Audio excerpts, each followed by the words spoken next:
All right, good morning, everyone. We are going to go on the record on case CR 22211623, State of Idaho versus Tammy Daybell. This is the time where the court is going to read final instructions to the jurors, and we're going to have closings today from both parties. I'll note that the state is present with the prosecution. The defense is present as well. We'll have the jurors brought in here momentarily. I will note that our 17 jurors have all arrived and signed their juror affirmation forms this morning as well. Is the state ready to proceed? Yes, Your Honor. Thank you. Defense ready to proceed?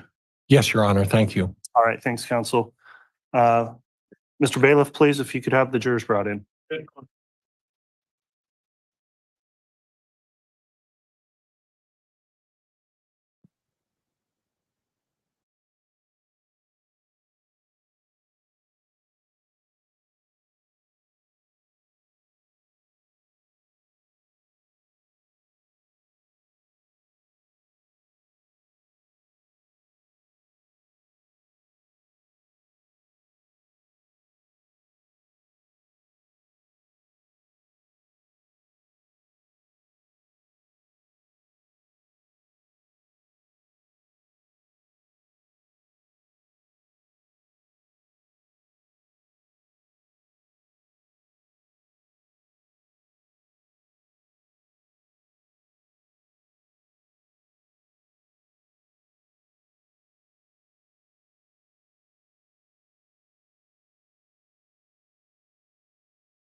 All right, please.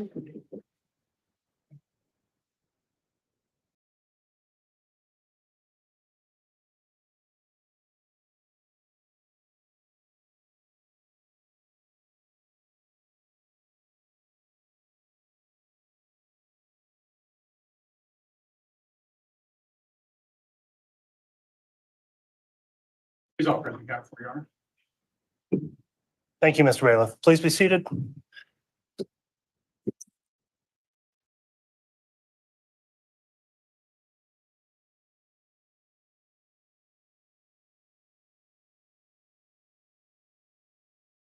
All right, good morning, everyone. We're on the record on case CR 22211623, State of Idaho versus Tammy Daybell. The court will note the jurors have all returned and are properly seated at this time. The court has received the juror affirmation forms from each of the 17 jurors, so thank you for continuing to follow the court's admonishing instruction each day as we recess. At this time, I'll just outline the proceedings for this morning. The parties have now concluded with the submission of evidence in the trial. The court is going to read you additional jury instructions this morning. After the instructions have been read, then the parties will make their closing arguments, beginning with the state. Addressing the jurors now, each of you has been provided a copy of the instructions the court will be reading. Your copies have a watermarked copy logo on each page. With those copies, you may follow along with the court if you wish. You're not required to as I read the instructions. You're also allowed to make notations if you'd like on your copies of the instructions. However, there will be one actual original set of instructions, and I would have those included in your deliberations. Please don't make any markings on those original instructions that will be provided to you. The court will note that in the beginning of this trial, instructions 1 through 12 were already previously read to the jurors. I'm not going to reread all of those instructions, but there are a few of those I will reread. And so at this time, I'll begin with the reading of certain instructions. And once I've concluded the reading, then again, the closing arguments will commence beginning with the state. So the first instruction I'm going to read is instruction number 3, noting this is one previously read to you. Instruction 3 reads as follows. The defendant, Chad Guy Daybell, has been charged in the amended indictment with certain counts of entering into a conspiracy with Lori Vallow Daybell and or Alex Cox, deceased, and or other co-conspirators, both known and unknown. The crime of conspiracy involves an agreement by 2 or more persons to commit a crime. You must only consider the evidence against the defendant, Chad Guy Daybell, in this case and should not speculate as to any other case or legal proceedings involving the alleged co-conspirators.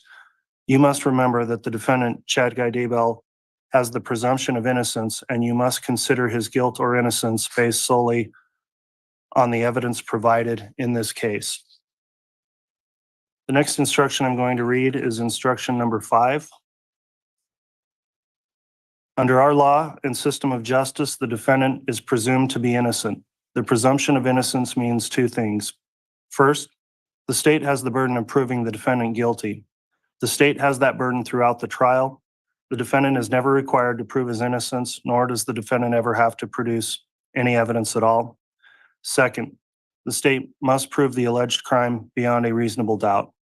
A reasonable doubt is not a mere possible or imaginary doubt. It is a doubt based on reason and common sense. It may arise from a careful and impartial consideration of all the evidence or from lack of evidence. If after considering all of the evidence you have a reasonable doubt about the defendant's guilt, you must find the defendant not guilty. Instruction number 6. A defendant in a criminal trial has a constitutional right not to be compelled to testify. The decision whether to testify is left to the defendant, acting with the advice and assistance of the defendant's lawyer. You must not draw any inference of guilt from the fact that the defendant may not testify, nor should this fact be discussed by you or enter into your deliberations in any way. The next instruction I'm going to read, I'm going to go through the ones previously read and move up to instruction number 13. That's on page 16 of your packet.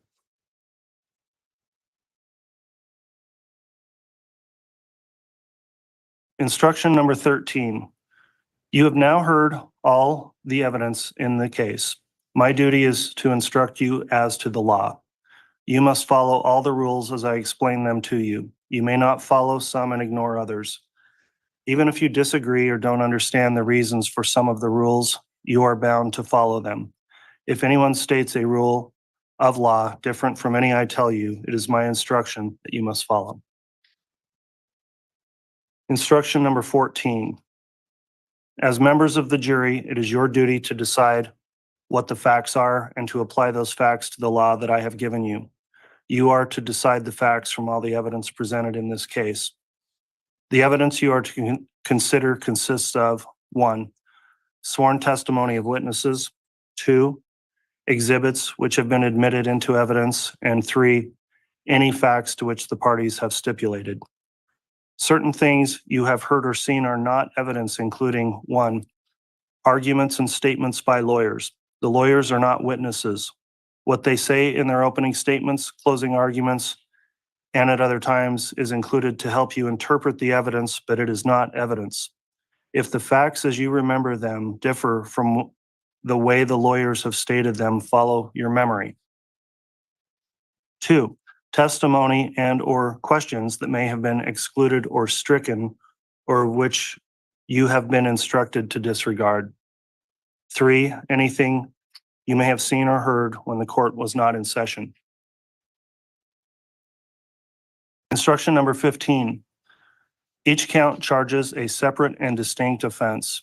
You must decide each count separately on the evidence and the law that applies to it, uninfluenced by your decision as to any other count. The defendant may be found guilty or not guilty on any or all of the offenses charged. Instruction number 16.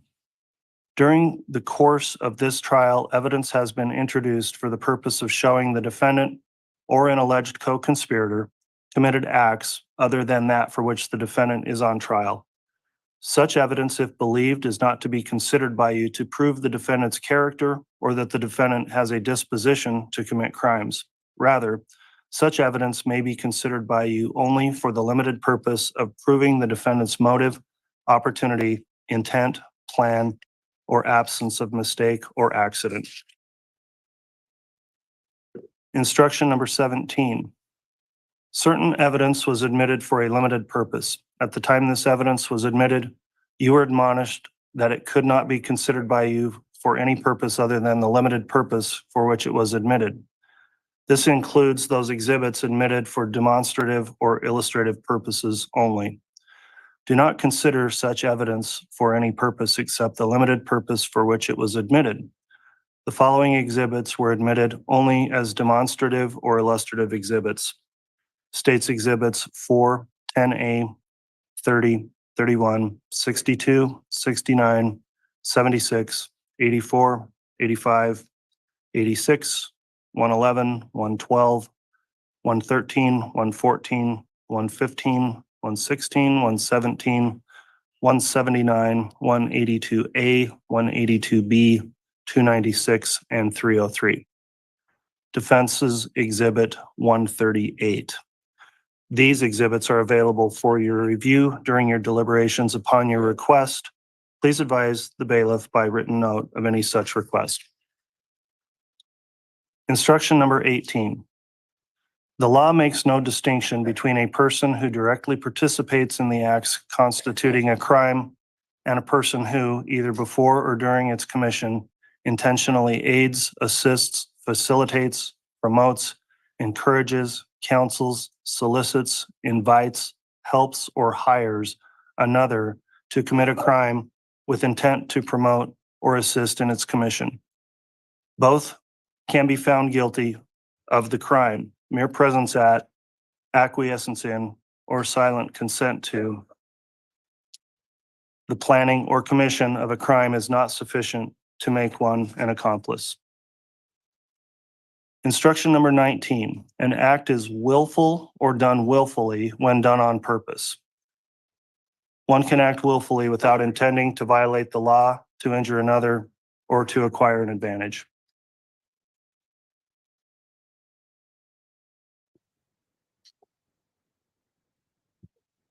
Instruction number 20. The crime of conspiracy as alleged in counts 1 and 3 of the amended indictment involves an agreement by 2 or more persons to commit the crimes of first-degree murder and grand theft by deception. The crime of conspiracy as alleged in count 5 of the amended indictment involves an agreement by 2 or more persons to commit the crime of first-degree murder. Criminal conspiracy is defined as 2 or more persons combining or conspiring to commit any crime or offense prescribed by the laws of the state of Idaho, and 1 or more of such persons does any act to affect the object of the combination or conspiracy. Conspirators need not agree upon every detail. The agreement may be established in any manner sufficient to show an understanding of the parties to the agreement. It may be shown by evidence of an oral or written agreement, or may be implied by the conduct of the parties. Instruction number 21. Before I continue, thank you.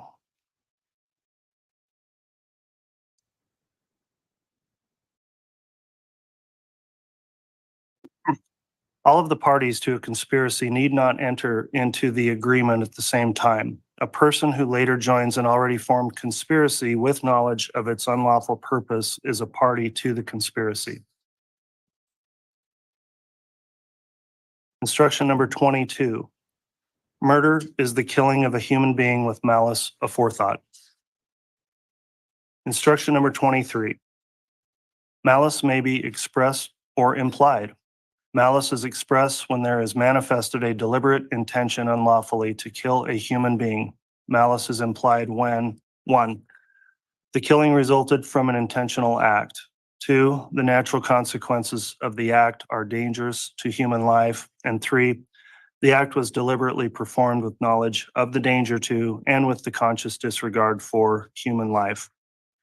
When it is shown that a killing resulted from the intentional doing of an act with express or implied malice, no other mental state need be shown to establish the mental state of malice aforethought. The mental state constituting malice aforethought does not necessarily require any ill will or hatred of the person killed. The word aforethought does not imply deliberation or the lapse of time. It only means that the malice must precede rather than follow the act. Instruction number 24. To obtain property means to bring about a transfer of an interest in or the possession of the property. Instruction number 25. An owner of property is any person who has a right to possession of such property superior to that of the defendant. Instruction number 26.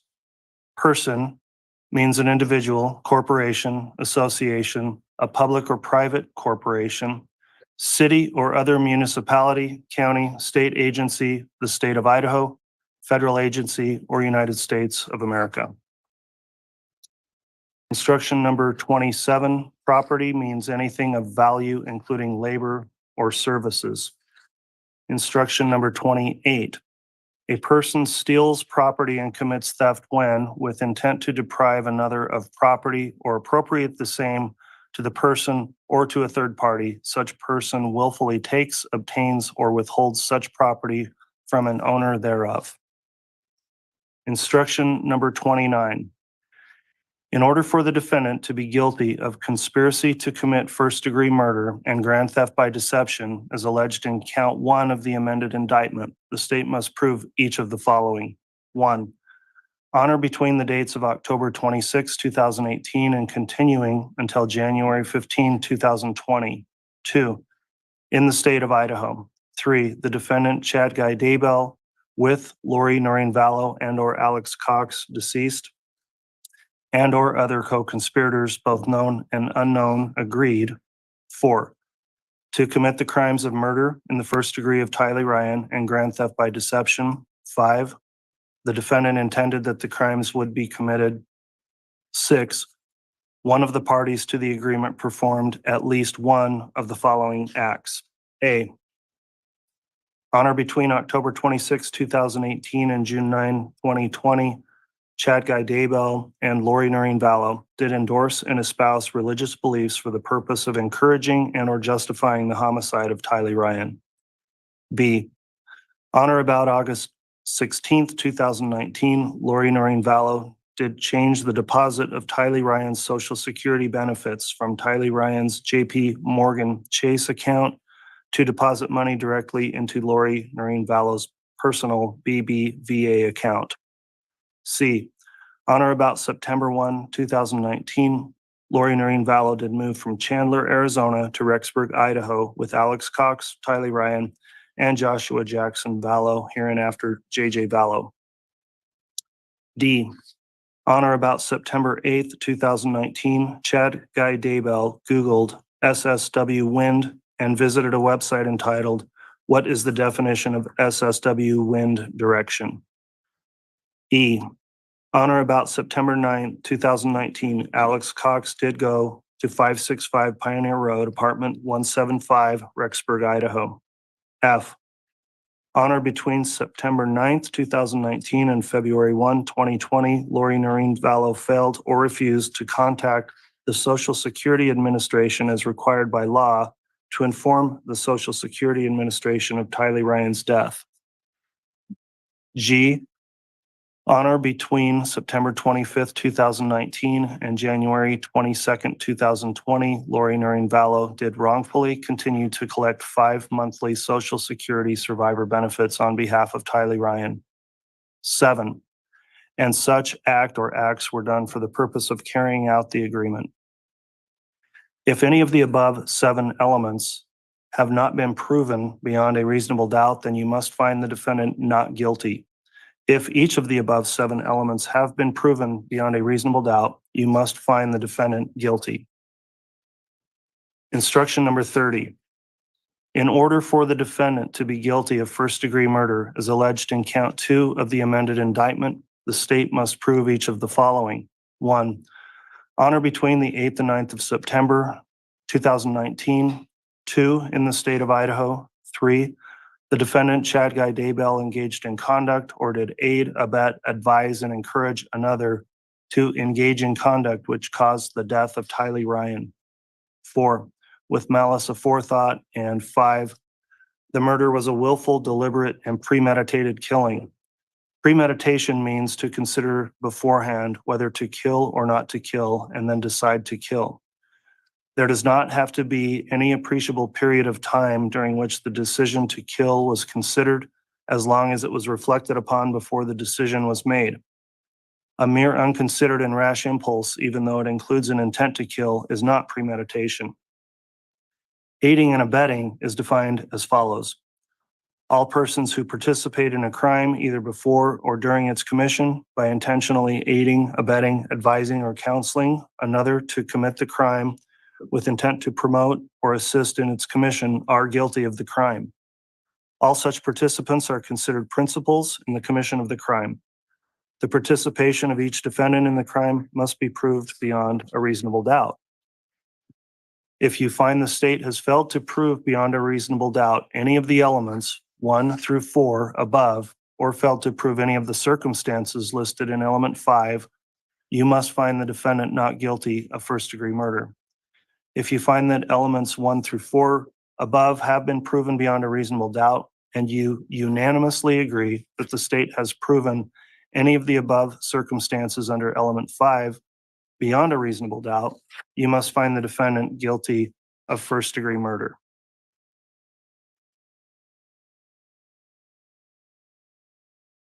Instruction number 31.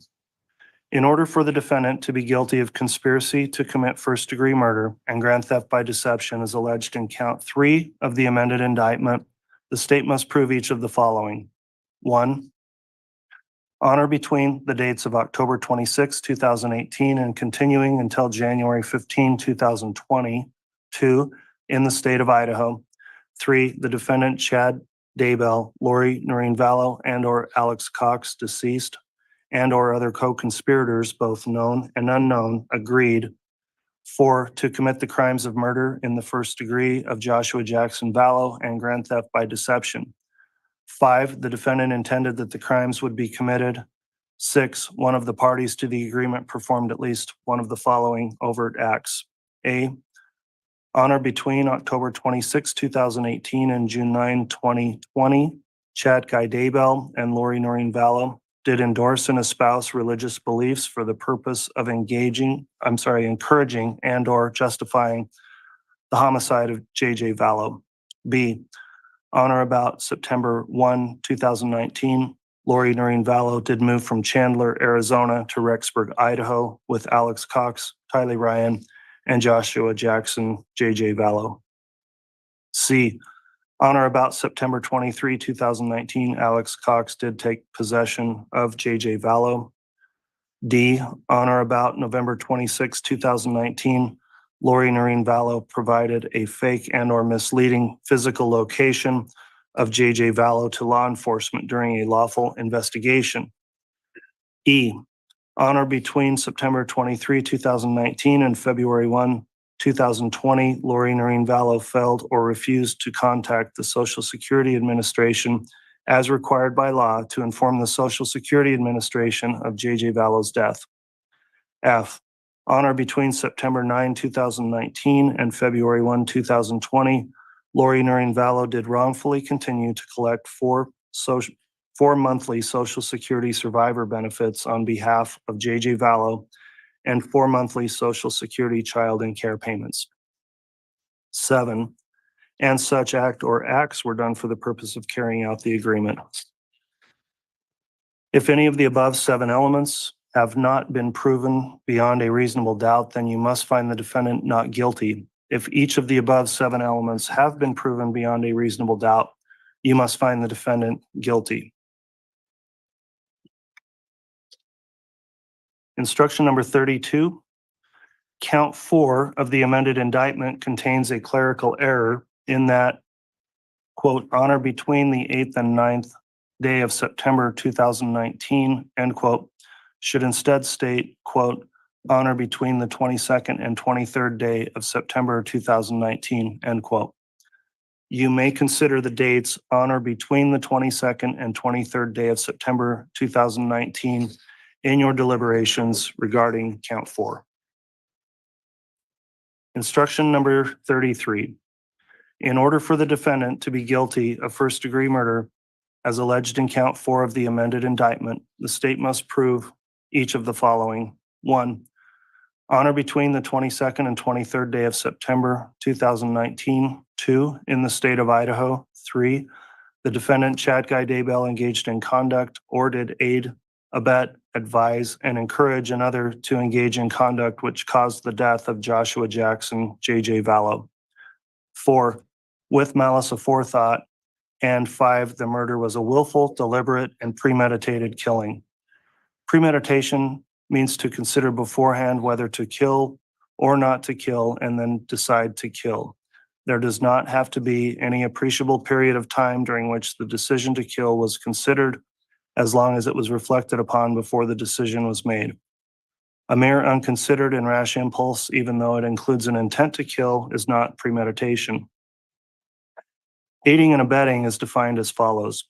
All persons who participate in a crime, either before or during its commission, by intentionally aiding, abetting, advising, or counseling another to commit the crime with intent to promote or assist in its commission, are guilty of the crime. All such participants are considered principals in the commission of the crime. The participation of each defendant in the crime must be proved beyond a reasonable doubt. If you find the state has failed to prove beyond a reasonable doubt any of the elements 1 through 4 above, or failed to prove any of the circumstances listed in element 5, you must find the defendant not guilty of first-degree murder. If you find the elements 1 through 4 above have been proven beyond a reasonable doubt, and you unanimously agree that the state has proven any of the above circumstances under element 5 beyond a reasonable doubt, you must find the defendant guilty of first-degree murder. Instruction number 34. In order for the defendant to be guilty of conspiracy to commit first-degree murder, as alleged in count 5 of the amended indictment, the state must prove each of the following. 1, on or between the dates of October 26, 2018 to January 15, 2020. 2, in the state of Idaho. 3, the defendant, Chad Guy Daybell, Lori Noreen Vallow, and or Alex Cox, deceased, and or other co-conspirators, both known and unknown, agreed. 4, to commit the crime of murder in the first degree of Tammy Daybell. 5, the defendant intended that the crime would be committed. 6, one of the parties to the agreement performed at least one of the following acts. A, on or about or between the dates of October 26, 2018 and June 9, 2020, Chad Guy Daybell and Lori Noreen Vallow did encourage and espouse religious beliefs for the purpose of justifying and or encouraging the homicide of Tammy Daybell. B, on or about September 1, 2019, Lori Noreen Vallow Daybell did move to Rexburg, Idaho with Alex Cox, Tylee Ryan, and Joshua Jackson, hereinafter J.J. Vallow.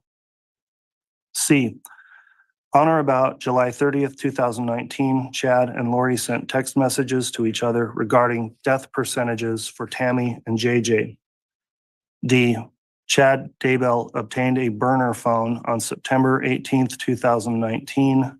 E, Alex Cox obtained a burner phone on October 9, 2019. F, Chad Guy Daybell and Lori Noreen Vallow Daybell sent text messages to each other about Tammy Daybell being in limbo and Tammy being possessed by a spirit named Viola. G, on September 8, 2019, Chad Guy Daybell signed an application along with Tammy Daybell to increase her life map insurance to the maximum allowed under her policy. H, Alex Cox attempted to shoot Tammy Daybell on October 9, 2019. I, Alex Cox conducted multiple internet searches between the dates of October 8, 2019 and October 12, 2019, including searches related to Grendel, drop, and shooting through a Dodge Dakota. J, Alex Cox went to a gun range in the month before October 9, 2019, when the attempted shooting of Tammy Daybell takes place. K. Alex Cox traveled from Sportsman's Warehouse to the vicinity of the Daybell residence on October 9, 2019. L. Alex Cox was in the church parking lot approximately 2.5 miles from the Daybell residence on the night of October 18, 2019. 7. And such act or acts was done for the purpose of carrying out the agreement. If any of the above 7 elements have not been proven beyond a reasonable doubt, then you must find the defendant not guilty. If each of the above 7 elements have been proven beyond a reasonable doubt, you must find the defendant guilty. Instruction number 35. In order for the defendant to be guilty of insurance fraud in count 7 of the amended indictment, the state must prove each of the following. 1. On or about October 19, 2019 to October 30, 2019. 2. In the state of Idaho. 3. The defendant, Chad Guy Daybell. 4. With the intent to defraud or deceive LifeMap Insurance Company for the purpose of obtaining money or benefit. 5. Made a statement to LifeMap Insurance Company knowing that such statement contained false, incomplete, or misleading information. If you find that the state has failed to prove beyond a reasonable doubt any of the elements 1 through 5, you must find the defendant not guilty of insurance fraud in count 7 of the amended indictment. If you find that elements 1 through 5 above have been proven beyond a reasonable doubt, you must find the defendant guilty of insurance fraud. Instruction number 36. In order for the defendant to be guilty of insurance fraud in count 9 of the amended indictment, the state must prove each of the following. 1. On or about October 19, 2019 to October 31st, 2019. 2. In the state of Idaho. 3. The defendant, Chad Guy Daybell. 4. With the intent to defraud or deceive Primerica Life Insurance Company for the purpose of obtaining money or benefit. 5. Made a statement to Primerica Life Insurance Company knowing that such statement contained false, incomplete, or misleading information. If you find that the state has failed to prove beyond a reasonable doubt any of the elements 1 through 5, you must find the defendant not guilty of insurance fraud in count 9 of the amended indictment. If you find that elements 1 through 5 above have been proven beyond a reasonable doubt, you must find the defendant guilty of insurance fraud. Instruction number 37. In this case, you will return a verdict consisting of a series of questions.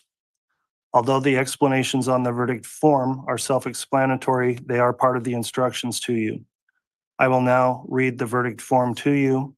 It states, "We, the jury, duly impaneled and sworn to try the above entitled action for our verdict, unanimously answer the questions submitted as follows." Question number 1. In regards to count 1 of the amended indictment, is Chad Guy Daybell not guilty or guilty of conspiracy to commit first-degree murder of Tylee Ryan and grand theft by deception? And then not guilty and guilty options. Question 2. In regards to count 2 of the amended indictment, is Chad Guy Daybell not guilty or guilty of first-degree murder of Tylee Ryan? Not guilty and guilty options. Question 3, in regards to count 3 of the amended indictment, is Chad Guy Daybell not guilty or guilty of conspiracy to commit first-degree murder of Joshua Jackson Vallow and grand theft by deception? Not guilty and guilty options. Question number 4, in regards to count 4 of the amended indictment, is Chad Guy Daybell not guilty or guilty of first-degree murder of Joshua Jackson Vallow? And then there are 2 options, guilty or not guilty. Question number 5, in regard to count 5 of the amended indictment, is Chad Guy Daybell not guilty or guilty of conspiracy to commit first-degree murder of Tammy Daybell? Not guilty or guilty option. Question number 6, in regard to count 6 of the amended indictment, is Chad Guy Daybell not guilty or guilty of first-degree murder of Tammy Daybell? Not guilty and guilty options. Question number 7, in regards to count 7 of the amended indictment, is Chad Guy Daybell not guilty or guilty of insurance fraud? not guilty, and guilty options. And then question number 8 in regards to count 9 of the amended indictment is Chad Guy Daybell, not guilty or guilty of insurance fraud, not guilty or guilty options. Then there's a place to insert a date and a signature for the presiding officer. I'll note to the jurors, there will be a separate verdict form. This is just the language out of that form, but one original form to be signed by the presiding juror. Jury instruction number 38. You have been instructed as to all the rules of law that may be necessary for you to reach a verdict. Whether some of the instructions will apply will depend upon your determination of the facts. You will disregard any instruction which applies to a state of facts which you determine does not exist. You must not conclude from the fact that an instruction has been given that the court is expressing any opinion as to the facts. Instruction number 39. The original instructions and exhibits will be with you in the jury room, with the exception of exhibits 172, pickaxe, and 173, shovel, and illustrative or demonstrative exhibits. For safety and security reasons, the tool exhibits may be viewed with the assistance of the bailiff if requested by the jury. The demonstrative or illustrative exhibits may be available as explained in instruction number 17. They are part of the official court record. For this reason, please do not alter them or write or mark on them in any way. Some of the exhibits have been sealed in bags or containers that allow you to view them. Do not open or remove the contents of those exhibits. If you have any questions about the handling or use of exhibits, submit those questions in writing to me through the bailiff. The instructions are numbered for convenience in referring to specific instructions. There may or may not be a gap in the numbering of the instructions. If there is, you should not concern yourselves about such gap. Instruction number 40. Upon retiring to the jury room, select one of you as a presiding officer who will preside over your deliberations. It is that person's duty to see that the discussion is orderly, that the issues submitted for your decision are fully and fairly discussed, and that every juror has a chance to express himself or herself upon each question. In this case, your verdict must be unanimous. When you all arrive at a verdict, the presiding officer will sign it and you will return it to open court. Your verdict in this case cannot be arrived at by chance, by lot, or by compromise.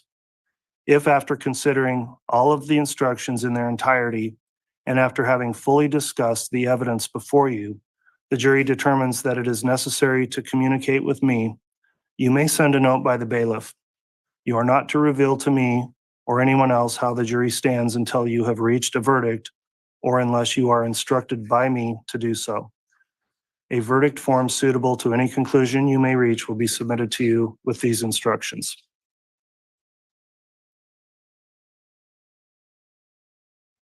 Instruction number 41. I have outlined for you the rules of law applicable to this case and have told you some of the matters which you may consider in weighing the evidence to determine the facts. In a few minutes, counsel will present their closing remarks to you, and then you will retire to the jury room for your deliberations. The arguments and statements of the attorneys are not evidence. If you remember the facts differently from the way the attorneys have stated them, you should base your decision on what you remember. The attitude and conduct of jurors at the beginning of your deliberations are important. It is rarely productive at the outset for you to make an emphatic expression of your opinion on the case or to state how you intend to vote. When you do that at the beginning, your sense of pride may be aroused and you may hesitate to change your position even if shown that it is wrong. Remember that you are not partisans or advocates, but are judges. For you, as for me, there can be no triumph except in the ascertainment and declaration of the truth. As jurors, you have a duty to consult with one another and to deliberate before making your individual decisions. You may fully and fairly discuss among yourselves all of the evidence you have seen and heard in this courtroom about the case together with the law that relates to this case as contained in these instructions. During your deliberations, you each have a right to re-examine your own views and change your opinion. You should only do so if you are convinced by fair and honest discussion that your original opinion was incorrect based upon the evidence the jury saw and heard during the trial and the law as given you in these instructions. Consult with one another, consider each other's views, and deliberate with the objective of reaching an agreement, if you can do so without disturbing your individual judgment. Each of you must decide this case for yourself, but you should do so only after a discussion and consideration of the case with your fellow jurors. However, none of you should surrender your honest opinion as to the weight or effect of evidence or as to the innocence or guilt of the defendant because the majority of the jury feels otherwise or for the purpose of returning a unanimous verdict. All right, that concludes the reading of the instructions then. At this time, the next matter we would take up would be closings, beginning with the state. Is this going to be Ms. Blake presenting closing? Yes, Your Honor. All right, are you ready to proceed? May we approach just briefly? Yes, you may.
All right, thank you, counsel. We are going to take a quick break here while state sets up something for closing. So because we started when we did, I don't think we necessarily need to take a extensive regular mid-morning break. So let's try to make it about 15 minutes, and then right about 11 o'clock, we'll get started with the state's closing. So we'll be in recess for a moment. All right, please.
Thank you. I believe we've got our jurors lined up or close to lined up, so we'll remain standing. Mr. Bailiff, if you could have them return to the courtroom, please. Yes, Your Honor.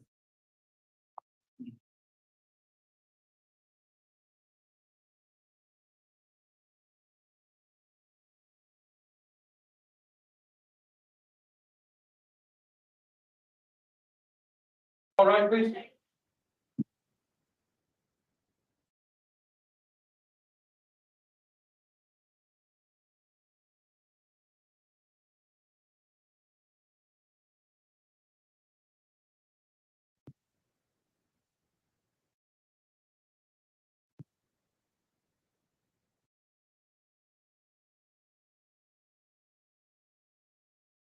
Here's all present counterpart, Your Honor. Thank you. Please be seated.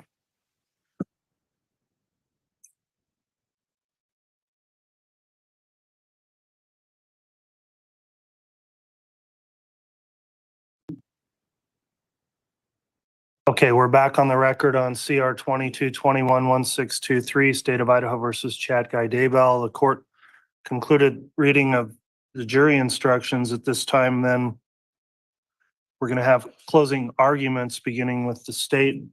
Ms. Blake, once you're ready to proceed, you can begin your closing.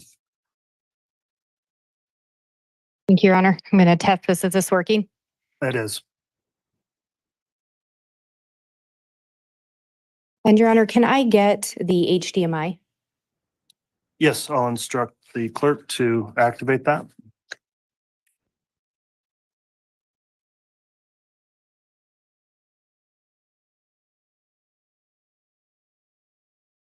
And may I proceed? You may, Ms. Blake. Thank you. This is a call from and paid for by Lori, an inmate at Madison County Jail. This call is subject to recording and monitoring. If you don't wish to talk, hang up now. Thank you for using Telmates. Hi, babe. Hello. Are you okay? So they're searching the property. The house right now? Yeah. Yeah. M&M's. So Mark means we'll be talking to you. Okay. What, are they in the house? No, they're out in the property.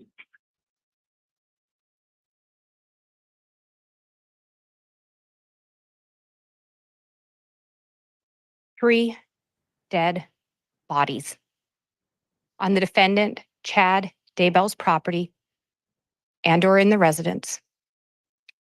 Two of them children. His mistress's kids. Joshua Jackson Vallow and Tylee Ryan were found buried in the defendant's backyard. Tammy Daybell was found dead in their marital bed.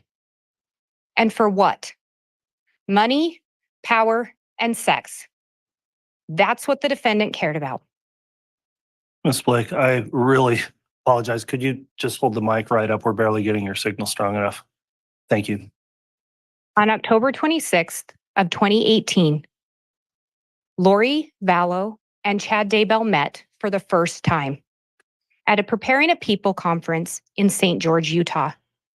You heard from Zulema Pastenis and Melanie Gibb how the first time they met, Lori was flirty. She came on to Chad.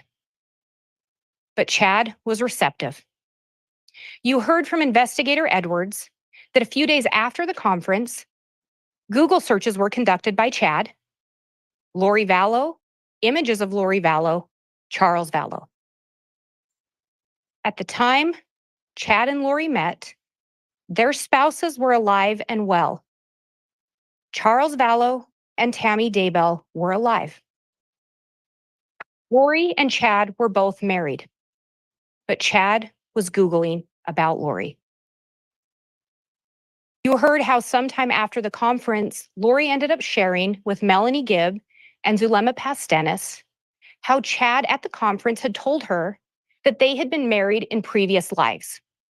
And you heard through the trial previous lives, multiple probations, multiple creations. It's all the same idea. Why does that matter? It was a way to justify the affair to the people around them, maybe even to justify the affair to themselves. They were married to other people. But because they'd been married in prior lives, prior probations, prior creations, everything they were doing was okay.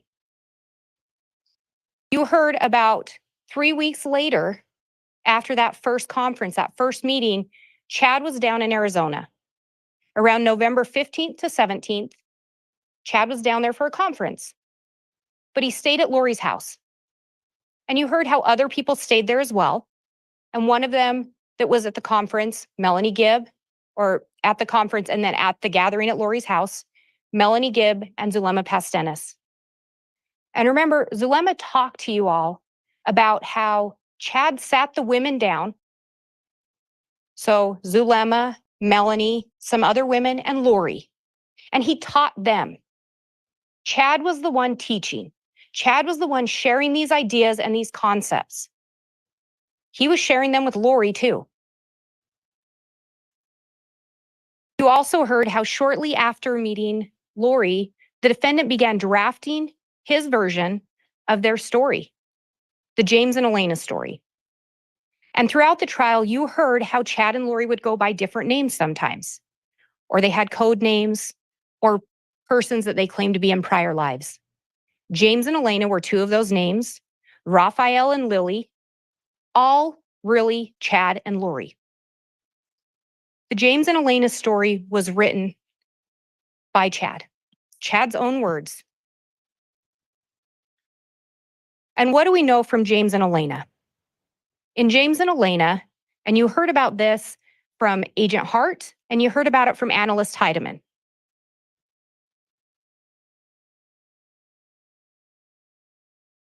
James and Elena, Chad writes, at this time, their spirits could not be restrained any longer, and a long-awaited makeout session took place in that lobby.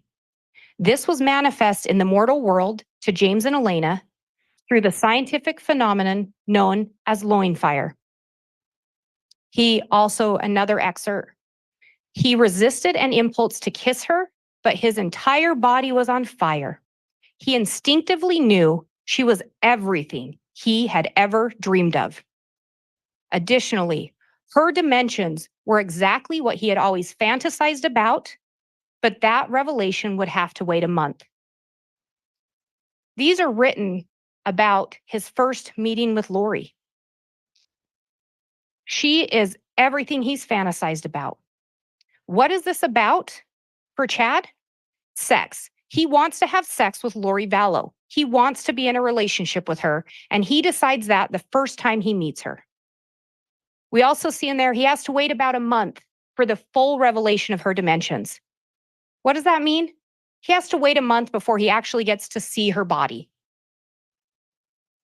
They're absolutely engaged in an affair. They had two favorite positions that particularly bonded them together. Nothing meant more to James than holding Elena in his arms and unifying their bodies in perfect synchronization. Nothing meant more.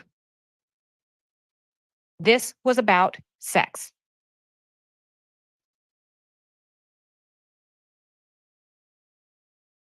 James and Elena's story is essentially an autobiography outlining the defendant's sexual affair with Lori Vallow under the facade of having a spiritual undertone or being spiritually sanctioned. But let's call it what it was. Chad's graphic description of his boundless lust for Lori Vallow, who he deemed to have perfect proportions and to be a goddess. Again, Chad is still married as he's writing this story for Lori.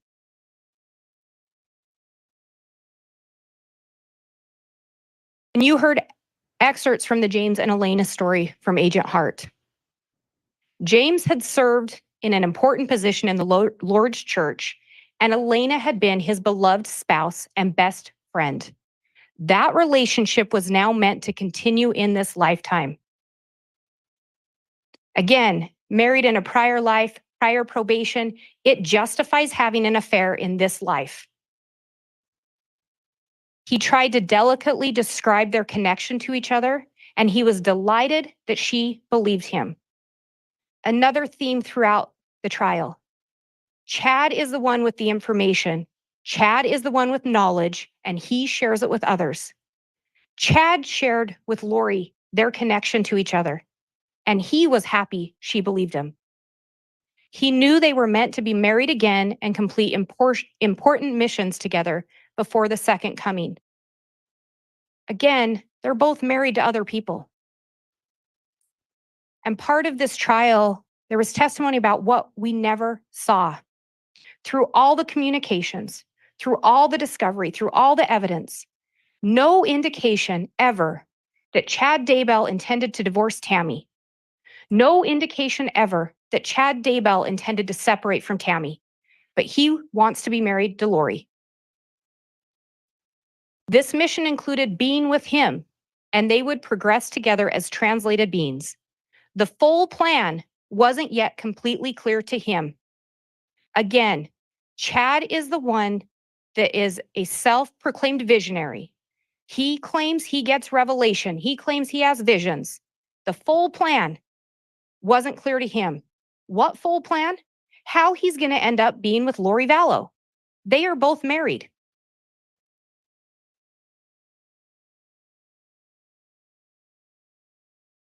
You heard how in early 2019, Chad told Zulema Pastenes he wanted to share some teachings with her. They ended up having a phone call, and Chad started to talk to her about this concept of multi-creations or multiple probations. And when Zulema testified, she had some journal entries. Zulema was open to this concept. She trusted Chad, she trusted Lori, and she was open to their teachings. So much so that she would make journal entries of these because she wanted to keep track of them. She wanted to understand.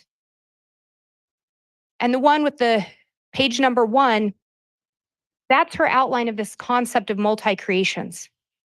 And Chad explained that you could have come in multiple creations, you could come multiple times in the same creation. But one theme was if you'd been exalted in one and you came again, you were exalted in this lifetime. He shared with Zulema some of her past lives. He told Zulema that he had a book of life. And through that book of life, he could see people's past lives and he could see into the future. He also told her he didn't actually need the book. He could do it without it. You heard Miss Pulowski, Melanie Pulowski, that is, Melanie Gibb, and Zulema all reference a pendulum or a pendant that the defendant had at some times that he would tell them he could get answers.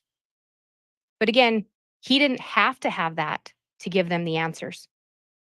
Common theme, Chad has the answers, Chad has the knowledge, Chad has that special ability.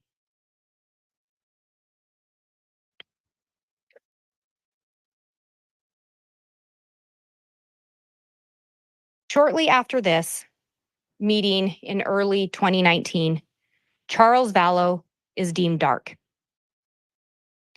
Chad Daybell deemed Charles Vallow dark. He actually said he was possessed by an entity named Ned Schneider. In January of 2019, Chad Daybell was doing Google searches for Ned Schneider. Then the idea of castings comes into play. And page 5 from Zulema's journal talks about her understanding of castings and what would happen. And you heard Miss Pulowski, Miss Gibb, and Miss Pastenes all talk about how they were involved in castings at different times. There was testimony that sometimes Chad was there, testimony that sometimes he wasn't. But they would do a casting, a prayer circle, there were some other descriptions, but at the end of the day, the person wasn't there. They weren't physically touching the person. How would they know if a casting was successful? Lori would call Chad. Chad had the information, Chad had the knowledge. When it came to Charles, castings on Ned were said to be successful. Ned was gone.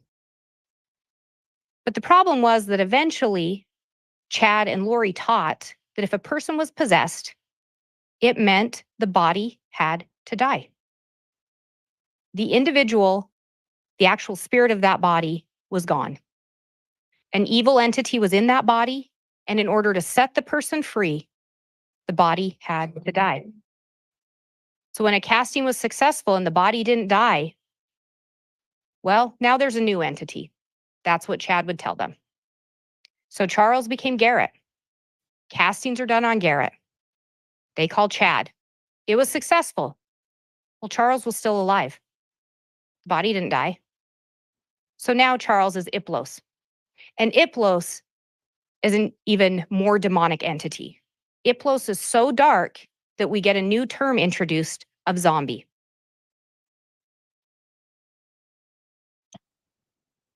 The other thing that was going on around this same time, as Charles became Iplos,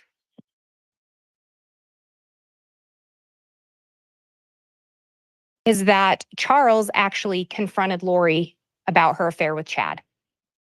Around June 29th of 2019, Charles Vallow confronts Lori. And he tells her, I am going to email Tammy Daybell. She deserves to know what's going on.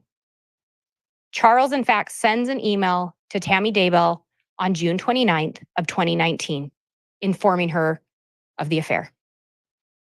Charles also sends an email to Chad Daybell on June 29th of 2019, confronting him about the affair, telling him it's improper, it needs to stop. Then on July 1st of 2019, Charles tells Lori, I'm going to go meet with Tammy in person. I'm going to tell her what's going on. Lori tells him, she won't talk to you. She's my friend. Lori and Chad are in constant communication. You heard that throughout the trial. They're having an affair. They're talking. They're getting burner phones. And you heard testimony about the burner phones. They all had multiple different phones that they would use. And when I say they all, Chad and Lori and Alex. Only 10 days later, 10 days after Charles threatens to go and tell Chad's wife about the affair, Charles is shot and killed. He's shot and killed by Alex Cox in Arizona. We heard from the Arizona detectives that on that fateful day, Charles had shown up to take his 7-year-old son, little JJ, to school. Instead of getting to take his son to school, he wound up dead. Why? Charles was dark. Charles was a zombie. And if someone's a zombie, if someone's dark, the body has to die.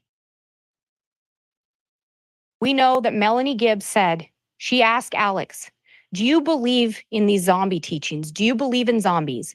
Alex's response, 100%. Zulema asked Alex, or when we asked Zulema, did Alex believe Chad? Zulema's response, 100%. Shortly after Charles' death, Melanie Gibb talks to Lori. And you heard from her, what was missing? No signs of grief, no signs of remorse. Her husband had just been shot and killed in her home by her brother. No signs of grief, no signs of remorse. On July 11th of 2019, the other thing we know, Chad and Lori were in contact throughout that day. You heard that through Detective Werther's testimony. You heard from Detective Duncan and Detective Werther that there were several text messages exchanged in the morning hours of July 11th of 2019, with the last one being right around the time Charles Vallow would have arrived at Lori's house. Zulema said she saw Alex shortly after the shooting, and she asked him, are you okay? What's going on? Because he also, no signs of remorse, no signs of grief. Alex's response to her, he was a zombie. Alex 100% believed in zombies. Alex 100% believed Chad. Chad said Charles was dark. Charles was a zombie. Chad said if someone's a zombie, the body has to die. Alex shot and killed Charles Vallow. Alex 100% believed Chad.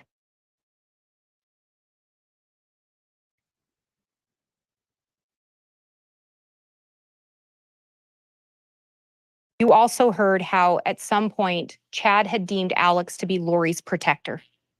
He talked to Alex about how Alex had been her protector in multiple lives, multiple creations, multiple probations. Alex was here to protect Lori. And you heard that Alex relished that role. He relished having a purpose. He relished being part of this. One thing, though, Lori was upset about. Zulema had asked Lori at one point, if Charles is a zombie, why are you back with him? Lori's response, I need to get my finances in order. After Charles' death, Lori reaches out to Chad to tell him, I'm not getting the $1 million life insurance policy. He must have switched the beneficiary. As they proceed through this conversation, Chad's response, interesting if it was him after he had 2 bullets in his chest. No remorse, no grief. Lori did message Chad, though, to let him know that it was probably Ned that changed the insurance before we got rid of him. She's messaging Chad that. She also lets Chad know, don't worry, I'll still get $4,000 a month in Social Security. Tylee Ryan's father had died, and Tylee Ryan had been receiving Social Security benefits. So Lori knew JJ would get Social Security benefits since Charles was dead. Lori was also going to get benefits since she was JJ's custodian.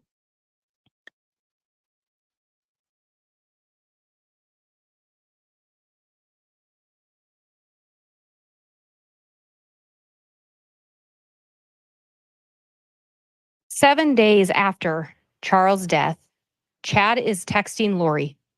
I was told extreme changes are coming for me. I welcome them both.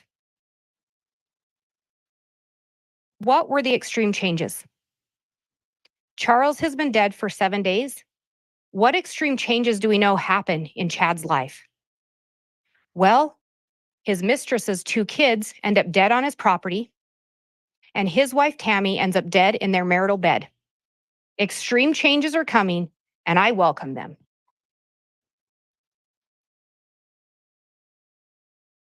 Chad and Lori engage in further text conversation throughout that month of July. Chad, at this point, they've started to talk about labeling people as dark. And again, Chad is the one that can do that. They start talking about death percentages. Chad, again, is the only one that can determine someone's death percentage. How close someone is to dying is determined by Chad Daybell.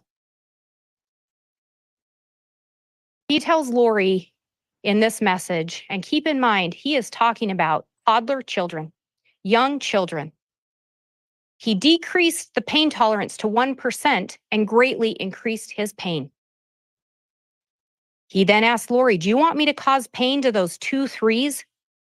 Who are the 3s? Again, remember, when someone's light or dark, there's also generally a numeric value or a numeric number assigned to that. In this case, 3 3s. So they were 3 dark. He ends up saying, yes, if they are going to act up, we'll at least give them a reason to scream. These are young children. And specifically, these are the children of Melanie Pulowski that are being referenced. Right after saying he's going to give these children a reason to scream, I love, cherish, treasure, and adore you. He wants to be with Lori Vallow. Chad messages her later in July. Every few weeks, I get to escape and have amazing adventures with my goddess lover. But then I have to return to my place under the stairs, feeling trapped. But I sense permanent freedom is coming. What did Chad need permanent freedom from? He just returned from seeing Lori Vallow. His wife is still alive. He feels trapped when he's at home with his family. Who does Chad want freedom from? Tammy. And he senses it's coming. We talked in this trial about how Chad and Lori would manipulate each other. In this text thread, Lori Vallow's upset with Chad. And Chad tells her, referring to Grandpa Keith, who's someone that's deceased, that he is supposed to warn her that she's unprotected. The angels are angry that Lori's ignoring him. And if she wants that protection back, she better talk to him. Lori's response, I love you. Chad, thank you, my love. I will get things restored. Chad manipulated Lori with power. Chad held himself out to be a visionary. He held himself out to have spiritual gifts, and he would manipulate Lori with that. Lori, on the other hand, she was frustrated. Her husband's gone. Chad's wife is still alive. Chad and Tammy have 5 children. They have a grandchild. Chad's life is undisturbed. And it causes contention between Lori and Chad because Lori wants Chad to be freed up now. So Lori's frustrated. I really do want you to. I just can't be in the way anymore. If things change, then we can talk. But we have nothing until things change. What needs to change? Tammy's in the way. Charles is gone. Lori can't be with Chad because Tammy. Chad's response, I want you, nothing else matters. Lori manipulates Chad with sex. From the minute he met her, he wanted to be with her, and she knew it.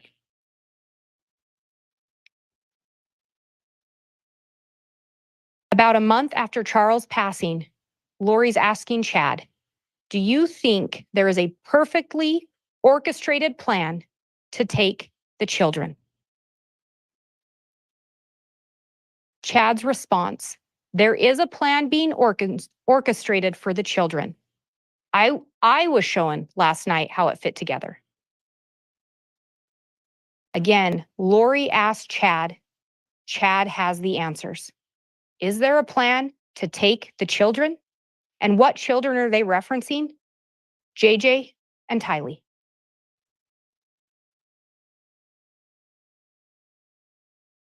I don't know why it had to go down this road to where we are now in the project. Mm-hmm. I know. I don't fully understand. I think he'd text you back or write you back. Ultimately, what I need from you is that project is going to be finished and everything is going to be fine and it's going to work out. That's what he said. Well, I need you to tell me that every day, several times. Okay. My sweet, lovely Lolo. Things are going to work out. Not just because he says so, but because I know so. It's a marvelous plan. Slight How do you know hiccup. so? How do I know?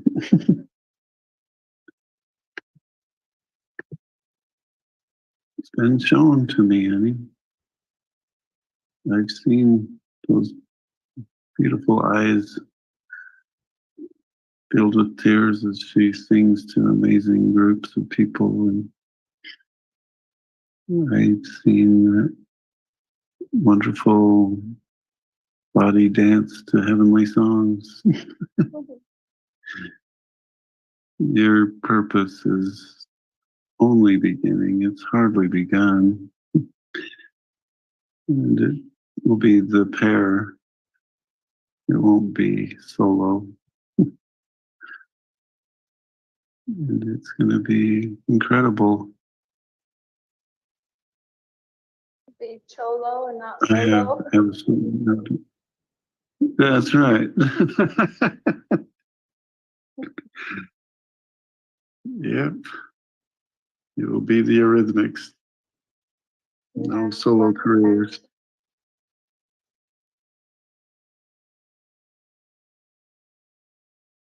I just absolutely sure. I was saying it will be the Eurythmics. It won't be two solo careers. I know, but I'm saying, you said you have absolute what? Confidence? Absolute assurity, confidence, confirmation.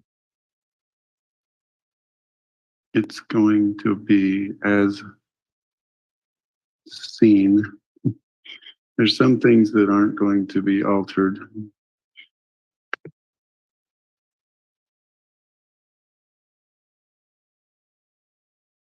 Again, Lori reaches out to Chad. She needs affirmation from him. She needs to talk to him about what he knows with the plan.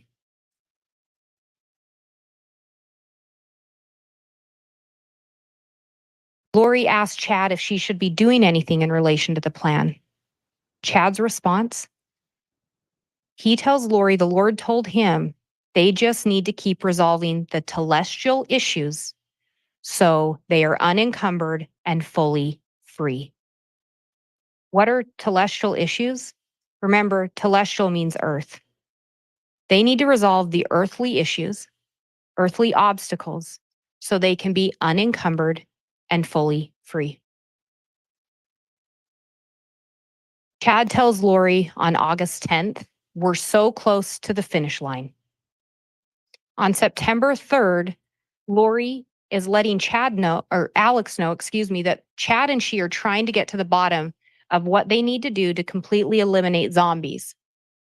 And she lets Alex know, I'm sure you will be told also.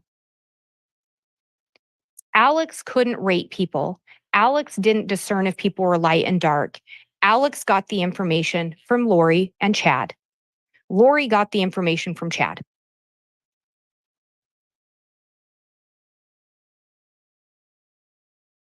Chad tells Lori, we are surrounded by telestial relatives that are simply obstacles. Earthly relatives that are simply obstacles are surrounding Chad and Lori. And again, he tells Lori, I want to be with you. That is my greatest hope and dream. To be together, they've got to get rid of the earthly relatives that are simply obstacles. Because remember, they need to remove the obstacles so they can be fully free and unencumbered.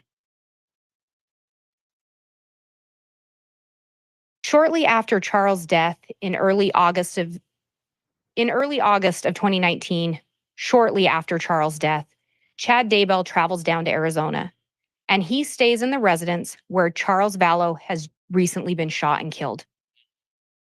Zulema talks about seeing them there. She talks about the fact that she thought they were maybe acting inappropriate, given the fact that Tammy was still alive.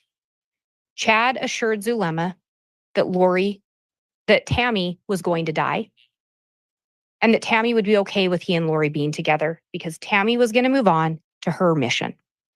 His mission, again, it's with Lori. He says that time and time again. We have a mission together. It's he and Lori. He decides Tammy has her own mission. Why? To justify the affair. Zulema talks about how in August she notices a change in Alex and Chad's relationship. Again, Alex has just shot and killed Charles Vallow, and now he and Chad seem to be closer. She talks about Chad giving Alex a blessing, and in the blessing, he tells Alex that Alex needs to move to Rexburg. Alex had no known ties to Rexburg outside of Chad Daybell. Alex trusted Chad so much that he flew back with Chad to check out Rexburg. Eventually, Alex was told that he was exalted. And remember, we talked a little bit about that and you heard about it in the trial. If someone was exalted in a prior life or a prior creation, They were exalted in this one. And you heard Zulema talk about how Lori would address that. If Lori did something and she was asked about it, she'd tap her hand, doesn't count for me. It didn't count for her because she was exalted. They taught Alex that same thing. What Alex did in this life didn't count for him because he had been exalted. Around September 1st of 2019, Lori ends up relocating to Rexburg as well.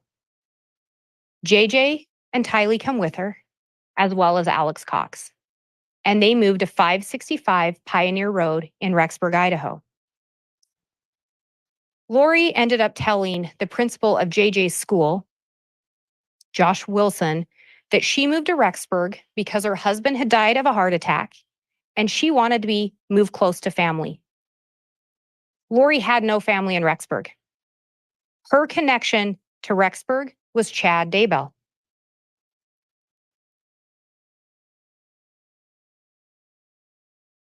Shortly before moving to Rexburg, you heard from Detective Considas and forensic accountant Mike Douglas that Lori switched Tylee's Social Security money that she got from her father to go into an account associated only with Lori Vallow.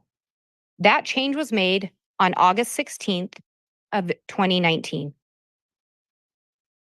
They then moved to Idaho around September 1st of 2019. Before Lori moved to Rexburg, Chad had already shared with her that Tylee was dark and JJ was dark. And we know what has to happen if someone's dark. If someone's dark and they're an earthly obstacle, the body has to die.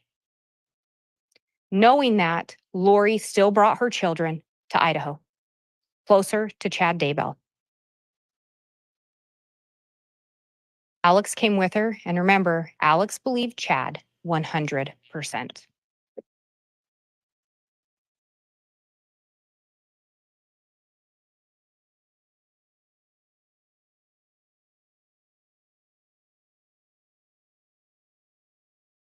In July, 7 days after Charles' death, Chad Daybell texts Lori, "I've been instructed to focus my efforts on Hillary." Who is Hillary? That's Tylee. Lori asks him, "Find out her percentage for me and JJ's." What's the percentage? It's the death percentage. Chad's response, "She is at 0.13. I turned up the pain to 10. Tylee is a 16-year-old girl. He's turning the pain up to 10, and he's saying her death percentage is 0.13. He then tells her that Raphael, another name for Chad, visited him talking about JJ and told him to follow Amy into the light. We all know what it means if someone says, follow someone into the light. July 23rd, again, Lori to Chad, "Check Tylee." Why does she want Tylee checked? She's being super sweet and helpful. Her daughter is being sweet and helpful, and Lori wants to know, is she dark? What's her death percentage? And who is she asking for that information? Chad Daybell.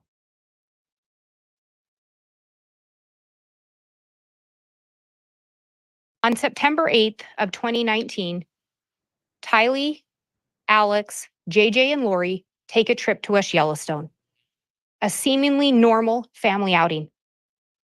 However, we know that was the last time Tylee Ryan is ever seen alive. And what is Chad Daybell doing on September 8th of 2019? He's looking up south-southwest wind. Why does this matter? Remember how Tylee was found. Remember what happened to her. That young lady was burned. Her remains discovered on Chad Daybell's property.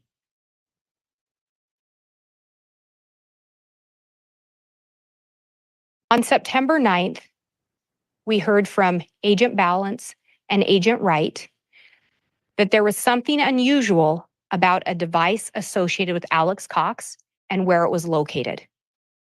You heard that when Alex first arrived in Rexburg, his device was at apartment 175 from September 1st to September 5th, pretty much all the time or at normal hours of the day, appeared to be residing there. After that, that device is mainly associated with apartment 107. The device will travel to 175, but generally returns to 107 no later than midnight. The day after, the early morning hours after the last day Tylee is seen alive, that device is at Lori's apartment, apartment 175, the apartment where Tylee Ryan was known to reside, at 2:42 in the morning. The only time in the month of September, with the exception of the first 5 days and the exception of September 30th when that device was left with Lori Vallow, the only time that device is there in those early morning hours. What do we know happens later that morning? The device returns to Alex's apartment and Chad calls Alex. Where does Alex go after Chad calls him? He heads to Chad's property.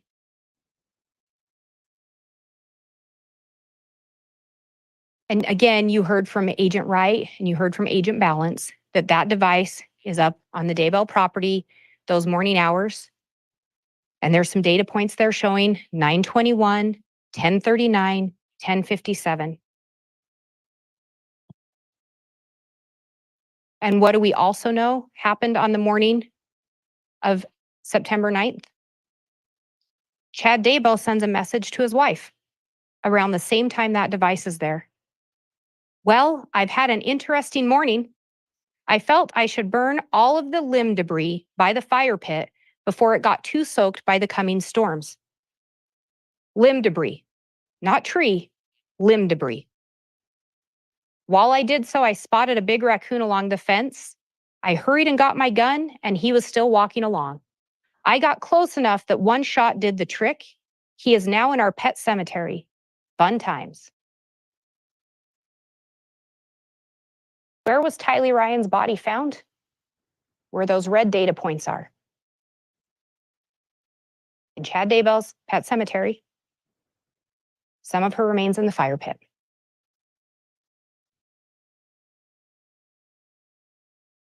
Where does Chad go after that? Or excuse me, where does Alex's device go? Back to Lori's. Chad calls Alex. He heads right up there. Alex goes Lori's apartment, Alex's apartment, Chad's property, back to Lori's.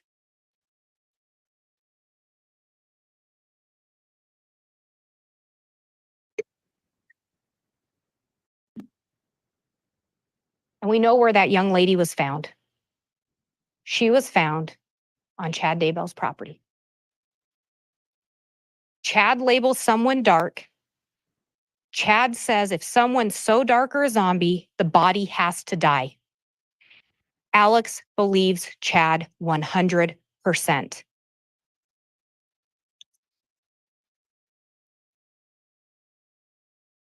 You heard that the burned and charred remains of Tylee Ryan were found on Chad Daybell's property. You heard from Dr. Garth Warren that Tylee's manner of death was homicide with the cause undetermined. Why was the cause undetermined?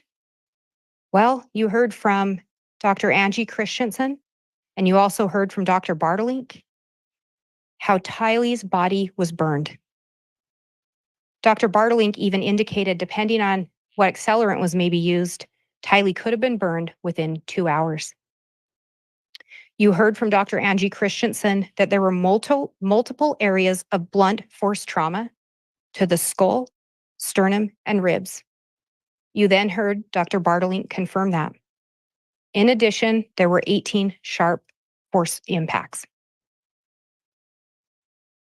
Additionally, you heard from Katie Dace how Tylee's DNA was found on a pickaxe and a shovel that were in the defendant's garage.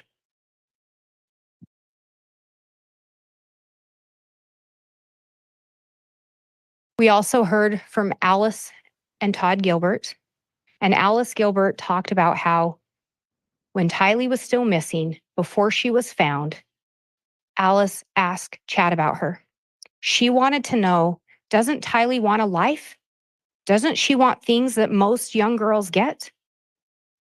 Chad's response, well, Tylee didn't like people and she didn't like me. What stood out to Alice? Tylee hadn't been found yet, and the comment was in the past tense.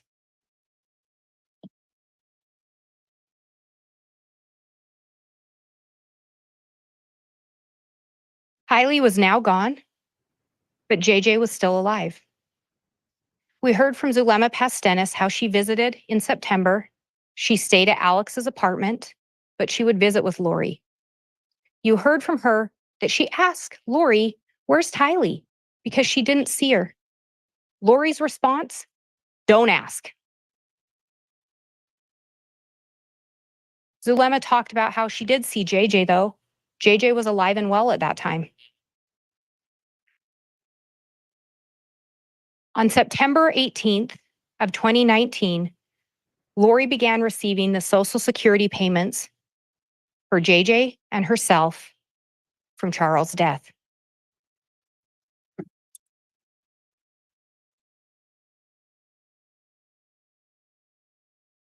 Back in July, again, shortly after Charles' death, Lori's asking Chad, I need you to check JJ. Why? He was calm and wanted to watch movies.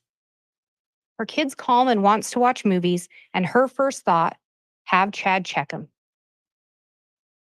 Chad's response, JJ is at a 2. On August 10th of 2019, Chad messaged Lori that JJ was getting close. Says, when I was sitting across from him eating bacon, I sensed he was barely attached to his body.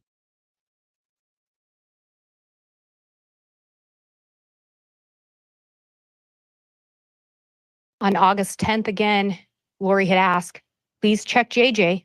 Chad's response, or then Lori further pushes, is he at 0 yet? Chad's response, yes, he's at 0. If Chad labels someone dark or a zombie, the body has to die. Chad determines the death percentage. When the death percentage hits 0, that person's been marked for death. On September 23rd of 2019, you heard how there was location data associated with Alex Cox looked at. And before that, you'd heard from Melanie Gibb and David Warwick about how they were visiting Lori. They'd come up for an event and they were staying at Lori's house. You heard from them, from Melanie Gibb in particular, that there was an incident where Chad took JJ upstairs. And when Chad came down, he had scratches on his neck, that being Chad had scratches. And when asked what happened, he basically said JJ had freaked out. On September 22nd of 2019, you heard from Melanie Gibb and David Warwick how they saw Alex come in carrying JJ. JJ's head was on Alex's shoulder. They assumed he was asleep. David Warwick thought it was a sweet moment.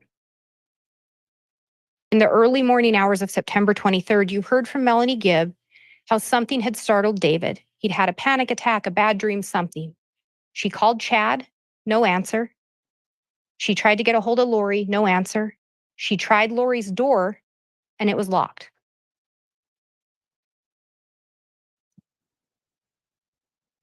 Next morning, you heard from David Warwick that he asked where JJ was. On the morning of September 23rd, said, I wanted to say goodbye to JJ before I left. They described Lori as appearing somewhat nervous, starting to talk fast, and she explained how JJ was dark. JJ was now a zombie. JJ had gotten on the cabinets. He was knocking over pictures of Christ. And so he wasn't there, and she wasn't going to go get him. Melanie and David never saw JJ again. On September 23rd, later that morning, Chad places a call to Alex. And what does Alex do when Chad calls him? He heads up to Chad's property.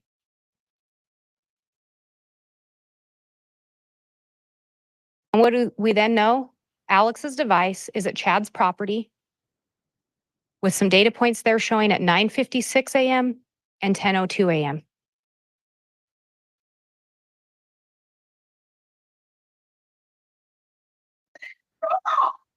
Oh, thank goodness. We know where JJ was found. JJ was found on Chad Daybell's property, close to where those red data marks are.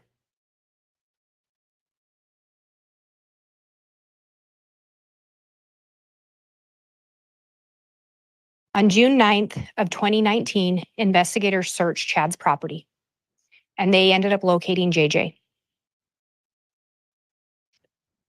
As they dug JJ up, they noticed a round object covered in black. One of the investigators there cut the black plastic to reveal white plastic. They cut the white plastic and brown human hair came through. They'd finally found JJ. JJ had been buried with his arms duct taped together, the duct tape running around from elbow to elbow. He had duct tape over his mouth. He had a plastic bag over his head, tape over that plastic bag, and then he was placed in black garbage bags and discarded. That's how JJ was found. Chad labeled him dark. Chad said his death percentage was at 0. Chad said the plan was for he and Lori to be together unencumbered by earthly relatives, earthly obstacles. Chad said those things. And Alex believed Chad 100%.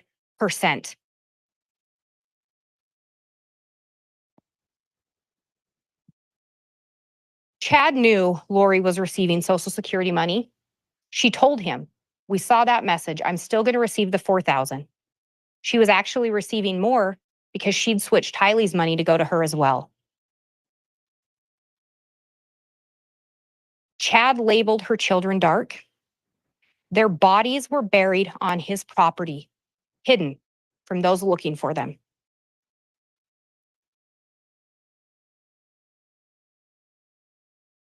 With them gone, he could be with Lori. Her time was completely free for him. And knowing if the bodies weren't discovered, Lori would continue to receive that money. As you heard from Mark Sari with the Social Security Administration, should have been reported. Lori continued to receive those benefits. Had the children been discovered, she wouldn't have. Melanie Pulowski talked about how she visited Lori towards the end of September, and when she visited, neither Tylee or JJ were present. She said she asked Lori about Tylee, and she was told that Tylee was at school or with friends. Well, you heard from Wynn Hill, Tylee was never registered, never applied, never associated with BYU, Idaho. But that was Lori's story for Melanie Pulowski. When Melanie asked where JJ was, Lori told her, "He has a nanny. She's really helpful."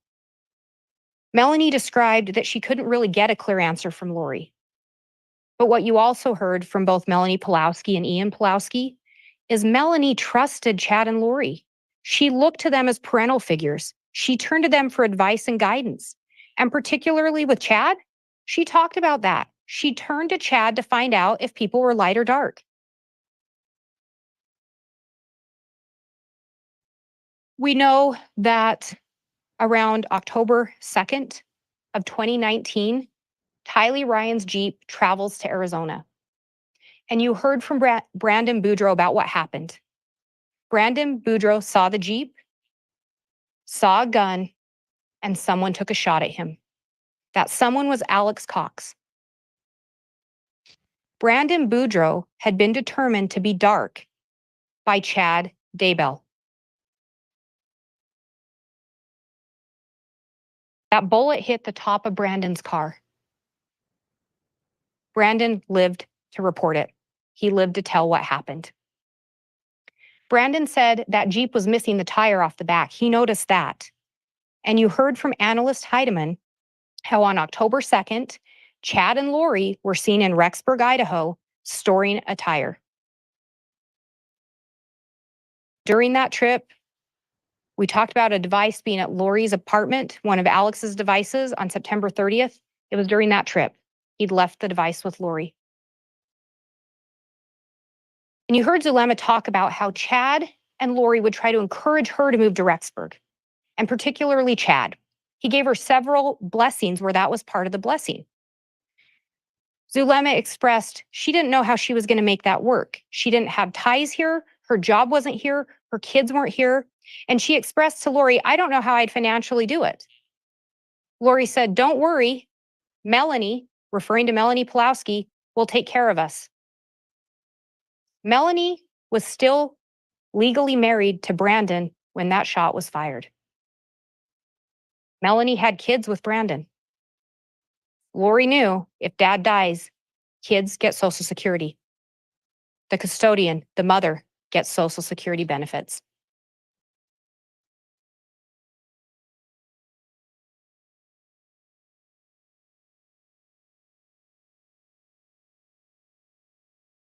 Just days later, on October 4th of 2019, Tammy Daybell travels down to Utah.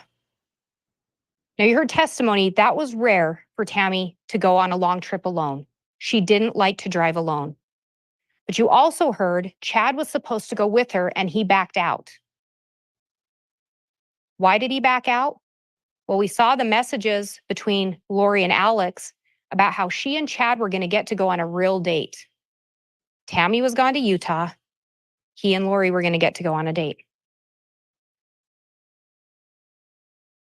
You heard from her sister, Samantha Gwilliam, how because Tammy had been diagnosed with depression at some point, she made it a habit that when she would see her, she would give her a once-over.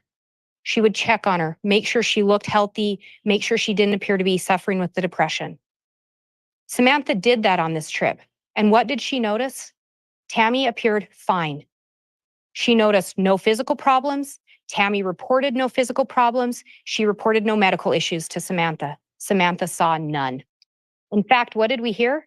Tammy put on a clogging routine. She had a nice visit with her family. Both Samantha and Jason William talked to you about some changes they'd noticed before that October 4th visit, and particularly with Chad. Chad and Jason had been very good friends. Conversation flowed easily. But that summer of 2019, they talked about Chad and Tammy coming to visit, and Chad was awkward. He didn't really engage with them. They took note of it, but they didn't know what was going on. Then you heard from Samantha how Tammy was down there around her birthday. Samantha didn't even know Tammy was going to be in Utah. Tammy runs up to the door to give her her birthday present, gets to stay just long enough to watch her open it. Chad never left the car. Chad and Jason were friends. And you heard Samantha say they'd had no falling out. Nothing that she could think to explain why Chad wouldn't come into the house.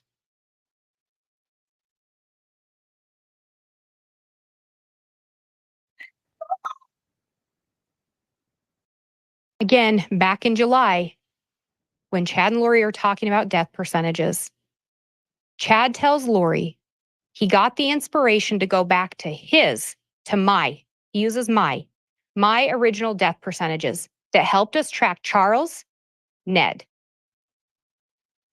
Chad had the death percentages to track Charles. Tammy is very close.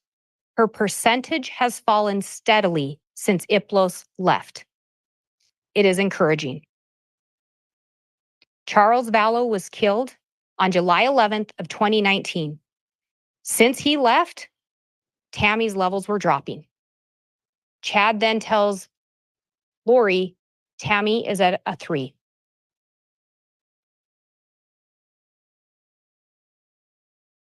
Chad tells Lori on July 30th of 2019, this afternoon, Tammy said she felt lightheaded, as if her body and spirit weren't connected. Interestingly enough, Coroner Dye made a similar note in a report that Chad told her something along the lines of Tammy not feeling connected to her body. Chad said that back in July. On October 5th, Chad messages Lori, big news about Tammy. The short version is she has been switched. Tammy is in limbo, and a level 3 demonic entity named Viola is in her body. Tammy's now a zombie, essentially, or she has a dark entity in her. Again, someone's dark, someone's a zombie, the body has to die. And Chad can tell and controls the death percentages. Chad goes on to tell Lori, I have now checked 3 times since I got home and get more affirmative answers each time. Chad then tells her, not fully sure of the timing for removal, but once her actions verify the differences, I don't want to wait. Someone's dark, the body has to die. Chad doesn't want to wait. On October 9th of 2019, you all heard about an attempted shooting of Tammy Daybell. Earlier in the day, a device associated with Alex Cox traveled down to Sportsman's Warehouse, and you heard how Alex purchased several items.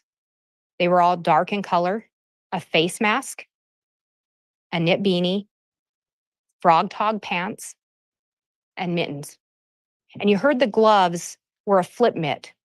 You could pull them back to do things that you needed your fingers for, such as shooting a gun. You heard how later on the 9th, after going to Sportsman's, that device drove up by the Daybell residence, didn't stop, but was in the vicinity, and then left back to Rexburg.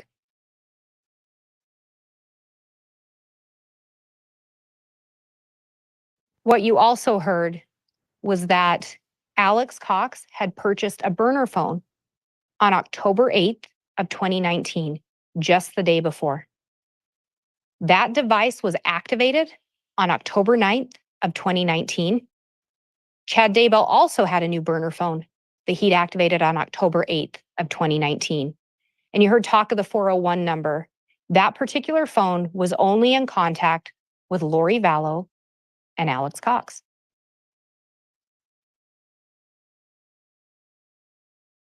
You heard how around October 9th and in the days after, there were multiple searches conducted on the Homer J. Maximus account. Homer J. Maximus was Alex's account. He had searched drop from 100 yards to 300 yards, 6.5 Grendel. How to prep your AR for the cold, how to load your AR, help load your AR in the cold, how to shoot through a Dodge Dakota, how to shoot through a windshield. You heard that the Daybells owned a Dodge Dakota, and you heard mixed testimony on who drove the car the most. But what was unrefuted is that at a minimum, Tammy did drive that car at times. At a minimum.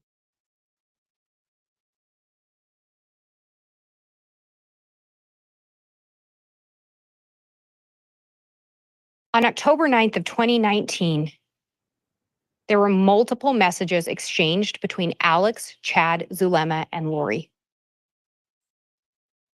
The attempted shooting occurred at around 9:15 p.m., and then 4 text messages were exchanged between Alex and Chad between 10:28 and 10:29.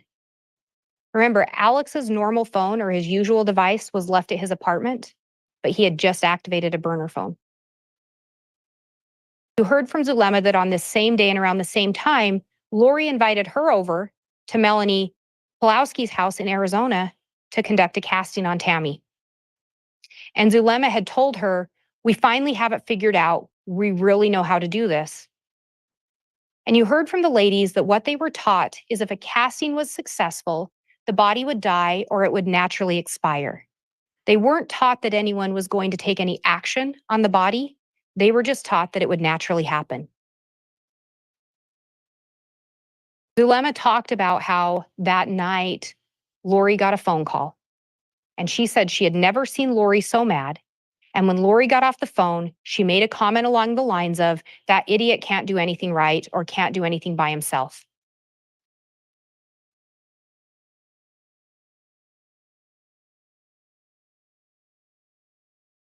When we talk about the timeline on October 9th, you can see there were multiple communications between Chad and Lori and Alex and Chad. The other thing that you notice on here is this incident is reported at 9:41 originally by Joe Murray.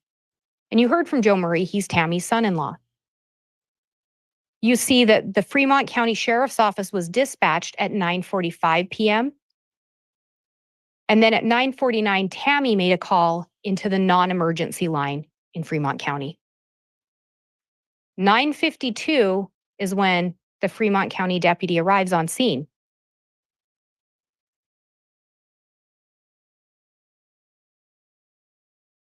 Why does that matter?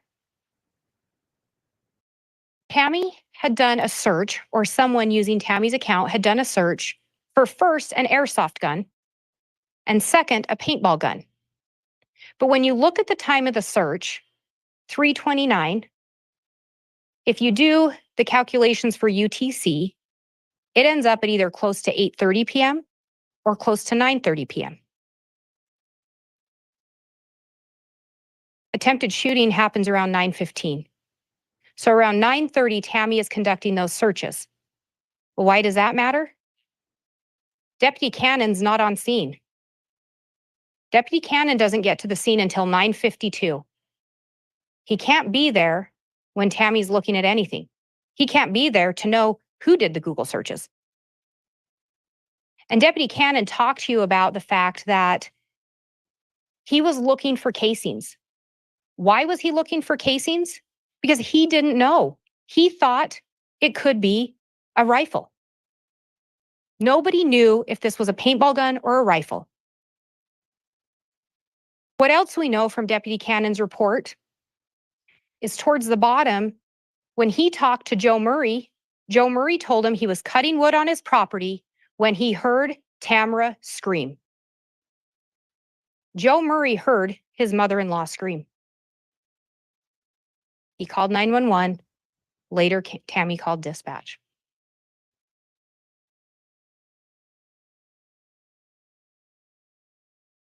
We know Tammy sent an email to her son, Mark, and we reviewed that email several times. We know Tammy called into dispatch, and we reviewed that call several times. Tammy at times refers to it as a paintball gun, but remember how she describes it. He was holding it like it was a rifle. He was pointing it at me. He was pulling the trigger. He was shooting at me. This wasn't someone just pointing a gun. This wasn't a prank. The person was pulling the trigger. She says it was dark. She describes the person dressed all in black, and she describes the person wearing a face mask. Remember, Alex Cox had purchased a face mask earlier that day at Sportsman's Warehouse. Alex Cox had purchased black or dark clothing earlier that day at Sportsman's Warehouse. Alex Cox had a 6.5 Grendel. Alex Cox was searching about shooting a 6.5 Grendel in the dark or in the cold. Why? You heard from Detective Kaikamanu that it was 26 degrees on October 9th of 2019. You heard in Tammy's own words, he stood there pulling the trigger, shooting. The gun didn't go off or the gun misfired. Alex is searching about how to shoot an AR in the cold. You heard from both Investigator Edwards and Detective Kaikamanu about their training with paintball guns and their training with ARs. You heard from them how the scope on an AR could be mistaken for a hopper on a paintball gun. You further heard when it's dark, it's even harder to tell. You further heard that if the gun is pointed at you, it's going to be that much harder to tell. You also heard that Tammy wasn't familiar with guns. Her own kids, Emma and Garth, told you. They've never seen Tammy with a paintball gun. They've never seen Tammy with an assault rifle. But what do you know? Tammy was scared. Tammy sent a Facebook message warning people. In her email to Mark, Tammy said, "The scared part came later when I realized what could have happened. I didn't want to go out the next night alone after dark. Tammy had no idea someone wanted her dead, but she was still scared by that incident.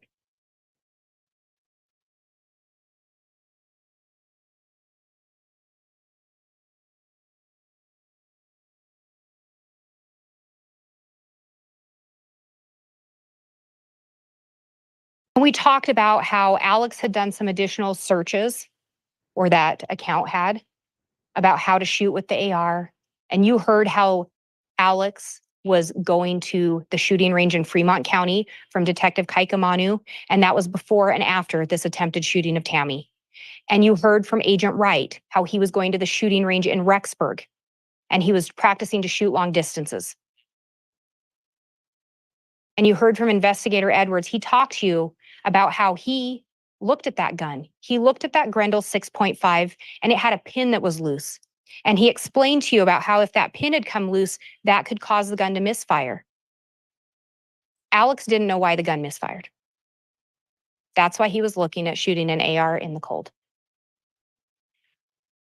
Instead, we do not know of any other attempted shootings of Tammy Daybell. Instead, what we know is that on October 19th of 2019, just before 6 a.m., Chad Daybell and Garth Daybell made a call to 911 to report Tammy's death. Remember how Garth described her? She's stiff and cold. Remember what Chad said? She's clearly dead.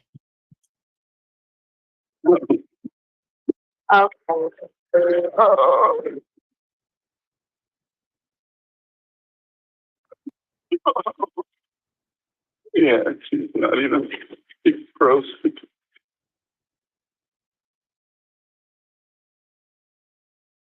A little over 24 hours from reporting his wife's death, Chad messages Lori, I know exactly how you feel. I'm feeling sad, but it isn't for the reason everyone thinks. His wife had been reported dead a little over 24 hours before he sent that to Lori.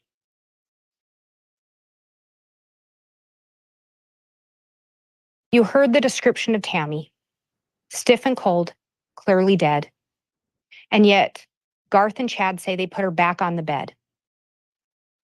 Garth says he hears a thud and his dad calls for him. However, Garth and Chad were consistent. Tammy didn't fall out of bed. Where's the thud? They both describe the top part of Tammy falling out of the bed and her legs being tangled in the sheets. And you heard from the coroner that when she arrived on scene, there was this rag in the bedroom. And she took the rag and she wiped the foam or the sputum that was coming out of Tammy's mouth. But what you also heard from her was it was a rag Chad had already been using. Tammy's clearly dead. The body's been moved. The foam's been wiped.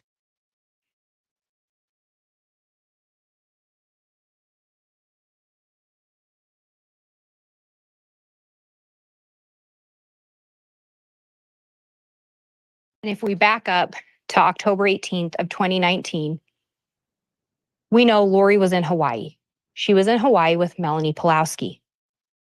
You heard how Alex took her down to Las Vegas to drop Lori off at the airport shortly before that. But what's more telling than who was in Hawaii is who wasn't. Melanie Pulowski told you Alex Cox was supposed to go with them on that trip. Alex didn't go because Chad needed help with something. Tammy was possessed. Her death percentage was low. Alex believed Chad 100%.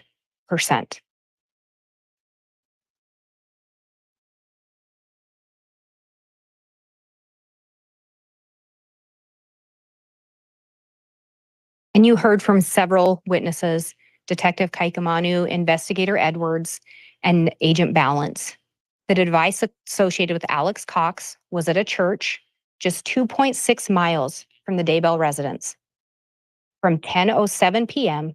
to 10:45 p.m. on October 18th of 2019. Chad needed Alex's help with something.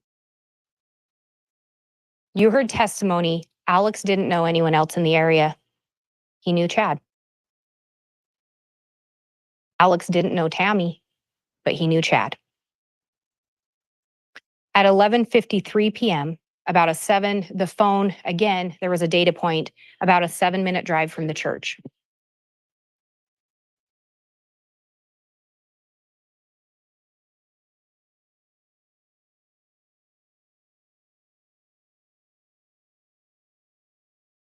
Garth would have gotten home between 1 and 1:30 from his employment. You heard Garth tell you that when he got home, he saw 2 lumps in his parents' bed, assumed it was them. He didn't go check on them. He didn't verify anything to see if they were okay. However, you heard from Micaiah Baglin that what Garth told him, that was when Garth got home from work, he found his mom dead in her bed and his dad was nowhere to be found.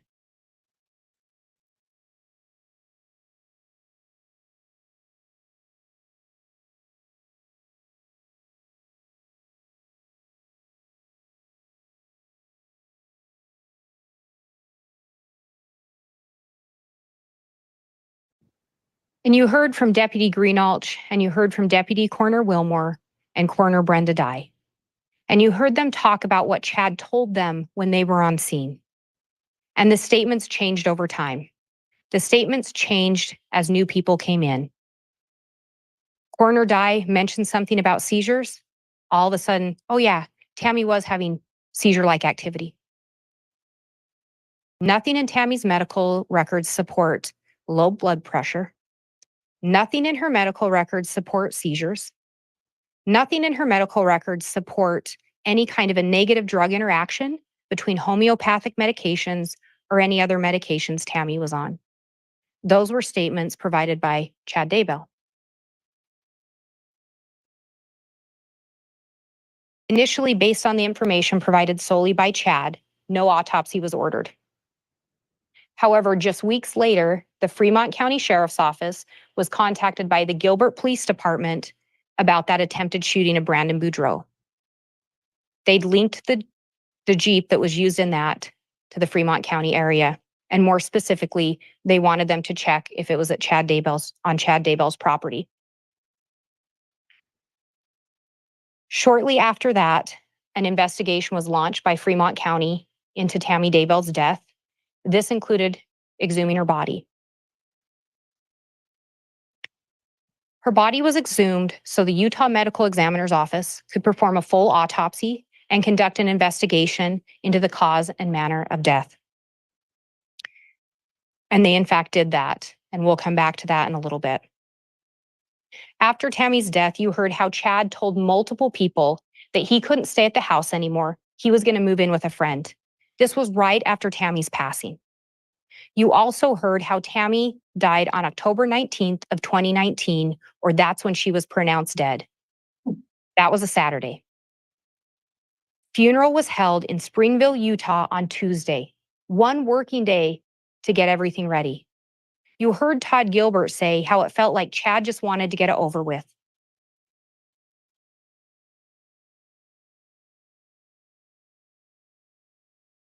And you also heard from Samantha Gwilliam that she had concerns because Chad indicated he didn't want his name on the headstone.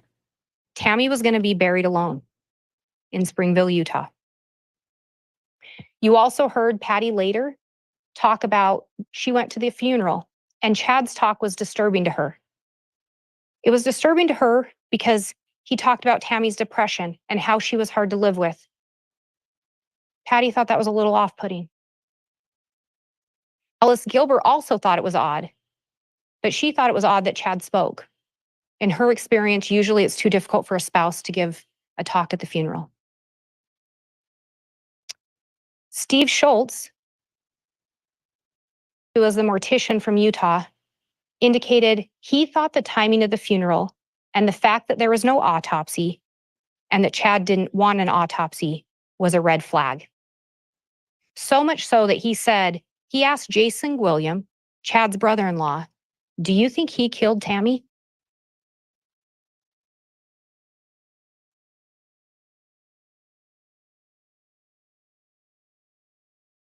When we talk about the timeline of October 18th to the 19th, you can see the communication. Text between Chad and Lori, Lori and Alex, Chad and Alex, Alex and Lori, and it goes on. They're in constant communication that day between the 18th and the 19th over that time span.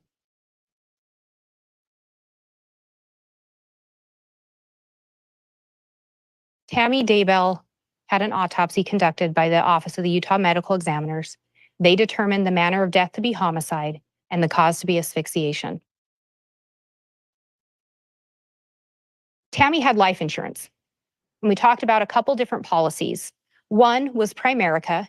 It was a policy that had been in existence since 2002.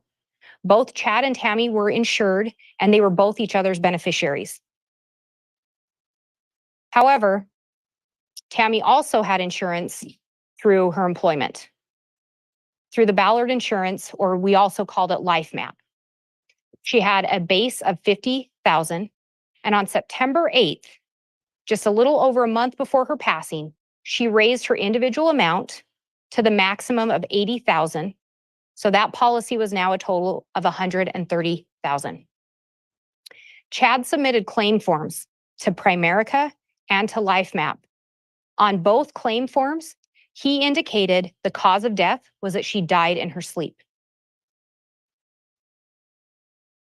Chad then received and deposited $300,000 from Primerica on October 31st of 2019, and then deposited $130,000 from LifeMap on November 8th of 2019.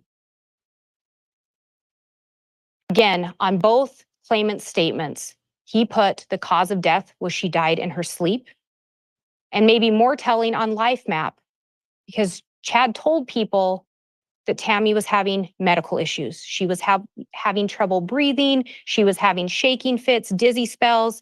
He provided information to try to explain her death. However, on the LifeMap claim form, under the question, when did the health of the deceased first become impaired, he wrote October 18th of 2019.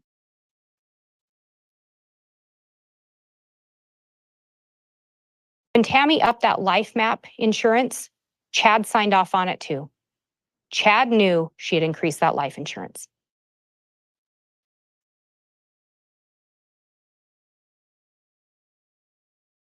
You heard how just days after Tammy's death, Chad went and visited with Alice and Todd Gilbert. And he told them about Lori. And shortly after, he brought Lori to meet with them. And Lori and Chad talked about their plans for a future, their plans to be together.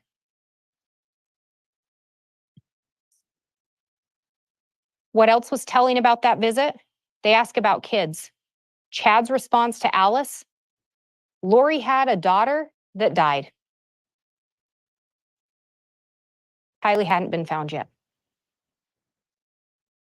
They went to dinner with Chad's parents, and you heard from Sheila Daybell. Lori told her, I have a daughter that died. We know on May 6th and 7th, Chad and Lori Googled searches for malachite rings. This was during a time that Tammy and Charles were still alive. We know on August 14th, Lori attempted to purchase a malachite ring. Again, on August 25th of 2019, she again attempted to purchase a ring. Charles was dead, Tammy was alive. On October 2nd, Lori purchased 2 malachite rings. Then she also purchased one more. The other ring was a men's size 11.5. And what's telling is that ring was returned on October 4th for a size 11. Then on October 25th, it was returned for a size 10, and that ring wasn't returned.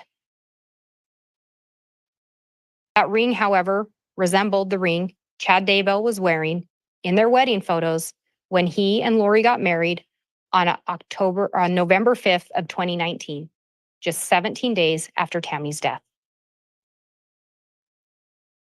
Chad filled out a rental application for Hawaii.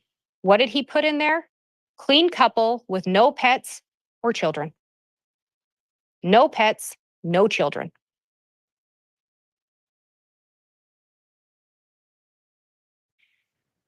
Chad and Lori had been messaging in July about a movie. Lori ended up telling him, looks like Kauai a lot. Chad, hopefully we will be there someday soon together. Chad's response again, that is the plan. That is the plan. What is the plan? To be in Hawaii together, to be in Hawaii unencumbered by earthly obstacles, unencumbered by earthly relatives. Chad and Lori got married on the beach in Kauai on November 5th of 2019.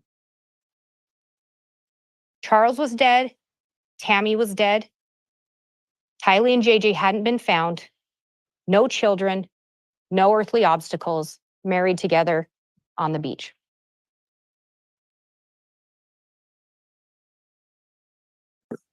Chad and Lori's bliss didn't last long because Kay Woodcock reported her grandson JJ is missing.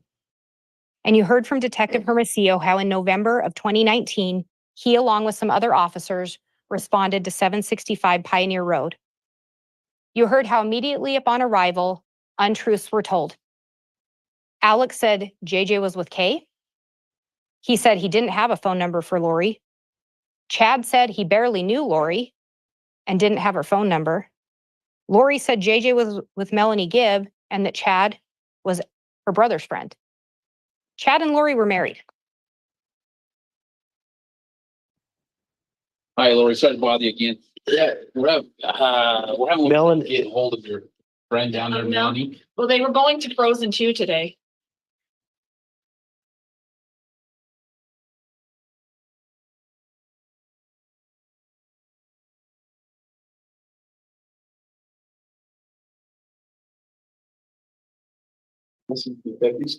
hello. Me too. So we're here, It's a big mess. I just talked to the guy on the. and what did he ask you? He was just saying that you wanted to do a well check on JJ. So JJ would be where? He's in Arizona. Who's he with in Arizona? He's with one of my friends in Arizona. Oh, oh, you got a notepad? No, let me get one. No. Come here. You mind if he comes in? Oh, okay. So All right. who's the friend he's with? My friend Melanie. Her son has autism. Stuff that was going on. If you want to know, it's a lot of stuff. So Well, that's why we're concerned because it just was kind of weird. it is very weird. I've had to move around a lot. One of my brothers is trying to kill me. Not the brother that lives here. Obviously, he's kind of my protector. But everyone is causing me trouble right now. So We don't want to cause a lot of trouble. How long have you been here? we only been here since September. Okay. We moved up here in September. My daughter to go to BYUI.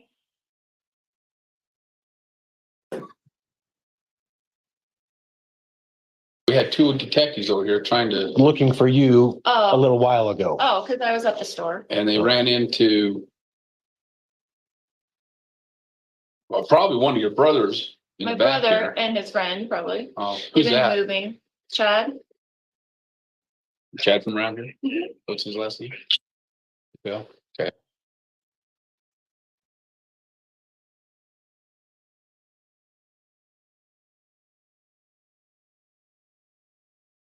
On that same day, Chad called Melanie Gibb and he told her, the police are going to call, don't answer. Melanie talked about how Chad sounded scared. She asked Chad, JJ's not with Kay? Chad's response, no. Chad knew JJ wasn't with Kay. Later, Lori did reach out to Melanie and she asked Melanie to lie to the police and say JJ was with her, that she'd taken him to the movie Frozen. She even went so far as to ask Melanie to snap a photo of some kids to try to pass it off as JJ. You heard from Melanie Gibb. She trusted Chad. She trusted Lori. They had told her law enforcement was dark. She initially told police JJ had been with her. Pretty quickly after, she corrected her statement with law enforcement and told them she never had JJ. He'd never been with her. She didn't know where he was.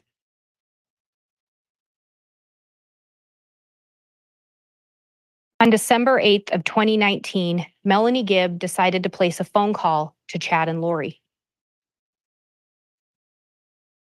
Okay, I did have a question that I asked Al at one point, your brother, if I wanted to know, like where he was, and he said I did not want to know, and that he could not be found. So what does that mean? I don't know why he would say that, but it's the same story. Like Yeah. I don't even want Al to know. I don't want anybody to know so that nobody has to be worried about it. I mean, nobody has to be Yeah. questioned about it, so he can be safe.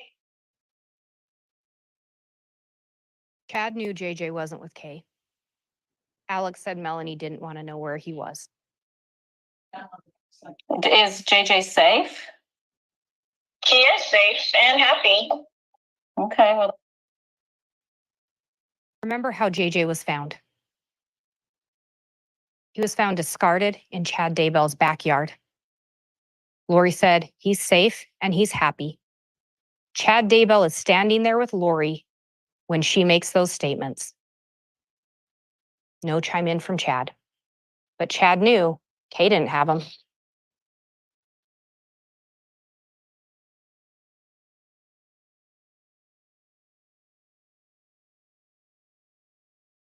So is there kids that are not involved, or they're what are they talking about? So I'll have a clue if they show up at my house. If they show up, you can just give them the attorney's name and say, we're not talking to you without an attorney. Okay. Because No. Well, it's my sister-in-law. It's just a bunch of people that are starting trouble for no reason. It's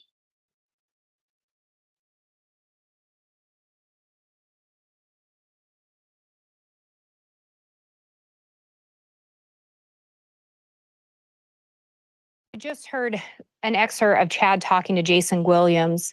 But before that, on that December 8th call with Melanie Gibb, Chad ends up chiming in, and he's trying to explain the Tammy situation. People are out to get us. People are making stuff up, such as my sister-in-law. Tammy died naturally. Tammy died in her sleep. Tammy was having health issues. Her heart was about to give out. My kids will testify to that. so is there kids that are not involved, or they're what are they talking about? So I'll have a clue if they show up at my house. If they show up, you can just give them the attorney's name and say, we're not talking to you without an attorney. Okay. Because No. Well, it's my sister-in-law. It's just a bunch of people that are starting trouble for no reason. it's separate from the Tammy situation. Again, Chad trying to distance and explain the Tammy situation separate from the kids. But it wasn't separate. Chad determines if people are dark or possessed. Chad rates their death percentage, and we all know what Chad said. Dark people, possessed people, the body has to die. JJ, Tylee, Tammy, all labeled as dark by Chad Daybell. It's a simple situation, but we just can't tell you because then you'd have to be involved. Yeah, no, exactly. I get it. That's fine. So at that point, they're talking about bringing down like a host of like FBI people involved and stuff. And I'm like, I don't want, I don't need that. It's Christmas. So, that's where I'm just going, all right, that's interesting. So, okay. Well, you don't know anything, which Yeah. is great. Yeah. You don't know anything. No, I don't know anything. And so that's good news at that point in time. So, okay. I don't know how they would have done that other than Heather. You heard from both Melanie Gibb and Jason William. They recorded these calls. They were both hoping to help locate JJ and Tylee. They still hadn't been located. You also heard some recorded calls that were recorded by Ian Pulowski. In those calls, you hear Chad and Lori repeatedly refer to law enforcement as dark Some of them are even disciples of Cain. They're so dark. Melanie Pulowski at one point asked what she's supposed to do about Detective Hermosillo because he's not going to stop. He's not going to stop until he finds those kids, and she wants advice from Chad. What does she do? Chad's response, get out of his way. He doesn't say, and Lori doesn't say, we'll produce the children, we'll come and help you. Chad actually tells her, well, they are going to continue to bug you because you're the only one they can locate right now. She's the only one they knew where she was.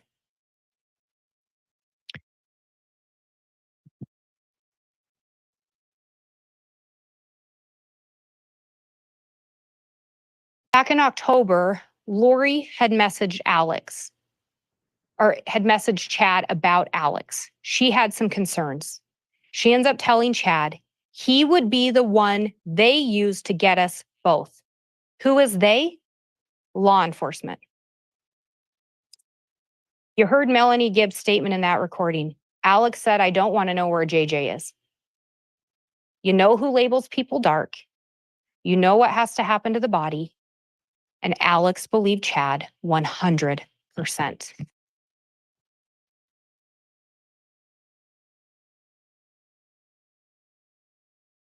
In November of 2019, Chad gave Alex a patriarchal blessing. And you progressed and were selected by the Savior himself to be part of the fourth creation. Great warriors were needed in that creation. Powerful goddesses were needed to be protected, and you were selected to help protect your sister. And you helped her in numerous probations as a defender. You have a special bond even from the premortal world. You connected there. And as she grew in power, you were right there beside her. Oh, Alex was Lori's protector. I am Chad Daybell. It is November 24th, 2019, a Sunday afternoon, 5:15 p.m. We're going to give Alex Lamar Cox a patriarchal blessing. Alexander Lamar.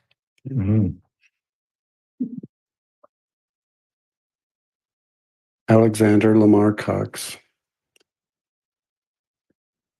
On this special day, I lay my hands upon your head to give you a patriarchal blessing as part of the member of the Church of the Firstborn that you have earned the privilege to be a member of.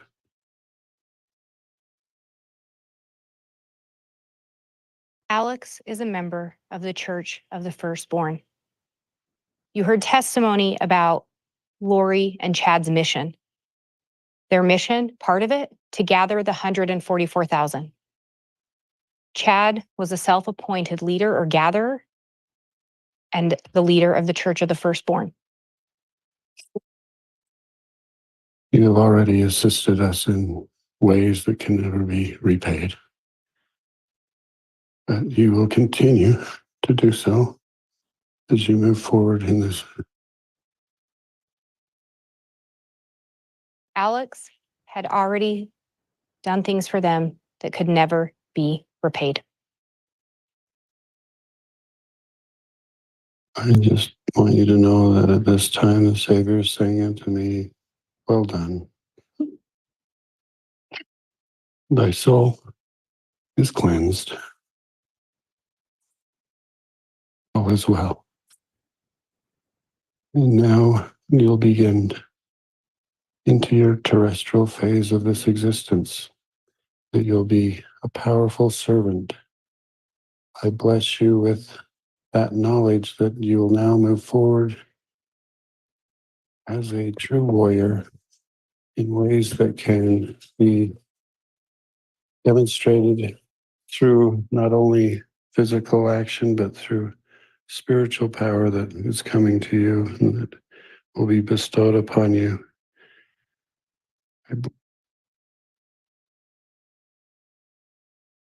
Alex had been cleaned.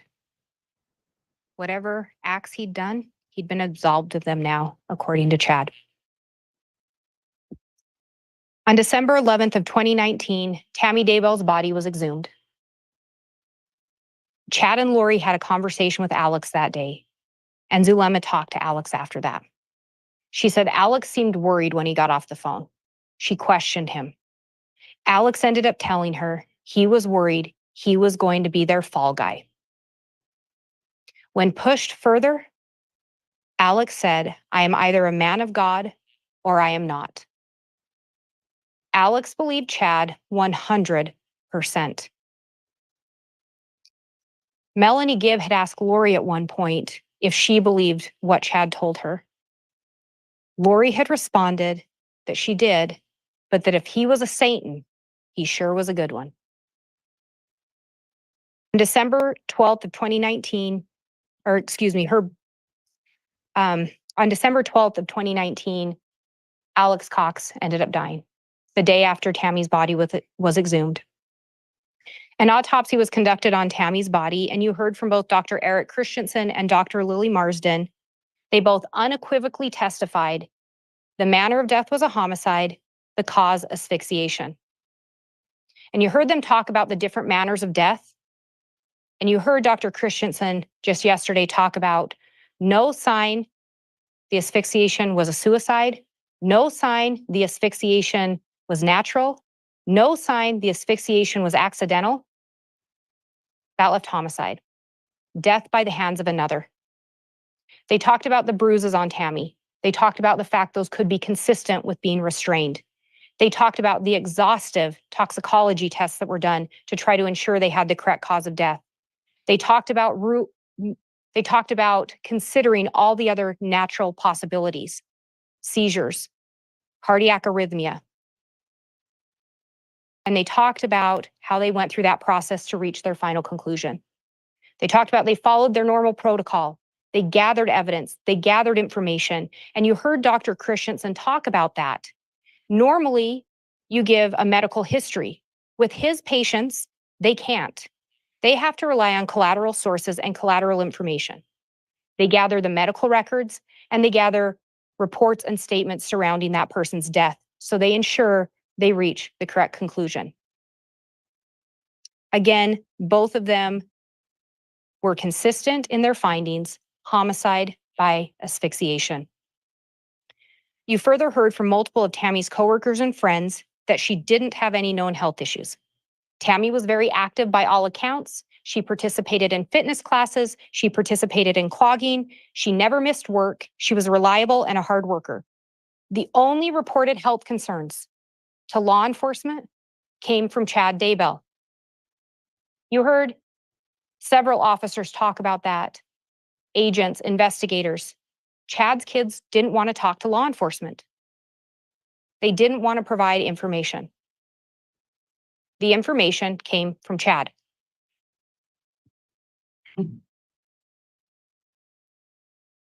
Chad told people different things regarding Tammy's death. Heather Daybell, Jason William, the coroner. Tammy was sick, coughing, found her at 6 a.m. dead. Also to Heather Daybell, no autopsy because the coroner had found matter in her throat. There was no testimony of that. She died of an embolism, also told to Heather Daybell. Chad said Tammy woke up at midnight, throwing up, and died at 2 a.m.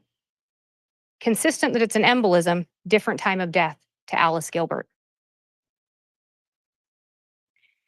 Tammy was sick, coughing, went to bed around 10. Chad went at 1 and found her cold and dead on the floor to Hannah Munoz.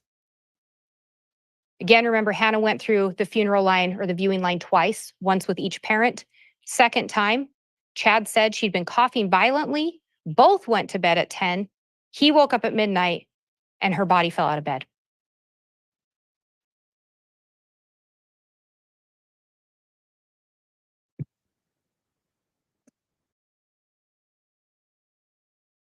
While Tammy's autopsy was being conducted, while the kids were still missing, while Alex passed away, Chad and Lori remained in Hawaii, on the island of Kauai, living out the plan as set forth by Chad Daybell.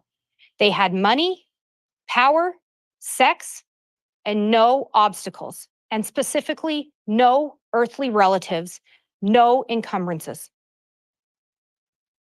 However, they left a wake of destruction and tears for those that had trusted them.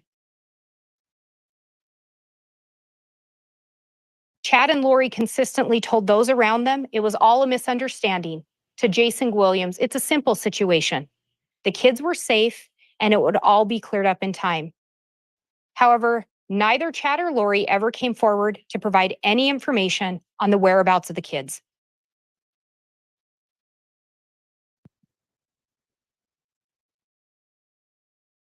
On June 9th and 10th of 2020, you heard multiple officers, investigators, detectives talk to you about the search of Chad Daybell's property. Agent Daniels described in detail how the search was conducted, and you heard multiple officers talk about the scene, the smell, the process, and the callousness of the way the children were discarded. You heard how the officers present at Tylee's scene were on their hands and knees, sifting through the dirt with their hands, small tools, in an attempt to locate Tylee's bones and her other remains. Tylee had been discarded in a pet cemetery with some of her remains in the fire pit as well. The investigators collected the bones, tissue, organs, and what has been described as a burnt mass. That's what was left behind of this young lady. Tylee had a whole life ahead of herself. You heard how JJ was buried by the pond, and you heard how once the soil was removed, there were rocks. Once the rocks were removed, there were boards. And once those boards were removed, you heard how they found JJ. JJ was 7 years old.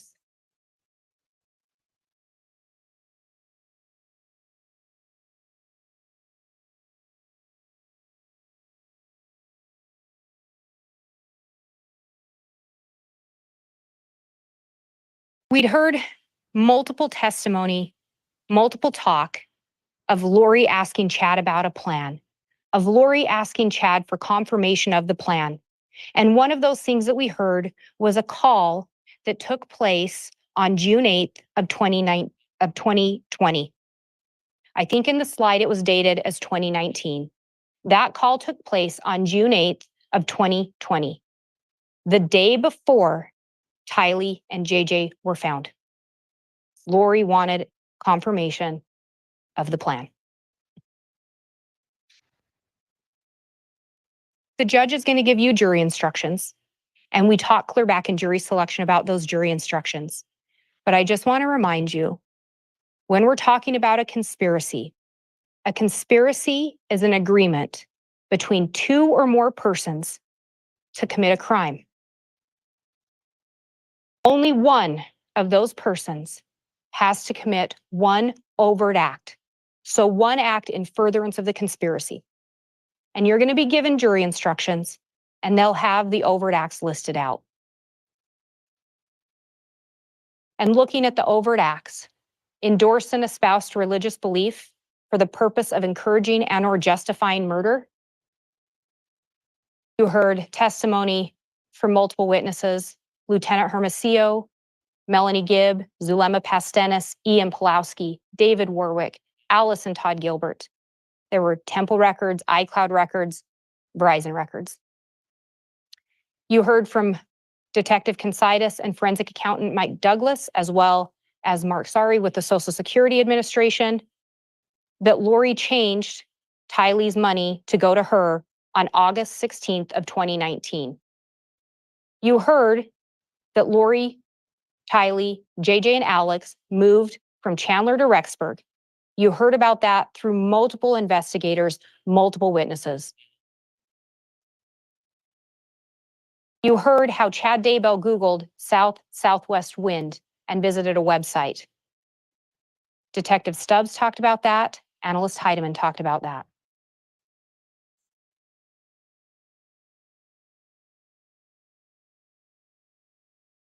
You heard from Agent Balance and Agent Wright, as well as Patrick Eller, how Alex went to apartment 175 in those early morning hours of September 9th. You heard again from Detective Considas, Forensic Accountant Douglas, Mark Sari, and Agent Hart that Lori did not report to the Social Security Administration. She continued to collect that money. There's evidence of that in the iCloud accounts and bank records. Similarly, same type of evidence to support she continued to wrongfully collect those Social Security benefits. On or about September 23rd, Alex took possession of JJ. Lori tells Warwick and Gibb JJ's with Alex, refuses to let David Warwick see him on the 23rd, and the night before, David and Melanie had seen him with Alex. We heard multiple clips from that November 26th interview with Lori Vallow, where she provided false information. JJ wasn't with Gibb. She was married to Chad. She didn't provide truthful information. September 23rd to February 1st, again, similar to Tylee in the Social Security, Lori failed to report that. You heard about that through those financial timelines that were presented and that testimony. September 9th, similarly, she continued to wrongfully collect that money. She didn't report it. She continued to collect it.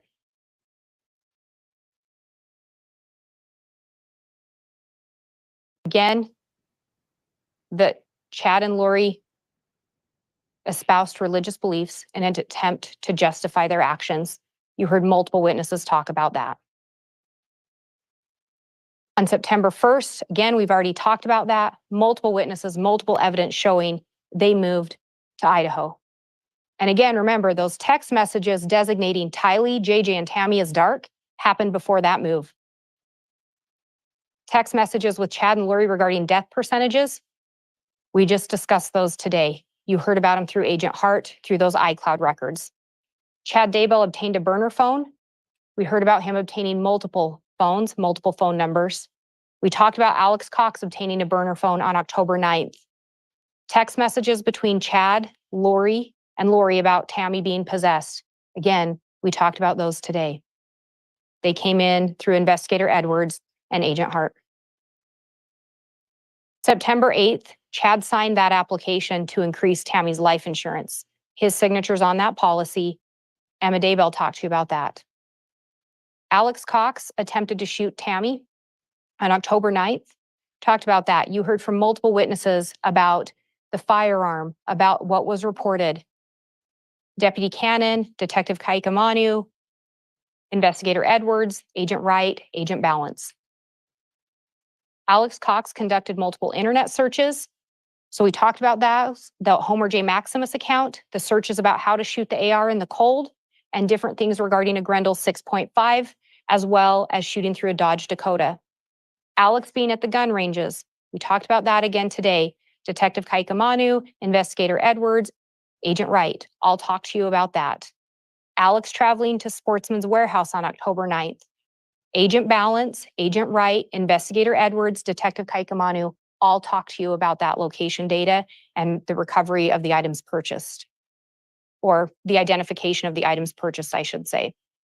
Alex being at the church parking lot approximately 2.5 miles from the Daybell residence on October 18th, 2019. You heard about that information from Agent Balance, Agent Wright, Detective Kaikamanu, and Investigator Edwards.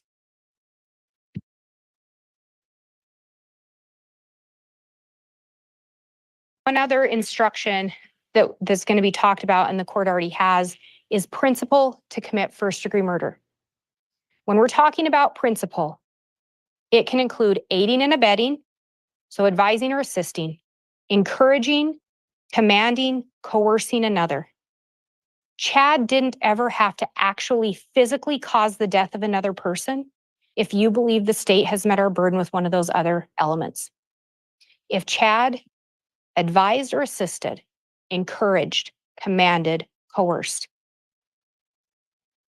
if it was premeditated, so planned or intended.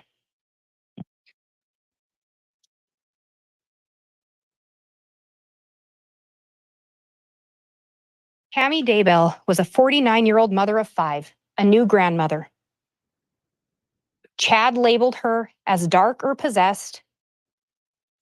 Her death percentage was low. We know what happens to the body. Tammy had to die. Tylee Ryan, a 16-year-old young lady with her life ahead of her.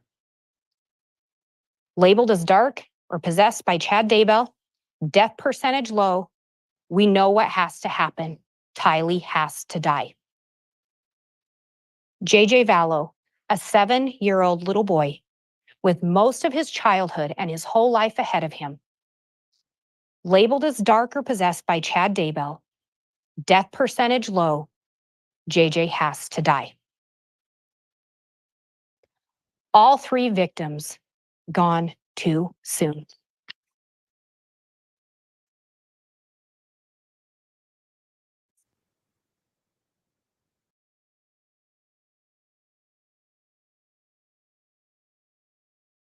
All right, thank you, Ms. Blake. That will conclude the state's closing. At this time, we are going to take a lunch recess. We will go ahead and resume with the defense closing starting at 2:00. Is that all right, Mr. Pryor? Yes, Your Honor, that should be fine. I think that'll be fine. Thank you. Okay, thanks, everyone. We'll be in recess till then. All right.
All rise. District Court's again in session.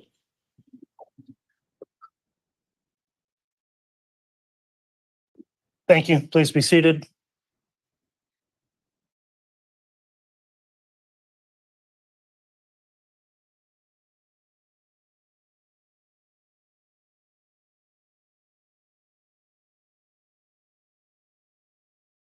All right, Mr. Bailiff, if we could have the jurors return to the courtroom, please.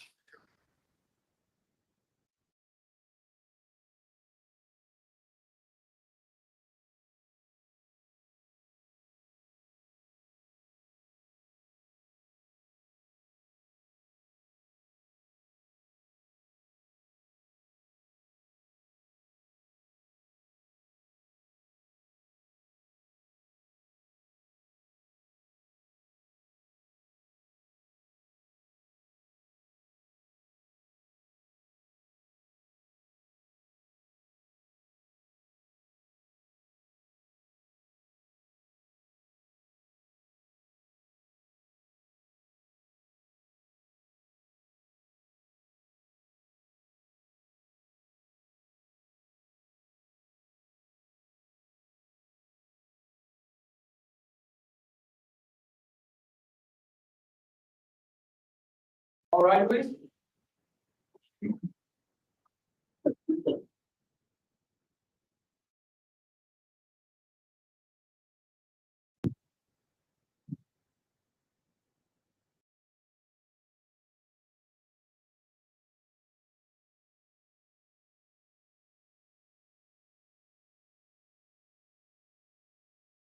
Jury's all present. Counter for Your Honor.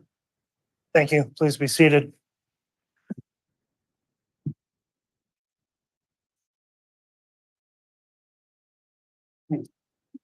All right, we're back on the record on case CR 22211623, State of Idaho versus Chad Guy Daybell. We just concluded the lunch recess. At this time, the state completed its closing argument. It's now time for the defense to make its closing argument. Mr. Pryor, is the defense ready? Yes, you may. Okay, we'll enact that. You can use the wireless microphone as well.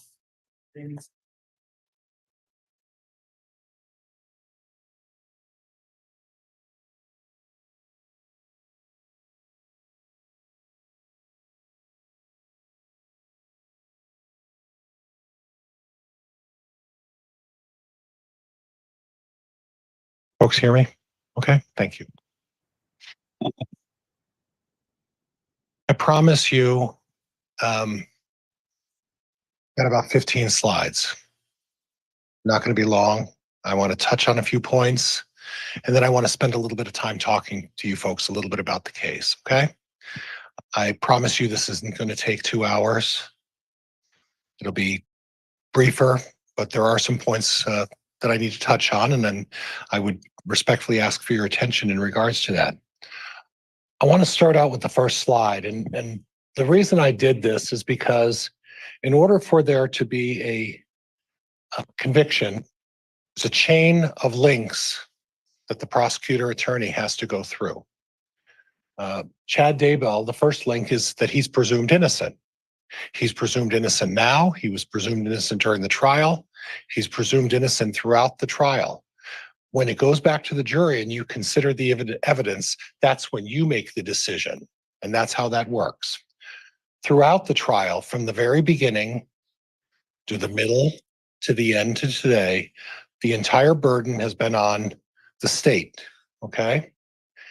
And the definition of what has to be proven by the state is beyond a reasonable doubt. State must prove every element beyond a reasonable doubt. Now, you've heard some information previously from the other attorney about what the state has to prove. One of the things the state has to prove in regards to the conspiracy charges is that there was an agreement, okay?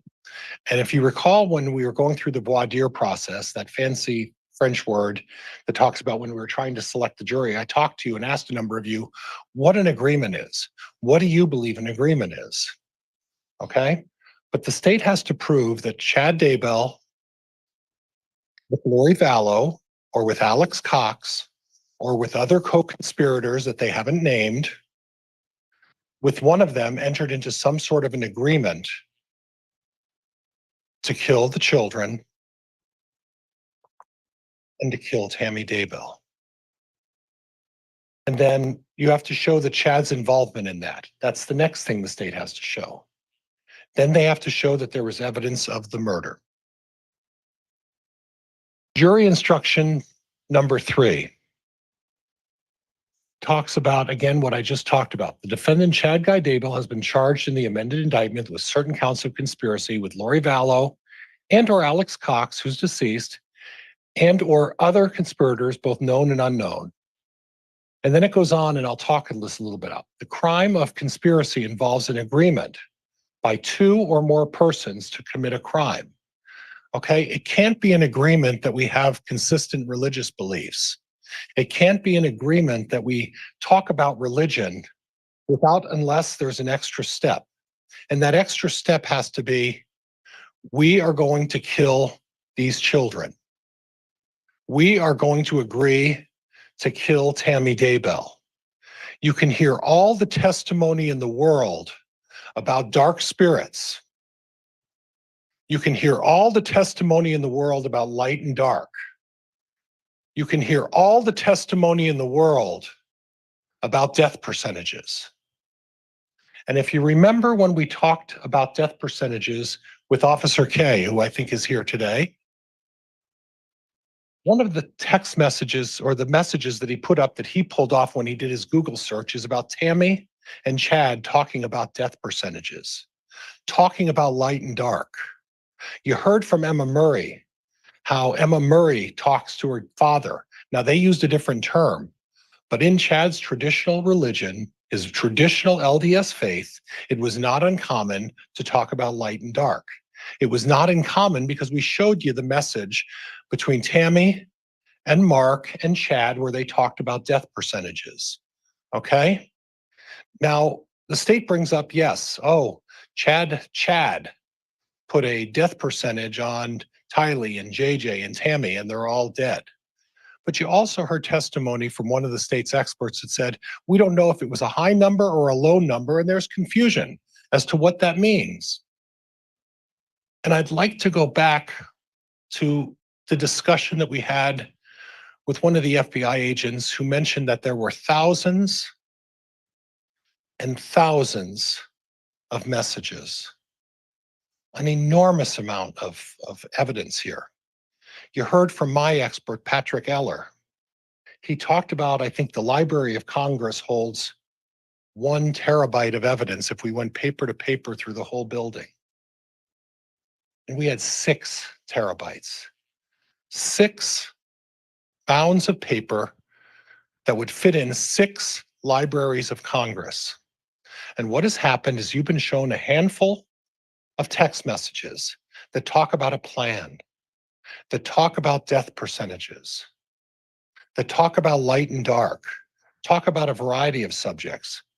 But what you didn't hear is you didn't hear about the thousands and thousands of messages that talked about religious beliefs, talked about a variety of other topics. And if we look at each and every one of ours position, you can always find a text message or a message of some kind that may be slanted or turned in a way to benefit one position or another. And that's not particularly uncommon. How often is it you send out a text message to somebody and it's misconstrued? How often is it that you send an electronic message to somebody through an email and it's misunderstood? Or maybe it's looked at in a different way. You know, as a society, we've lost our ability to communicate. Doing what I'm doing today is a lost art. Lawyers have to do this, especially in our position. But many of people who are in jobs, what it's done is send me a quick email, send me a text message, tell me what you feel. And sometimes those messages can be construed. The prosecuting attorney talked about, oh, there was a plan, and insinuating to you, suggesting to you that this plan was to kill the children.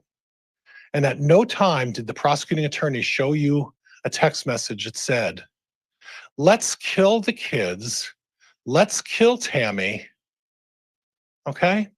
Instead, they talked about a plan. This is what we're looking to do in the future.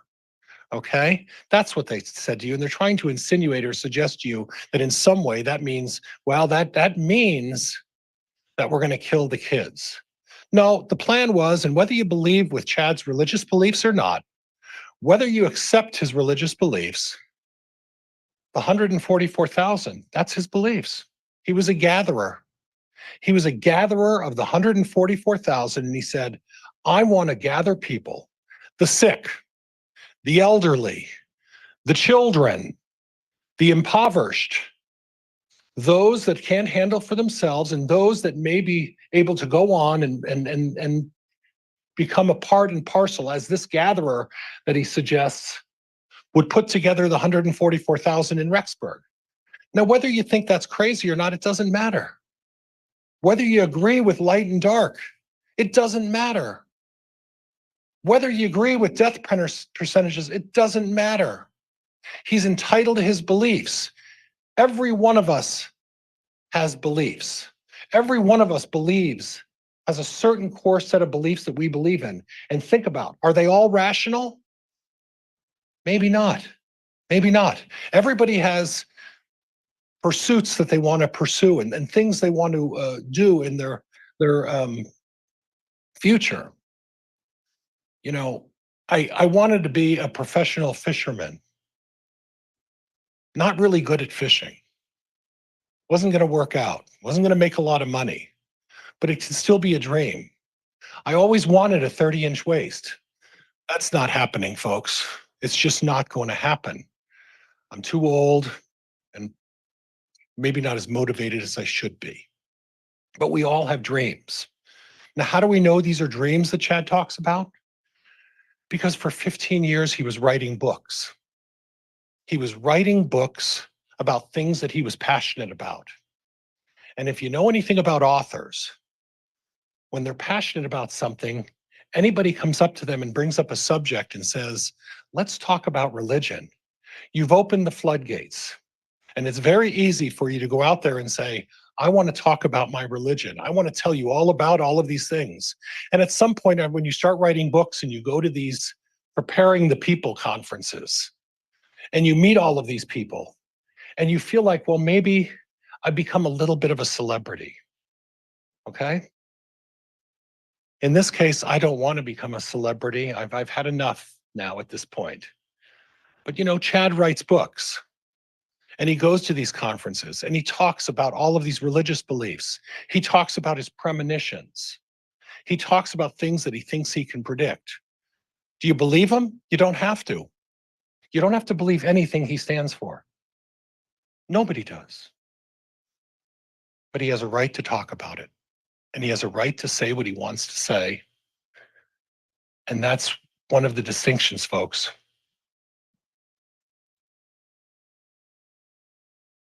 Involves an agreement. It requires an agreement. You don't get to the overt acts. You don't get to all of the things the prosecutor has said about all of the things these people have done until you establish that Chad Daybell, by evidence and testimony in the last 2 months, has shown that there's been an agreement between him and Lori, him and Alex, or anyone else. There's no agreement. Show me the text message that says there's an agreement. Show me the text message that says this is what we're going to do. You were showing some things that talk about plans. Yeah, the plans of the 144,000. The plans of putting together this village of people to help all of these people out and do all of this. Traditional Mormon faith beliefs. Traditional Mormon faith beliefs. Those traditional Mormon faith beliefs that also included things like celestial marriages, being able to marry someone in the celestial realm and do that. Going to a temple and saying, up there, I'm allowed to get married in the celestial because that's what we were taught. That's traditional. I'm allowed to do all of these things. Now, whether you agree with that or not, it doesn't matter. But if you have a core set of beliefs, and those are things you believe in, That's not a crime. The crime only comes into play. The crime of conspiracy involves an agreement to commit a crime. You should only consider the evidence against the defendant Chad Guy Daybell in this case and should not speculate as to any other case or legal proceedings involving alleged co-conspirators. When I first started with you folks with the voir dire process, again, that fancy French word that I always mispronounce, I talked to you a little bit about speculation. I talked to you about hunch. I talked to you about conjecture. I talked to you about guess. They all mean the same thing. The judge's instruction and what this judge has told us we have to do. And I put it up there for a reason. You must only consider the evidence against the defendant Chad Daybell in this case. It says it in the third instruction that you're going to read. Only in this case, the evidence that you have heard, they have not established an agreement. They have not given you any proof that there's any kind of an agreement. Read the overt acts. They espoused religious beliefs. That's what it says in the conspiracy charges. We espoused religious beliefs. Chad espoused his religious beliefs. Unless there's agreement, it doesn't matter whether he espoused his religious beliefs or not, because everybody's allowed to espouse their religious beliefs. I can tell you all about my religious beliefs. I can tell anybody, you could all talk all day long about our religious beliefs. But unless there's an agreement to commit a crime, you can talk all day long about your religious beliefs. You could say anything you want. I can say there's a little green man in my backyard and I get to dance around with him and talk about religion all day long. And whether you believe it or not, it doesn't matter, but I'm entitled to my opinion to say that. And unless I can get into an agreement to commit a conspiracy, all the overt acts in the world don't matter. So there are two overt acts in the conspiracy that they talked about with JJ and Tylee. They killed these kids because of Chad's religious beliefs. That's what they're saying. His religious beliefs and all of this talk about dark and light was the reason Chad, Lori, and Alex killed these kids. Okay. And then, oh, by the way, the other overt act. Chad Googled south-southwest wind. And yet we heard from Emma Murray. She said, I Googled south-southwest wind. I had an event like Joe Murray's 5K race to see what the weather was going to be like, or another event that Joe was involved in. And she Googled it a short time before that event. You have to have an agreement. Again, do not speculate as to any other case or legal proceedings involving the alleged co-conspirator. What that's telling you is this: judge's instruction. You heard testimony about Charles Vallow. We've heard about that. We've heard a lot about it. Counsel brought it up again today. And I believe, if I remember right, I don't see him. Officer Duncan's here today. And Officer Duncan got on the stand, and when I pressed him, and remember, folks, I brought the paper out. Brought the sheet of paper out, and I said, Officer Duncan, read this to the jury. Read what this prosecuting attorney in Arizona stated about the status of the case. And what did he say? Chad Daybell, with this in regards to Charles Vallow, no reasonable likelihood of conviction. What that means, they don't have any evidence. They don't have any reason. So, you don't get to say, well, he's guilty because he must have been involved. Charles Vallow, except the prosecutor said no reasonable likelihood of conviction. Lori Vallow's involved with Charles Vallow. Alex Cox, if he was not deceased, involved with Charles Vallow. Then we go to Brandon Boudreaux. Chad Daybell, not implicated in regards to Brandon Boudreaux. You know what Chad did? You know why he's not implicated? He carried a tire from a storage unit from a Jeep. And the prosecutor down there recognized you don't have an agreement there because you carried a tire. You don't have an agreement because Chad Daybell has religious beliefs that we don't believe in. What they have is they have Alex Cox shooting at Brandon Boudreaux and Lori Vallow down there involved. And that's what you have down there. Do not speculate as to any other case or legal proceeding involving the alleged co-conspirator. It's in black and white. Facts, evidence. Again, that fancy French word voir dire. I talked to you folks about that. I talked about facts and evidence. Fact. Chad Daybell was not involved with Charles Vallow. Fact. Chad Daybell is not implicated with Brandon Boudreaux. Fact. Chad Daybell espoused religious beliefs. And if you want to believe the prosecutor, well, maybe Chad Daybell did a south-southwest search. Where's the agreement? Where is the agreement? It's not there. You must remember, the defendant, Chad Guy Daybell, has the presumption of innocence, and you must consider his innocence based solely on the evidence provided in this case. It's the judge's instruction. It's not their instruction. It's not the four of them over there. It's the guy that matters here, who sets the instruction and tells us the rules we have to follow. And the rule is, you must remember the defendant, Chad Guy Daybell, has the presumption of innocence, and you must consider his innocence based solely on the evidence, the facts and evidence that you have been presented. That's what you have to consider. We don't speculate. We do not guess. We do not engage in conjecture. We don't do any of those things. Facts and evidence.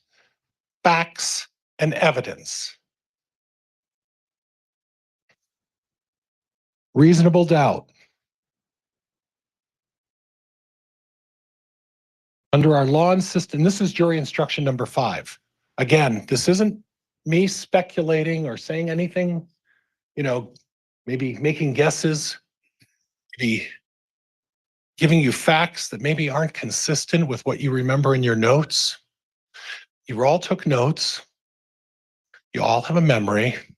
I know it's been a couple of months, but you all took notes and you all have a memory. And the judge's other instruction would be rely on your memory. Rely on your notes about what you remembered, not what the lawyers say. That includes me. If I say something that's different than what you remember in your notes, you rely on your notes.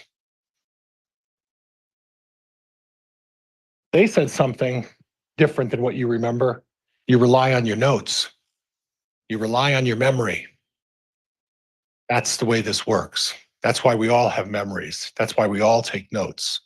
That's why we all document what has been said for the last 2 months. I watched all of you take very careful notes. I watched all of you document what was being said. Rely on your notes. Rely on your memories. Under our law and system of justice, the defendant is presumed to be innocent. The presumption of innocent means 2 things. The state has the burden proving the defendant guilty. The state has the burden throughout the trial. The defendant is never required to prove his innocence, nor does the defendant ever have to produce any evidence at all. Chad doesn't have to do anything. He could sit back there and just let the state do their thing.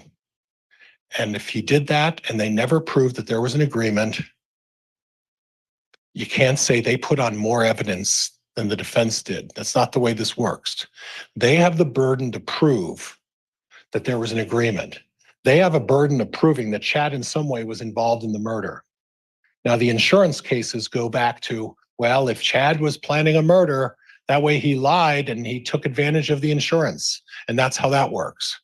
Because if you folks find that he wasn't involved in the conspiracy or the murder of anybody, there's no insurance fraud case. doesn't have to provide any evidence at all. Now, you know 4 experts. Dr. Bartling, and we're going to get to that in a little bit. Dr. Hampinkian, Dr. Raven, Patrick Eller. He didn't have to do that. Chad didn't, it's not his job to prove innocence. It's their job and it's their burden to prove guilt. They have the obligation to prove guilt. Second, the state must prove the alleged crime beyond a reasonable doubt. A reasonable doubt is not mere possible or imaginary doubt. It is based on reason and common sense. So when you think about reasonable doubt, what you're doing is you're saying, okay, do I have a reason to believe or doubt whether Mr. Daybell is guilty, whether Chad did this? Do I have and using my common sense and reason, is it possible Chad's not guilty of this? That's reasonable doubt. If you're saying to yourself, I don't know what happened. I don't know the truth. I have no idea really, maybe we will never know what happened here. If that's going through your head, folks, and you don't know which way this is supposed to go, or you have some doubt in your mind whether the state proved their case, the verdict is not guilty. And under our system of justice, it has to be not guilty. Because you can't just bring a bunch of people in from a school who suddenly espoused that Tammy was perfectly fine, and one after another, and bringing the principal in, and bringing anybody who ever even spoke to Tammy once, or once a week, or anybody else, and saying, oh, she was healthy.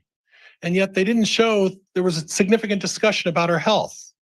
And we're not supposed to believe her family. We're not supposed to believe her son and her daughter who knew her better than anybody else. And then I guess what the state would like to do is, well, believe all of these 9, 10, 12, 15 teachers and principals and everybody else who was dragged in and said, oh yeah, healthy as a horse. Okay. Common sense. Common sense. That's what you need to do. It may arise from careful and impartial consideration of all the evidence or from the lack of evidence. If after considering all the evidence you have a reasonable doubt about the defendant's guilt, you must find the defendant not guilty.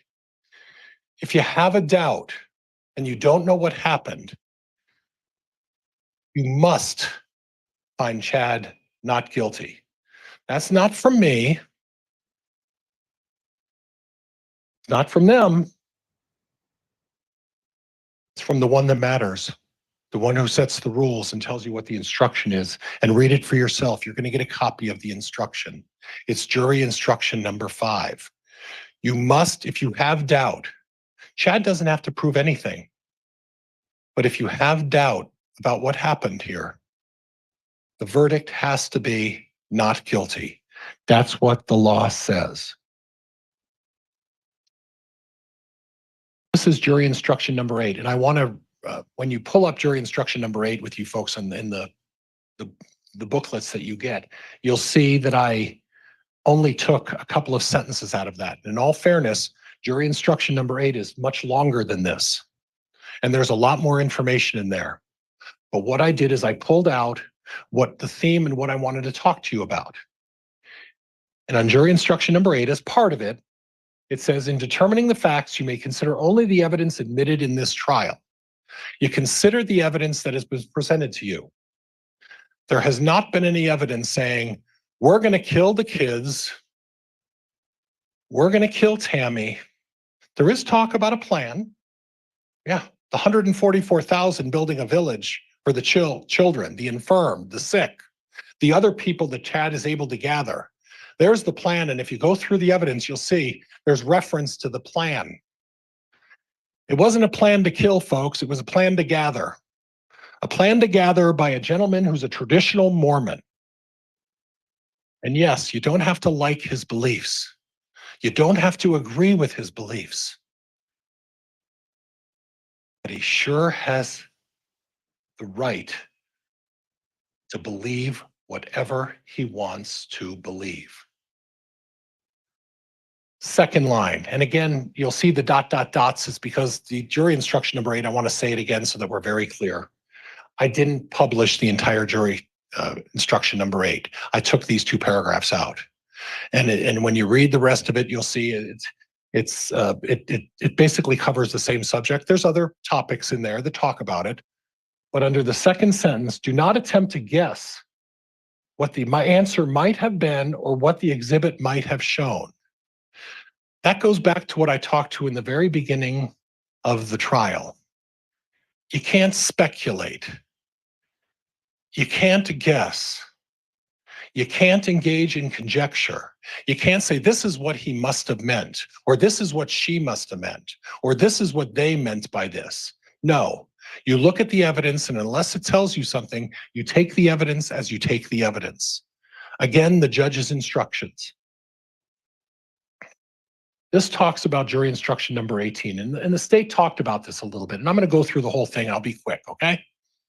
The law makes no distinction between a person who directly participates in the acts constituting a crime and a person who either before or during the commission intentionally aids, assists, facilitates, promotes, encourages, counsels, solicits, invites, helps, or hires another to commit a crime with the intent to promote or assist in its commission. That was a lot. I can talk, but that was a lot. In other words, what that's saying is that if there was a murder and someone did something to help along, aided in that's a problem, and it is. Okay? But then we go down to the last sentence, and this is what's important, and this is what you need to look at. And in all fairness, I wanted to put the entire jury instruction so you could put it into perspective. Mere presence at, acquiescence in, or silent consent to the planning or commissioning of a crime is not sufficient to make one an accomplice. Okay? What that's saying is this. Chad Daybell can talk about religion all day long. Chad Daybell can espouse his beliefs, and he could talk about zombies with Zaluma, or Melanie Gibb can teach about zombies, and Chad can talk about dark spirits. Chad can talk about light and dark. Chad could talk about all sorts of religious beliefs, okay?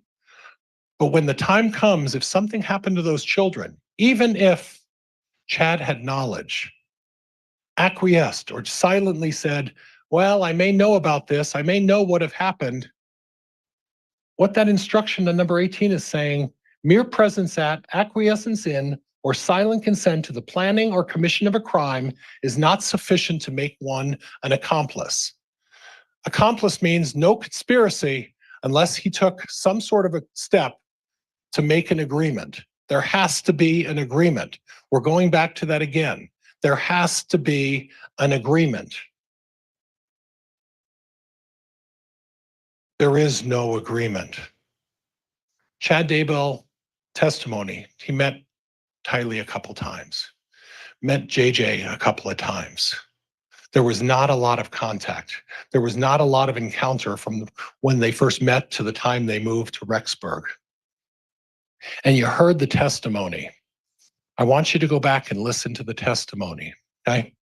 I want you to look back at Jason William and really listen to one of the exhibits that's been admitted, and state provided that a little bit, provided a portion of it anyway.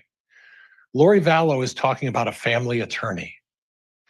Now, for those of us who know what a family attorney is, they deal with divorce, they deal with custody fights, they deal with all of those topics.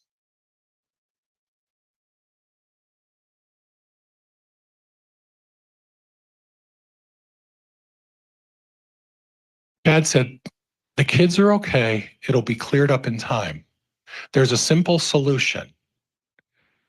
He calls Melanie Gibb, talking to her, and if you listen back to the tape recording, basically in essence, he's saying, where are the kids, Melanie? What's going on? I thought they were with you. He did say, don't lie to the police. Well, you know why? Because he thought Kate and Larry were in the process of trying to take the kids from Lori. Where did he get that from? Guess where? Lori Vallow. Chad didn't know where the kids were. Chad didn't know where the kids were until that fateful day on June 9th, when they're discovered on his property.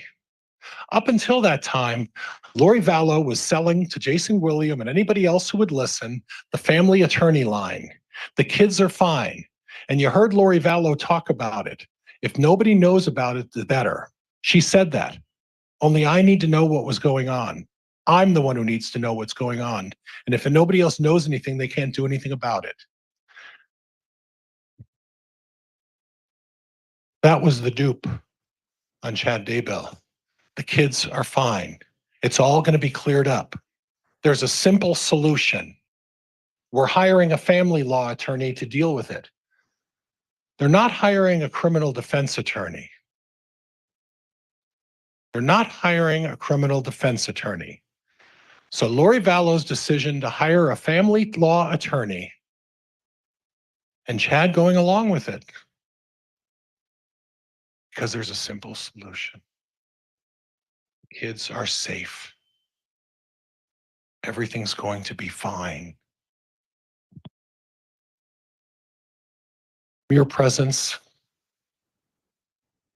acquiescence, silent consent doesn't get you there. Even if he knew there was a crime, even if Chad Daybell knew, well, maybe the kids aren't safe.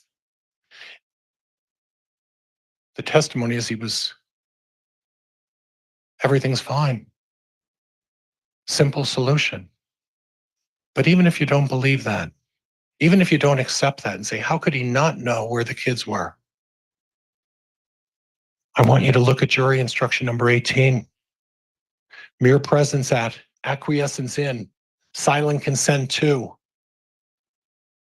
It doesn't get you there, and it doesn't mean he committed a crime. He's saying the kids are safe because Lori told him the kids are safe. He's saying it was a simple solution because this was a custody fight, because Kay and Larry were trying to take the kids, JJ anyway, from Lori. Lori talked about that with Detective with one of the detectives on the 26th of November. He talked Ron Ball, excuse me. Officer Ball's here, I think. Front row. Talked about it with Ron Ball. The other thing about that tape that you need to understand, the other thing about the tape, and I didn't mean to go on this long, and I'm sorry, I guess I may not have been completely forthright. It's going to take a little longer than I thought, but I want to emphasize this stuff. I apologize for that. The other thing is when you listen to the tape with Ron Ball and the other officer, okay, you hear Lori Vallow talk about, well, I'm only here for a short while. And this is in September when they first started looking for where the kids are. And go back to your notes, go back to your memory, but then go back to the tape and listen to the tape where Lori Vallow says, well, I'm also going to be planning to move back with my friend Melanie Gibb. That was in September when she moved here. The kids were here and she's already planning. She hadn't even been here for very long, couple months. And she's already planning on moving back, and she said it in her own words, with my friend Melanie Gibb. Okay, after being 2 months here. Okay, and that's important. Remember that. Jury instruction 18, acquiescence. And it's a big word. Okay? And I looked it up in the dictionary. I'll admit that, okay? I looked it up because I know what silent consent is. But when you look up acquiescence, it says awareness, acceptance, compliance. I'm aware of it. All right, I'm accepting it. I'm going to go along with it. That's acquiescence. I'm going to just go along with what is going on. So even if you think Chad Daybell should have known, but there was no agreement. There was no evidence that he entered into this plan to do this. The prosecutor's overt acts talk about espousing religious beliefs. They don't mention an agreement, but they know you got to have an agreement first before you get to the overt acts. I showed you that earlier. And acquiescence means I'm aware, I accept. I'll even comply.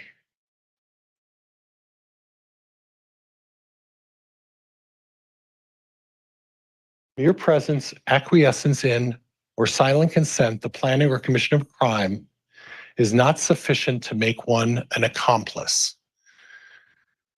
Acquiescence. If there's no agreement, there's no plan to do that, and you don't have Chad Daybell with any evidence, the evidence that you're only supposed to consider that you have, he didn't commit a crime if that's what you believe. Now he's saying the kids were fine, they were being kept, and Lori Vallow was doing that. It was a simple solution. But if you don't believe that, acquiescence does not make it a crime, folks. And this isn't me saying this. This isn't some lawyer's argument.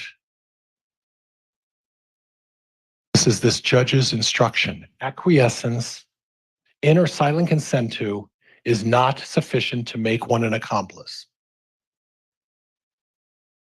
Okay. We're going to go back to the jury instruction 20 and talks about, again, the amended indictment against Mr. Daybell for first-degree murder and grand theft by deception. And the important, oops, skips. Was expecting it at some point. The important part here is involves an agreement. Once again, it involves an agreement. Once again, conspiracy involves an agreement. You have to have an agreement for there to be a conspiracy. You have to have an agreement. There is no agreement. I want to talk a little bit about Exhibit 35 and 36. And those are exhibits that I submitted for your consideration. And if you remember, I had the officer on the stand, and I believe it was one of the state police officers, and I had them show you the handle of the shovel that was one of the many tools that were provided to them. And I zeroed in on the shovel, and this was the shovel that was at the scene of the crime. And it had dirt on it, like it had been used, like someone had been shoveling with it on June 9th and June 10th, the day the bodies were removed from the ground. But I provided your exhibit number 35 and 36 for a reason. Because when you look at the very first pictures of the tools lined up in the corner in the barn, and you zoom in on that picture of the black shovel, you'll notice there's no dirt on the handle. And then on June 9th, later in the day, you see the shovel on the ground. Zoom in on the shovel, black shovel handles, folks, and magically there's dirt on the handle of the shovel. And then the subsequent pictures again on the 10th, there's dirt on the shovel. And then when the shovel gets to the state police and the officers up there from the lab, surprisingly, no dirt on the shovel handle, the black handle, the high end of the handle. No dirt in the beginning, dirt in the middle, no dirt on the end. And magically, surprisingly, those pictures are from June 9th and June 10th. The shovel and tools were used to dig. I heard from Officer Schmidt, grab some shovels and start digging. They didn't say, grab the shovels that we brought. They didn't say anything like that. They said, grab the shovels and start digging. Now, how do we know that he's telling the truth? Because 35 and 36, and take the time and go over the pictures. Expand on those pictures of that black-handled shovel. And tell me, clean, first picture. Dirty, dirty, clean. They used the shovels. The police who were investigating this case used the shovels, and then magically we get a pickaxe, and magically we get another shovel. And guess what? Surprisingly, of the 18 tools, you heard from Dr. Hampinkian, not a drop of DNA of Chad Daybell is on any of the tools. Nothing else was tested. But ironically, we found Tylee Ryan's DNA on a shovel and a pickaxe that were found right next to the shed with that black shovel that was used on June 9th and June 10th.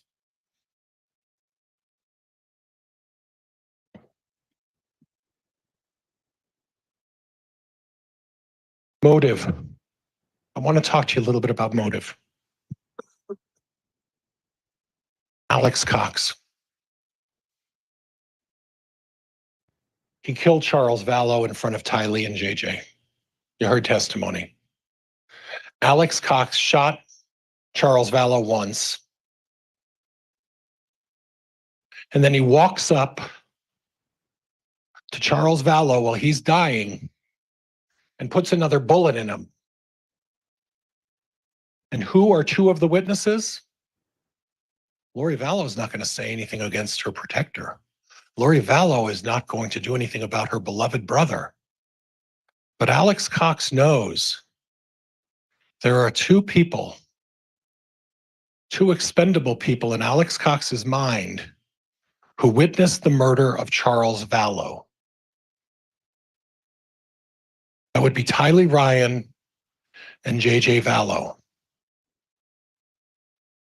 Tylee Ryan and JJ Vallow, the murder of Charles Vallow. They become expendable because the one thing that can cause Alex Cox to spend the rest of his life, or far worse, in Arizona is a 16-year-old girl and an autistic 7-year-old little boy.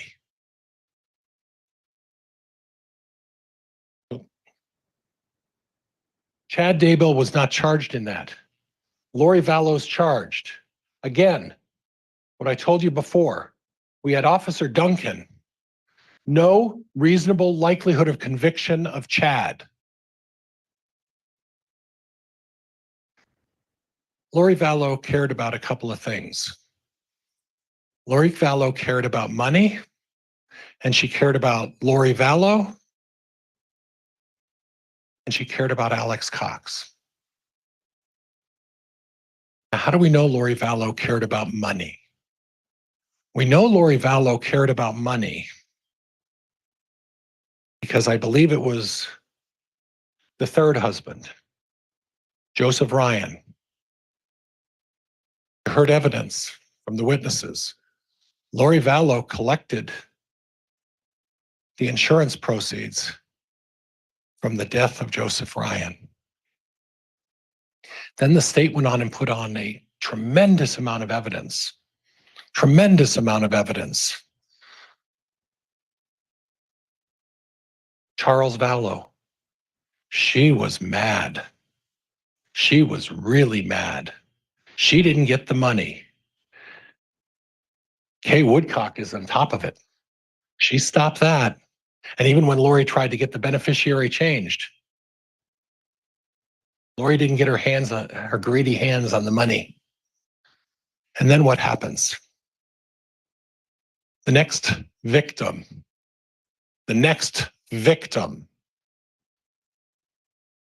husband number five, just get insurance. Don't worry about saying there's any kids or any beneficiaries or anything like that. Honey, just say it's me and you. And while all of this is going on, all of this is happening, Chad's really good friend, Alex Cox, really close friend, is Googling how to put a bullet through the windshield in the side of a black Dodge Dakota that Chad Daybell primarily drives. The target was not Tammy Daybell. It was not Tammy Daybell. You heard testimony about the insurance. The target was not Tammy Daybell.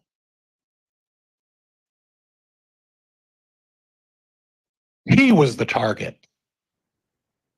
The driver of the black Dodge. How do we get it through the window? How do we get it through the side? Because once Chad is gone, once Chad is out of the way, guess what? Ryan's insurance. Kay Woodcock stopped the insurance from Charles Vallow, and she put an end to that.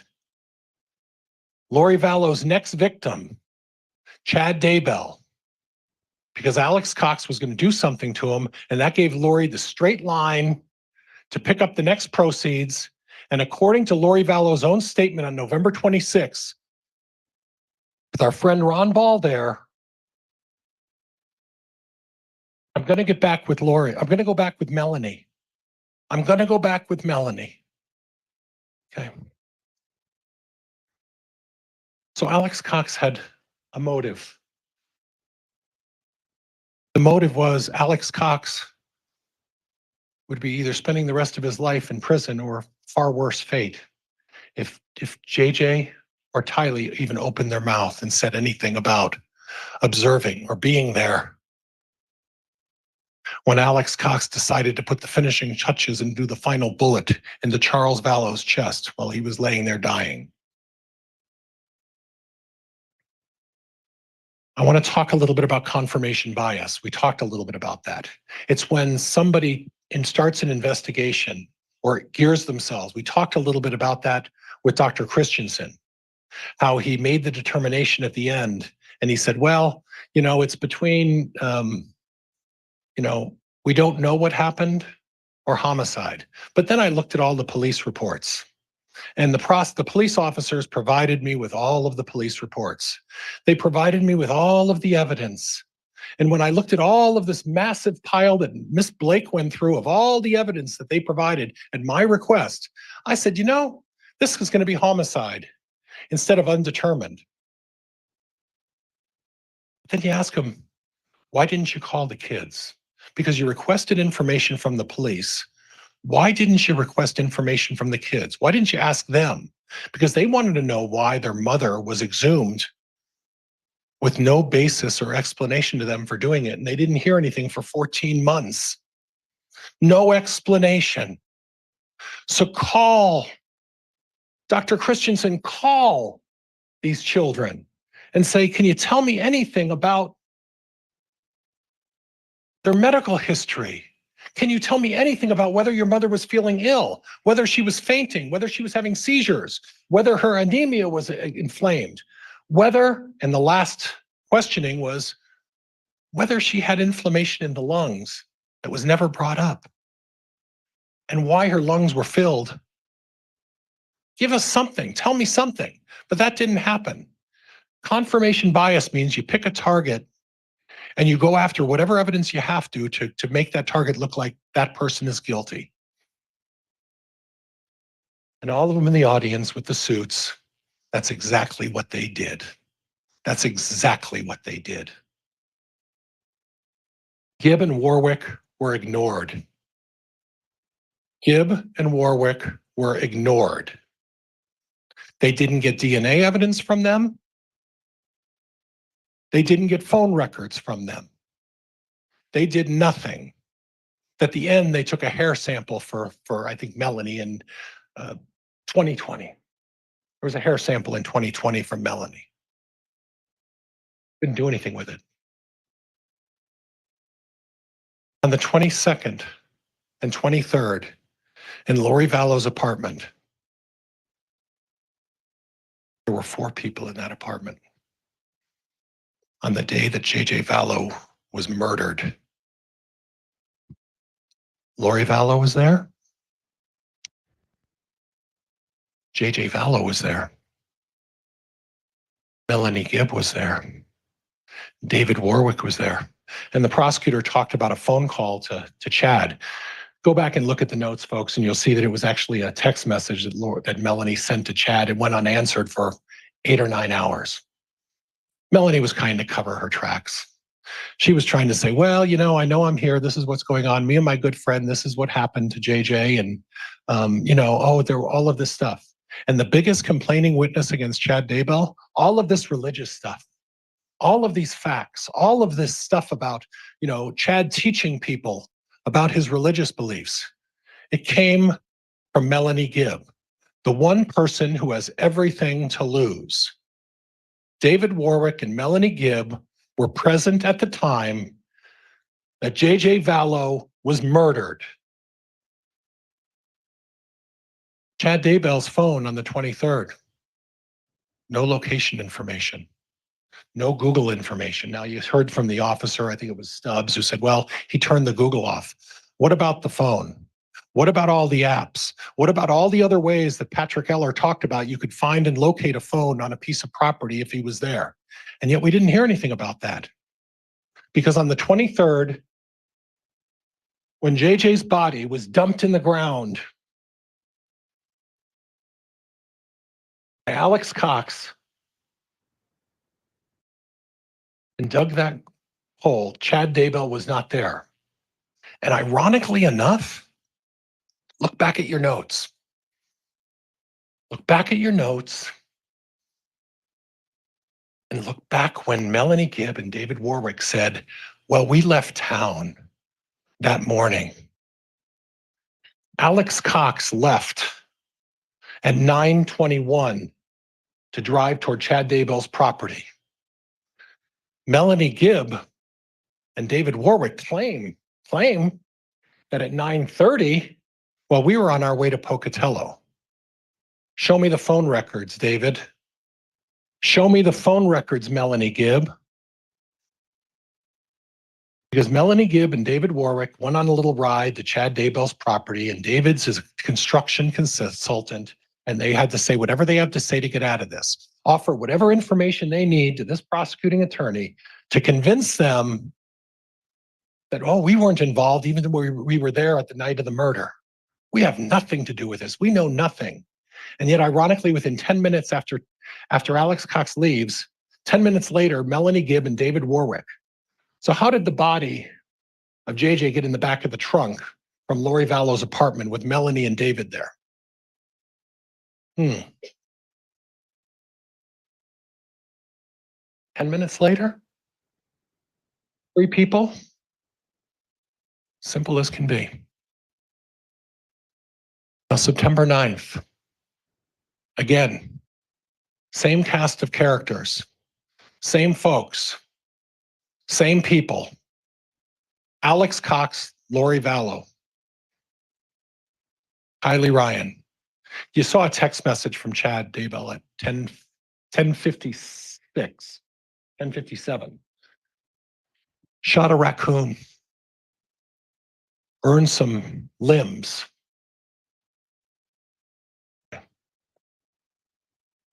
No location device on September 9th with Chad Daybell on the property. No Google information, no apps, no evidence to show that Chad Daybell was there. Earlier in the day, yeah, he buried a raccoon. He started a small fire, burned some limbs, and he told his wife about it. Okay. And we know that he shot a raccoon.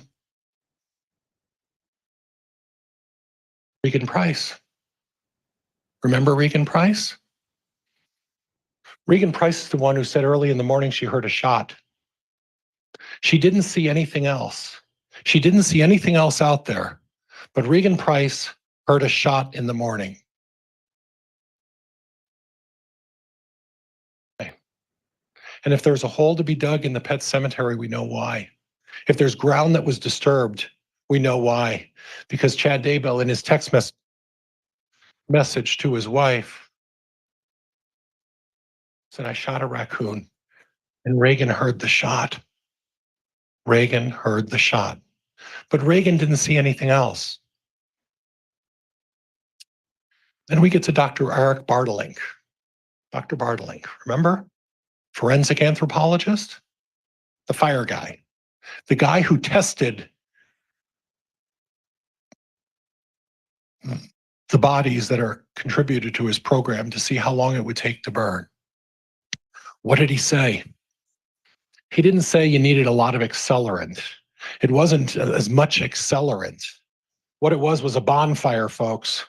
Where was the bonfire on September 9th? Because Regan Price didn't see anything. Because there was no bonfire. There was no bonfire. It wasn't there. The body was burned as a whole.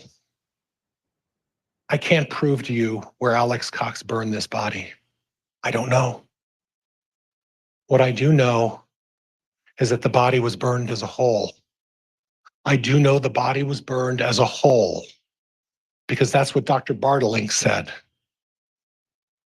I also know that what Dr. Bartling said is there is no explanation, and it couldn't have just been the fire, that a large number of remains of Tylee were not found at the scene.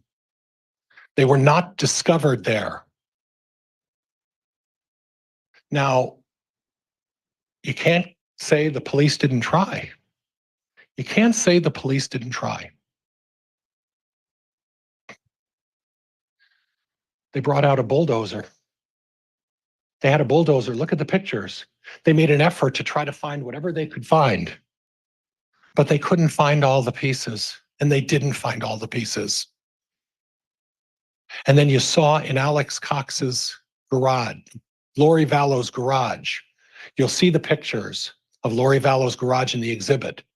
And there's a container of Quikrete. And you talked about how one of the people said that while trying to dig it up, it looked like there was some sort of concrete or Quikrete or hard, because Alex Cox poured about some Quikrete in there. But the question remains is this. If Alex Cox put the body in the ground and put Quikrete to cover up the burial,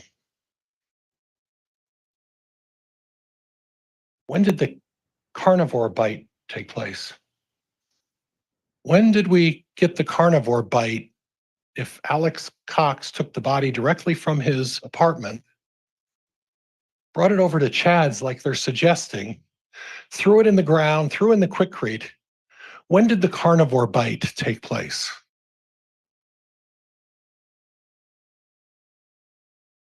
Alex Cox murdered Tylee Ryan. Lori Vallow knew what was going on because her beloved little brother, or beloved big brother, could be tagged for the murder of Charles Vallow, and those two kids saw it. And Alex Cox took the body after he murdered Tylee Ryan. He took it out somewhere and he burned the body. And while out in the middle of Fremont County or Madison County or wherever he went, where there are thousands and thousands of acres of open ground, Yellowstone Park is just a short way away, folks. This is a wildlife heaven for hunters. Great place for hunters. The body was burned. It was subjected to a carnivore bite, and then it was put in the ground. And on September 9th, Alex Cox was on Chad Daybell's property, at least part of the time. If you remember what Patrick Eller said, he talked about, the fact that there's a certain block of time, an hour, 15 minutes, an hour, 20 minutes or more, where we can't really identify where Alex Cox was. He was there, he was gone, he came back. But then remember the testimony from the state's expert, and remember the testimony from Patrick Eller. 6 or 7 other times, Alex Cox was on the property of Chad Daybell. No location device with Chad Daybell at that time. No indication that Chad Daybell was on the property at that time when Alex Cox was there. You commit murder of 2 kids. And the intent is to eventually finish off husband number 5. What's the best place, the ideal place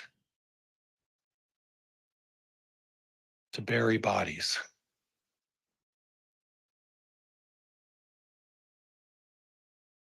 The new husband set him up. Chad Daybell's electronics weren't there. Chad Daybell wasn't there. Other people were there, especially on the 23rd. The 2 people who were there when J.J. Vallow was brutally murdered. But set Chad up. And then to make things nice and neat, Alex, finish him off like you were going to do Brandon Boudreaux, like you did Charles Vallow. Alex Cox is a murderer, and he is not shy about shooting people. He shot at Brandon Boudreaux. He murdered Charles Vallow. Chad Daybell was next, and to make the plan nice and neat, let's bury the bodies on Chad Daybell's property. Folks, this has nothing to do with religion.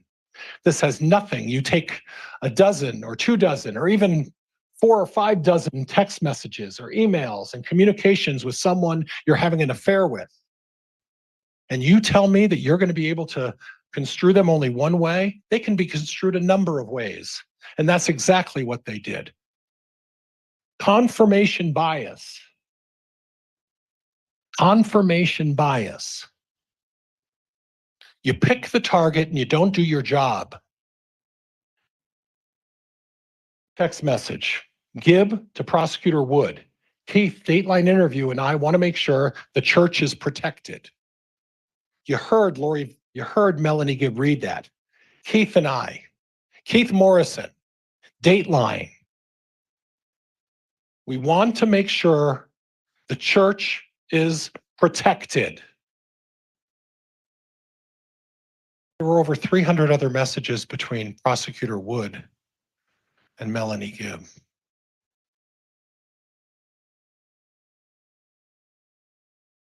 Why are we,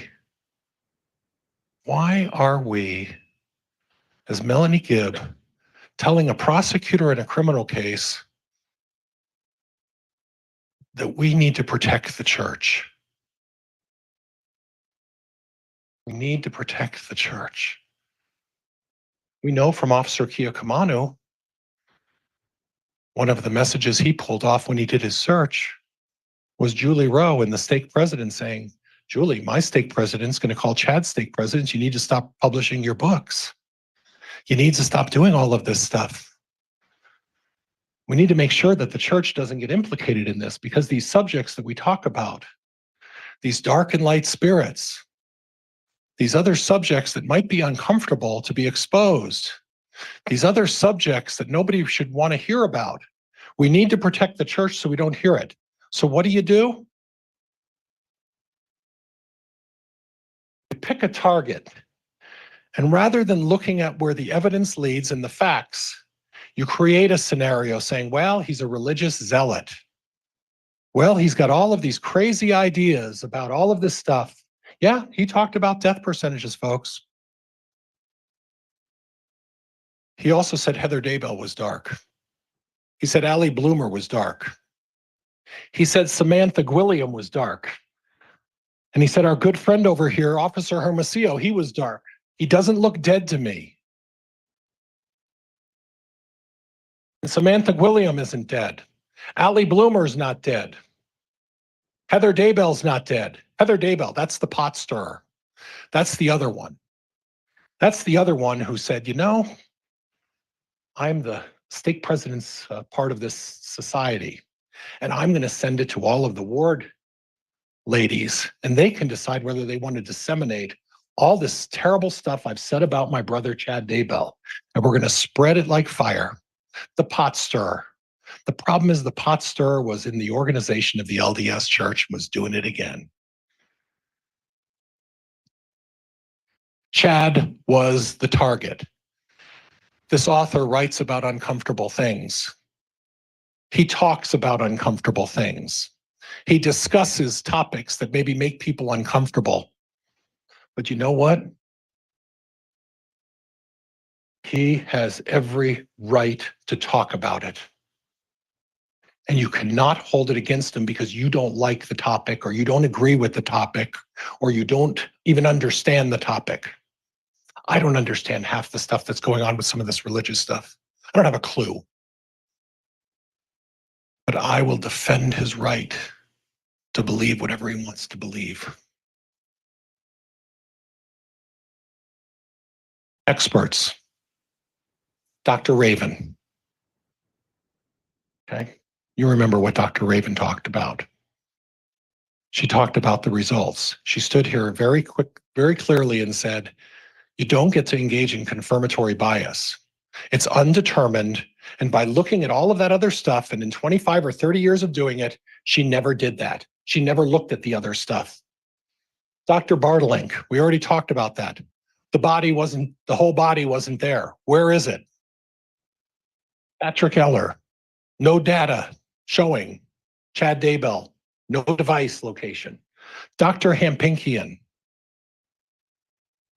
he talked about hair samples, and you remember from the state police talking about the 40 or 50 hair samples that they sent over to one of the laboratories, and some of those included blonde hairs. Blonde hairs. Now, the DNA evidence on the plastic on JJ showed that there was a fingerprint and a handprint of Alex Cox on the plastic. There was also Lori Vallow's hair, and they had her sample. And when he asked Dr. Hampinkian, did they exclude those blonde hairs from that they found on the tape wrapped around JJ? Did they exclude Lori Vallow? It wasn't her. But you know what? Whose blonde hairs were there? I only know one other blonde. JJ Vallow, and the other blonde. Well, it was the blonde who was with her, with him, in the apartment when he died, named Melanie Gibb. But once again, we ignore that evidence. We don't test that evidence. We don't look at that evidence. We don't examine that evidence. We don't get samples of that evidence. Instead, we ignore it and we go right to Chad Daybell. Talked about Dr. Hampinkian talking about negative DNA results. And of the 18 tools that were found in Chad Daybell's garage, how many of them had his DNA? 0. Did they test anything else? No.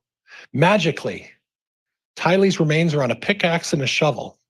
The same thing that I talked to you about in Exhibit 35. And folks, please examine that. Please look carefully.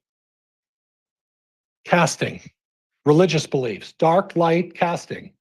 He's a traditional Mormon. You may not like it. You may not believe what he believes, but he has every right to talk about it. He's written a number of books about it.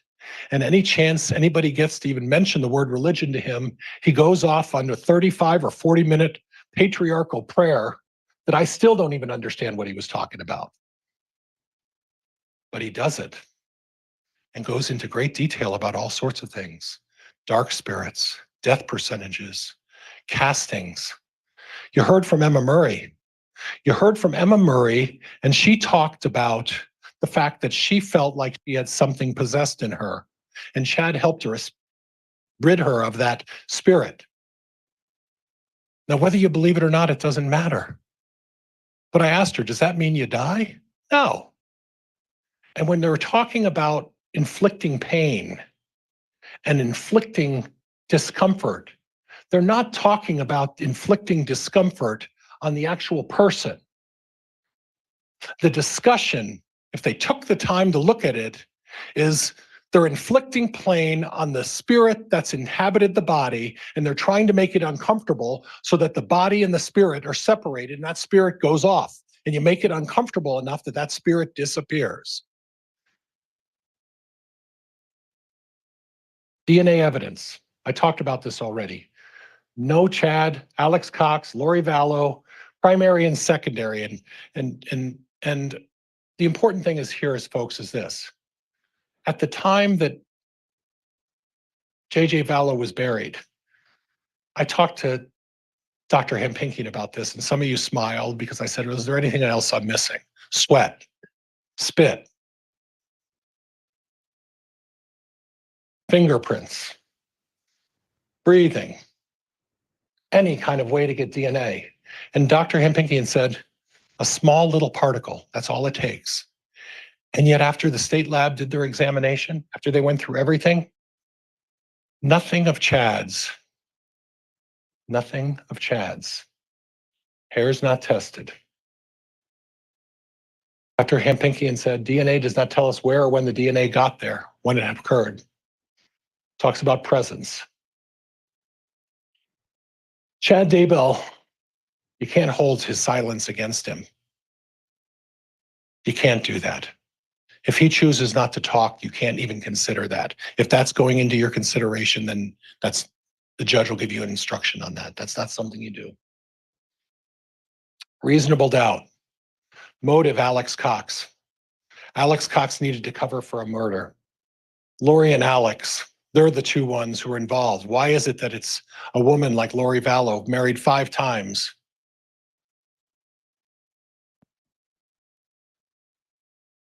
She pursued Chad. She's the one who pursued Chad. Remember when we talked about they were at the book situation where they're selling the books at the Preparing the People? And then subsequently there was a basketball game and Zuluma talked about, well, are you afraid of me? And Chad goes walking off. She pursued Chad.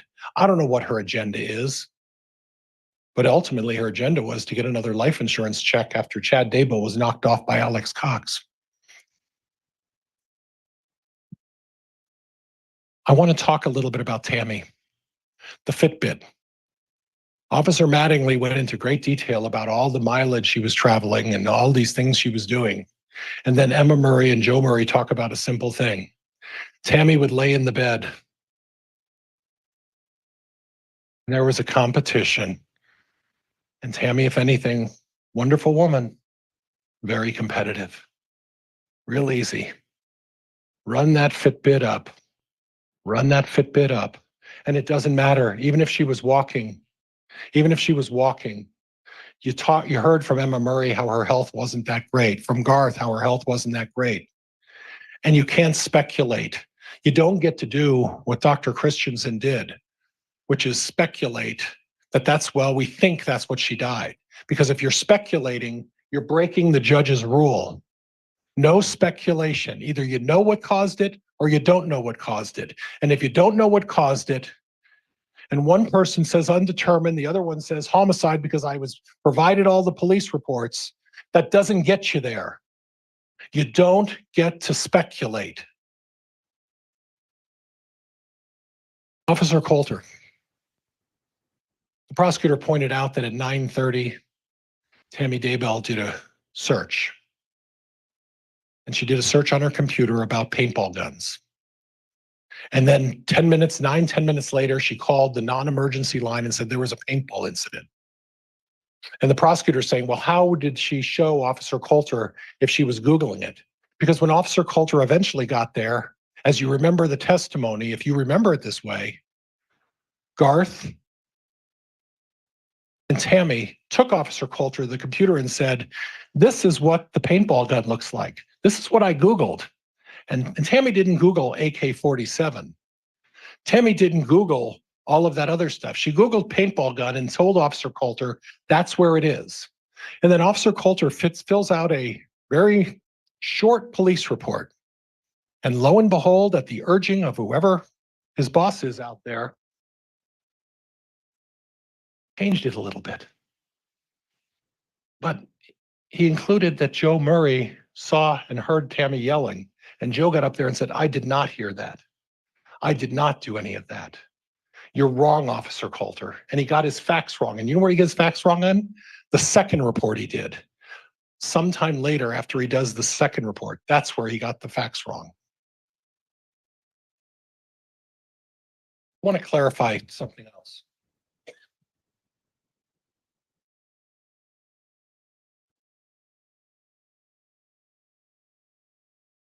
When the police on the 26th contacted Melanie Gibb, she said, I have JJ. I have JJ. And it wasn't a short time later. There was a suggestion that it was a short time later. It was 10 days later. The gig was up. Melanie knew she was caught. She was there during the murder, and suddenly she starts singing. And she starts telling these long tales. And the biggest complaining witnesses against Chad Daybell, David Warwick, Melanie Gibb. They're the two that are saying all of this stuff, saying, oh yeah, Chad. Well, they got the most to lose because they were there when JJ Vallow was killed. Zuluma Pastenes, another complainer, married to the murderer of JJ Vallow, married to the murderer of Tylee Ryan, married to the murderer of Charles Vallow, and married to the attempted murderer of Brandon Boudreaux.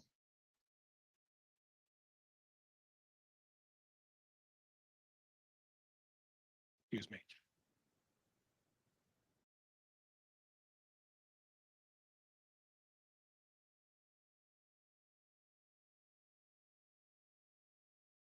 Brenda Dye ordered the autopsy, said no autopsy. Emma Murray agreed and then said, my dad didn't say anything one way or the other.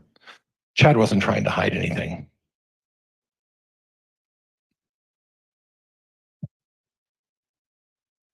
Steve Schultz, no bruising. The bruising on Tammy's body, 8 bruises on one arm from the book fair carrying the books. Emma talked about that. 1 bruise on the other with 1 up here. You carry a book in your arm, it leans against your chest on one point, and you got 8 bruises on the other arm. There's no asphyxiation here, folks. You heard Dr. Raven saying 600 pounds would have to sit on your chest to smother you the way they're suggesting. No marks on the neck, no indication of anything else. This was not homicide. Steve Schultz, Chad's a good guy. He strayed, and he did have an affair, folks. He had an affair. But the affair doesn't mean he killed anybody. And maybe there was a plan. You tell me that you're having an affair with someone and you don't start discussing the possibility of a future, having a future, spending time together in the future, that doesn't mean you're going to murder. Reasonable doubt. Motive Alex Cox. Lori and Alex, that's where all the trouble. You don't go being married for 29 or 30 years with nothing as much as a speeding ticket on your record. And then you marry someone who, what are you, afraid of me? And 5 husbands later, no DNA. These officers failed this investigation. They absolutely failed in their investigation looking up the facts of this case. Folks, if there is reasonable doubt, and there is reasonable doubt, you must, according to the judge's instructions, return a verdict of not guilty. I am respectfully asking all of you to return a verdict of not guilty.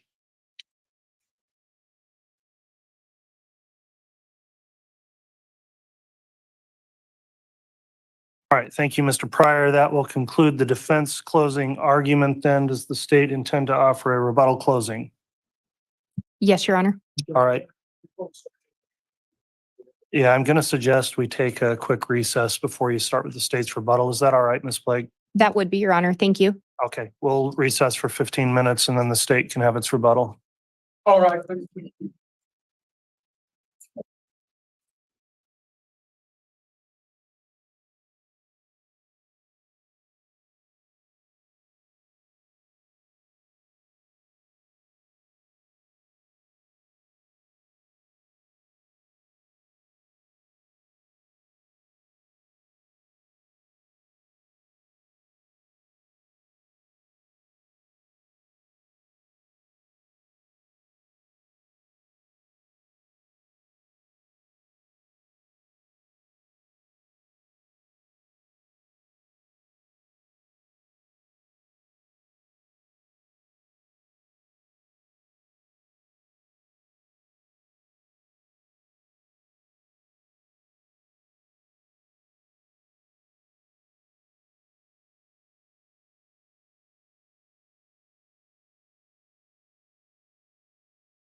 Session.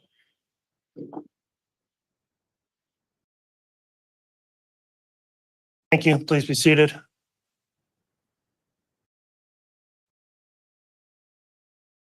Mr. Bailiff, if we could have the jurors brought in, please.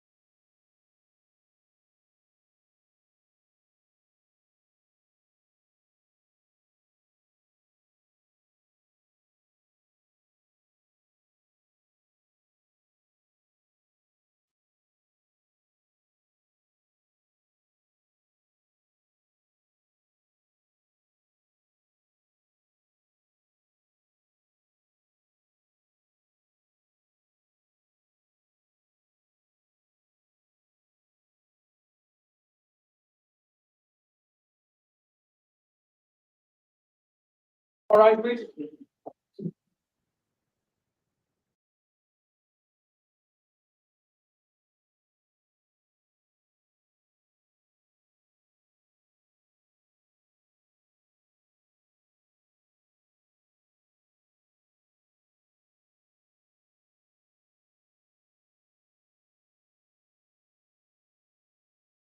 He's not present, counter for Your Honor. Thank you, Mr. Bailiff. Please be seated. All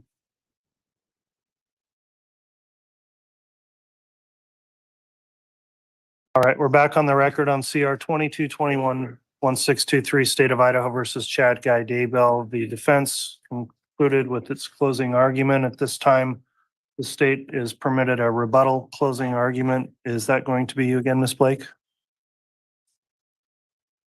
All right, Ms. Blake, then if you'd like to have the state's rebuttal argument, you can do so now. Thank you, Your Honor. May I please have use of the HDMI? Yes.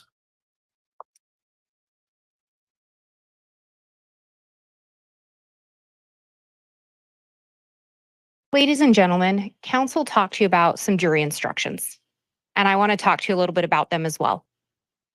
You are going to get the official jury instructions from the judge, and in fact, you've already received those. As counsel talked about during jury selection, we also talked about jury instructions, and we talked about that that's what you would agree to follow in this case. I want to go over a couple of those with you. Instruction number 18. Counsel went over that with you, but I want to go through it again briefly. Aiding and abetting is defined as before or during the commission, intentionally aiding, assisting, facilitating, promoting, encouraging, counseling, soliciting, inviting, helping, or hiring another to commit a crime with the intent to promote or assist in its commission. If you find any one of those acts occurred, any one of those things, again, when we're talking about principal to first degree murder, when we are talking about conspiracy, you don't have to find that the defendant actually committed the physical act to end someone's life. You have to find that he did one of those other things that we just talked about. When we talk about reasonable doubt, again, you have a jury instruction. However, reasonable doubt is commonly defined as a doubt that would cause a reasonable person to hesitate to act. Emphasis on reasonable. It's not any doubt. It is not a mere possible or imaginary doubt. It is a doubt based on reason and common sense. And again, you have that jury instruction. The state absolutely recognizes we have the burden of proof in this case. We told you that from the beginning. We're not shying away from that. It is our burden.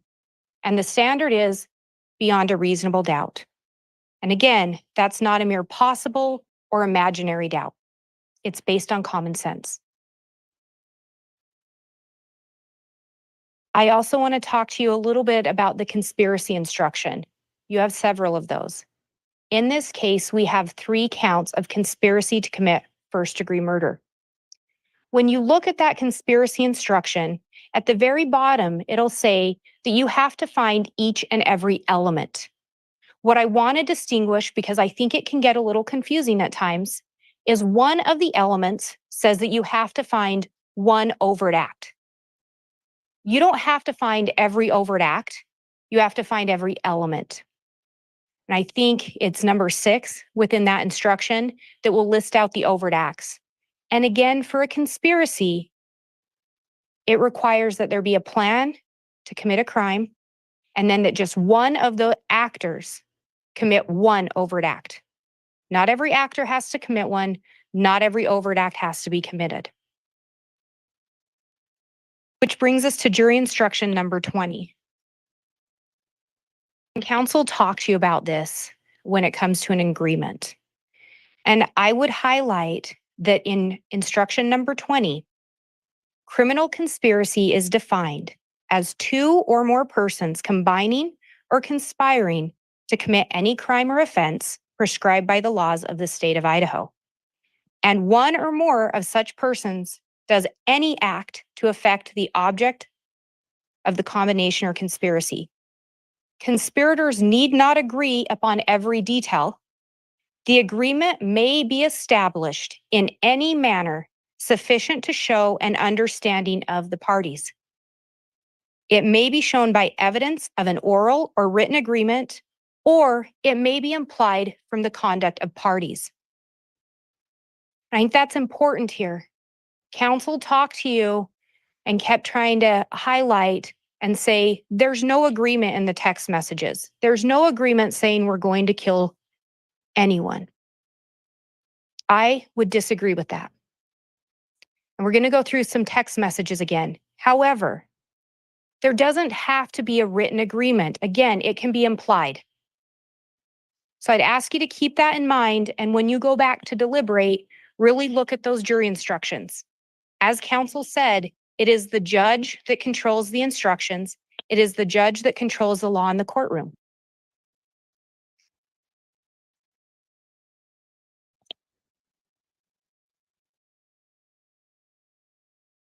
Counsel talked to you about Emma Murray and the wind searches. We also talked about the wind searches. It's a listed overt act. On September 8th of 2019, Chad Daybell's Gmail email address was searching southwest wind. It was the day before Tylee Ryan is believed to have been taken to Chad Daybell's property. And if you recall, I asked Emma about that she just happened to do it the same day Tylee went missing. But what I'd also ask you to remember is Emma Murray talked to you all about how she wanted to see her mom's autopsy results. And she told you how law enforcement threatened her. You can't see it unless you sit down for an interview. And I'd ask you to remember when Detective Mattingly came in and we played a recording. The recording was a depiction of the interaction between Detective Mattingly and Emma Murray. And I'd ask you to remember that in that interaction, Detective Mattingly specifically tells Emma, I just want to share the autopsy results with you. I think you're entitled to see them. I'm not saying what he said verbatim. It's an exhibit if you want to listen to it. But he was very clear with Emma. He wasn't trying to interview her. He told her, you don't need to sit down for an interview. And yet when Emma was on the stand, she said the only way she could see those autopsy results was if she sat down for an interview. That's not what the recording showed. And I'd ask you to keep in mind too, Jason William came and testified. And one of the things Jason talked about is that he and Chad had been friends. Jason is married to Tammy's sister. Jason indicated Chad made a statement to him along the lines of, my kids know how to keep a secret.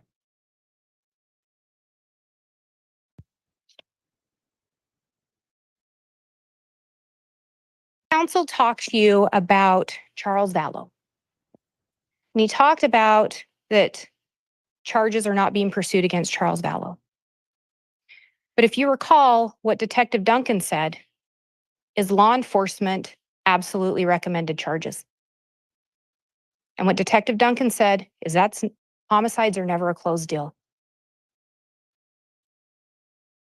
Counsel wants you to believe that there was evidence presented that Tylee witnessed or saw what happened to Charles. You rely on your recollections. What you all saw and heard and what you recall is what you consider in this case. Arguments of counsel are not evidence. But I would indicate I don't recall hearing that. I don't think there's any evidence whether Tylee actually witnessed the homicide of Charles Vallow. But what I would ask you to consider is what we do know. Because counsel also brought up Brandon Boudreaux and brought up Chad doesn't have charges pending for Brandon Boudreaux. He does not. Chad's not here on trial for the death of Charles Vallow or Brandon Boudreaux. Keep in mind what we know. Chad Daybell labeled Brandon Boudreaux dark. Alex Cox went down to Arizona in Tylee's Jeep after Tylee was already gone and took a shot at Brandon Boudreaux. Chad labels people dark. Chad determines death percentages or when someone's time is up. And Alex believes Chad 100%. Alex does what Chad asks of him. What do we also know? Chad labeled Charles dark. In fact, 3 different entities were named by Chad as having taken over Charles. And keep in mind the facts that we do know.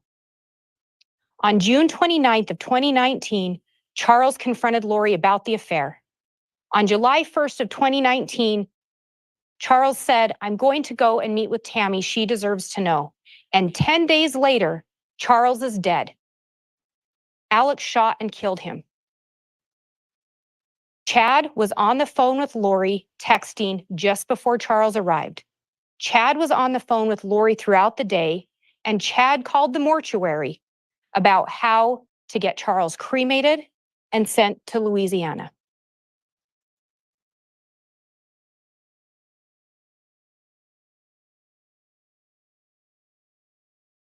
Lori and Alex weren't the ones labeling people dark in the messages. Lori and Alex weren't the ones assigning death percentages. And you saw the message from Lori telling Alex, she and Chad were trying to figure out how to fully get rid of zombies, and then they would let Charles know, or Alex know. Alex wasn't the one making those determinations. Chad was. And when it came to Tylee, also remember, Alice Gilbert said Chad told her, Tylee didn't like me.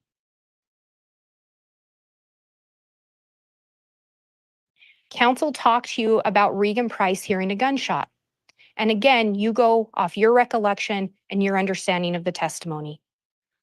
I don't know, I don't recall Regan saying a specific date or time. But what I would indicate is counsel says, well, he shot a raccoon on the morning of September 9th. I would remind you, we don't know the cause of death for Tylee Ryan because she was burned.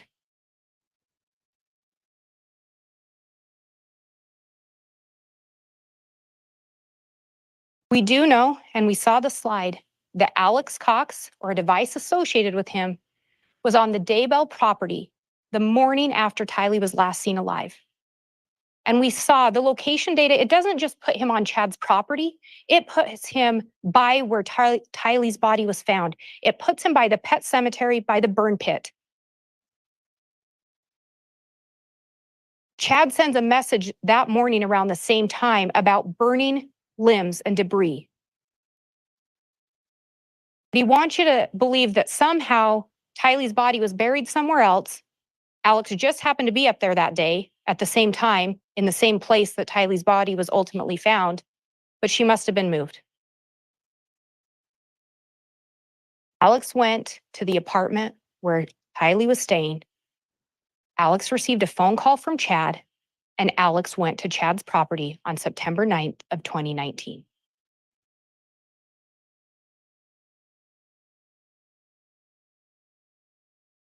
There was talk about these tools and looking at the exhibits, and I encourage all of you to look at any exhibits that you want to. You're the finders of fact. They are there for your review. But what I would remind you is Agent Daniels was asked about those tools. And he kept saying and indicated he didn't see what dirt or what counsel was talking about when being asked questions about the dirt on those handles. Agent Daniels was very clear about how they ran that search scene. He was very clear about partitioning things off. And you heard from multiple officers about the intricacies of that body recovery, about how many agencies and investigators were involved. There was no evidence, no testimony that anyone on scene took those tools and used them. In fact, it was the opposite. There was no testimony, no indication that any investigator went and took tools out of Chad Daybell's property to dig up those kids.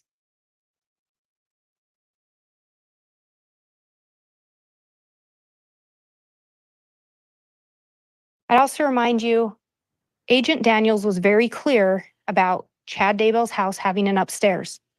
He was asked about that several times. He was very clear. There was an upstairs. And I remind you, on June 9th, there was an audio recording played of Chad and Emma talking. And there was an indication of Chad saying, you can go ahead and take the mattress out of the upstairs.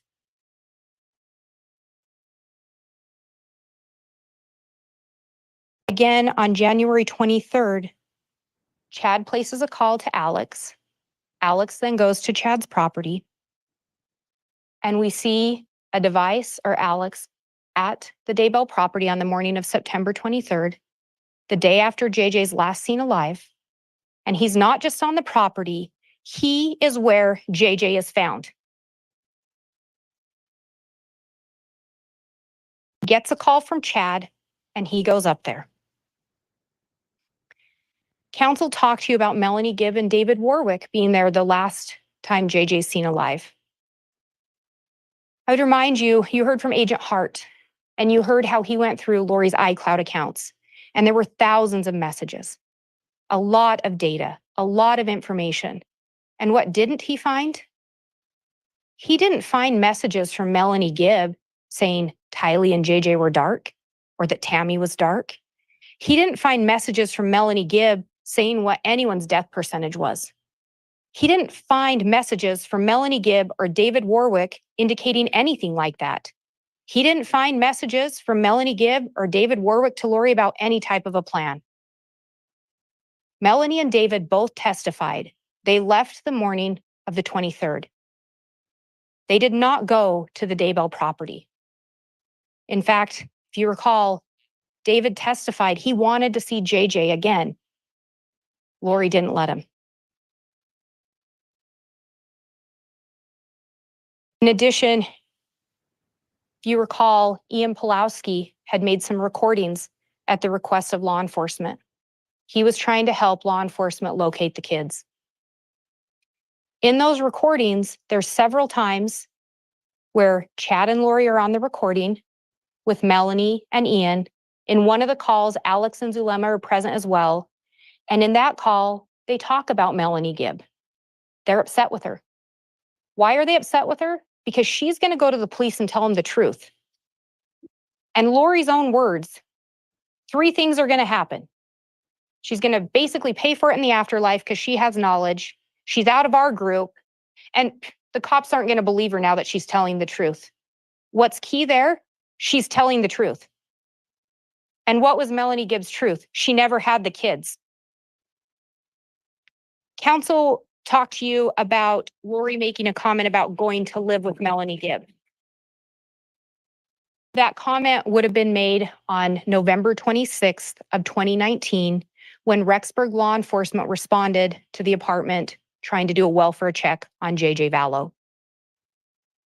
Remember, at that time, Melanie Gibb had been told that JJ was with Kay by Lori.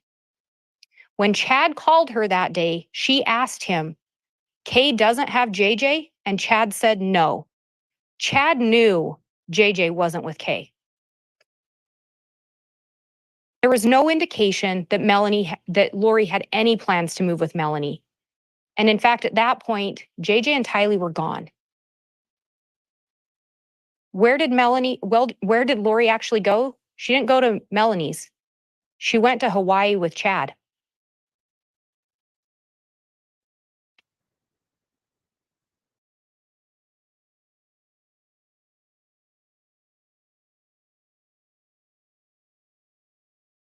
And in fact, with both Tylee and JJ, both of them were last seen shortly after it was confirmed that Lori was receiving their Social Security payments.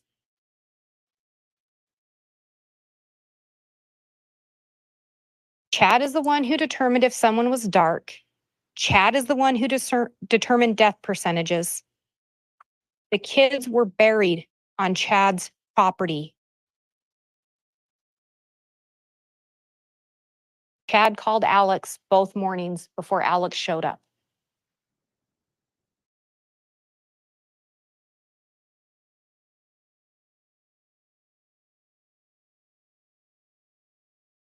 Council also talked to you about the fact Alex is not shy about shooting people. Council talked to you about he shot Charles Vallow. He shot at Brandon Boudreaux. But remember, on October 9th, when there's the attempted shooting of Tammy, Alex had gone and purchased dark clothing, including a dark face mask. Alex had a Grendel 6.5. Remember Tammy's description. The man stood there looking at me, just pulling the trigger, just shooting at me. This wasn't someone that mistook Tammy for Chad. And you heard testimony from Garth Daybell. And first, Garth said at the time of the attempted shooting, Tammy was the one driving the Dodge. And upon a little further questioning from counsel, he switched that. At a minimum, what stayed consistent with the testimony was Tammy did in fact use that Dodge. Tammy was the one confronted by a gunman. Tammy was the one that had someone standing there pulling a trigger at her, not Chad. In fact, you heard testimony, there was no report by Chad ever made, at least to the Fremont County Sheriff's Office, about anyone attempting to harm him. No report made that he was concerned or had any fear of Alex Cox. In fact, after Alex shot and killed Charles Vallow in July, Chad was back down there visiting with Alex and Lori first part of August. And during that visit, that's when he gave Alex a blessing that Alex should move to Idaho. Doesn't sound scared of Alex.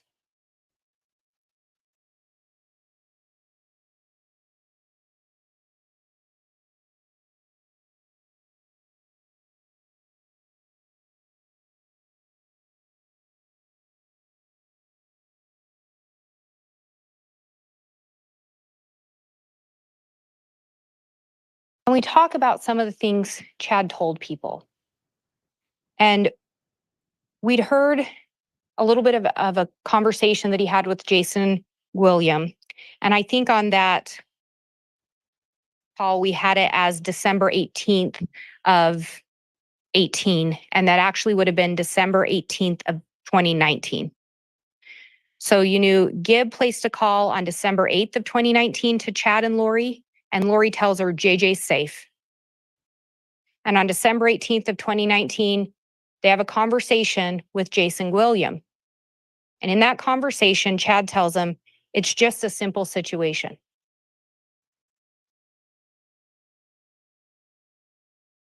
Chad was with Lori when she talked to Gibb. Lori was with Chad when they talked to Jason. A simple situation. Know where JJ is. You heard also from Emma Murray that her dad told her the kids were safe and it would all be explained or cleared up in due time. What you never hear is Chad reporting anything to law enforcement about these kids being missing, never reporting anything to law enforcement about fear of Lori Vallow or Alex Cox. What we do see is continued phone contact between them, We hear of continued interactions in person between those individuals. And we hear repeatedly how Alex and Chad have a close relationship. Melanie Pulowski said Alex looked to Chad like a big brother, would do what he asked.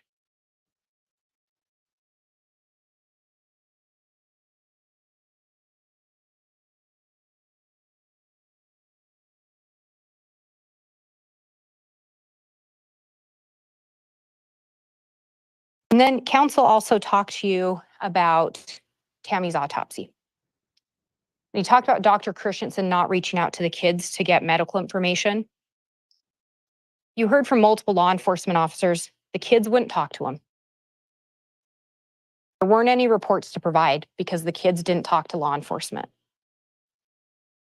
You heard Dr. Christensen talk about what he did review, medical records, multiple reports.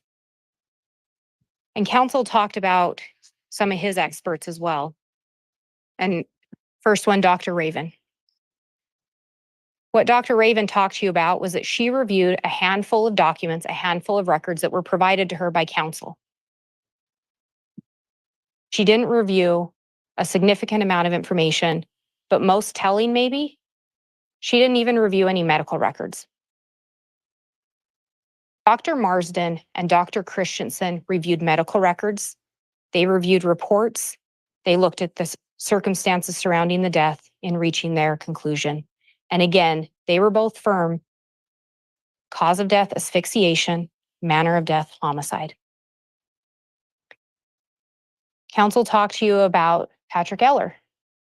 Didn't find location data for Chad. You heard from Detective Stubbs about how Chad had done searches on how to shut off location data and also at one point had cleared his location data. Chad knew how not to be found, how not to be located. Dr. Bartelink had determined that he couldn't rule out that Tylee could have been burned in 2 hours, depending on what kind of accelerant was used. And then Dr. Hampinkian, we talk about the DNA. What I'd remind you, the state talked to you about the hairs and the DNA as well. For conspiracy and for principle, there is no requirement that the defendant actually committed any physical act to end anyone's life.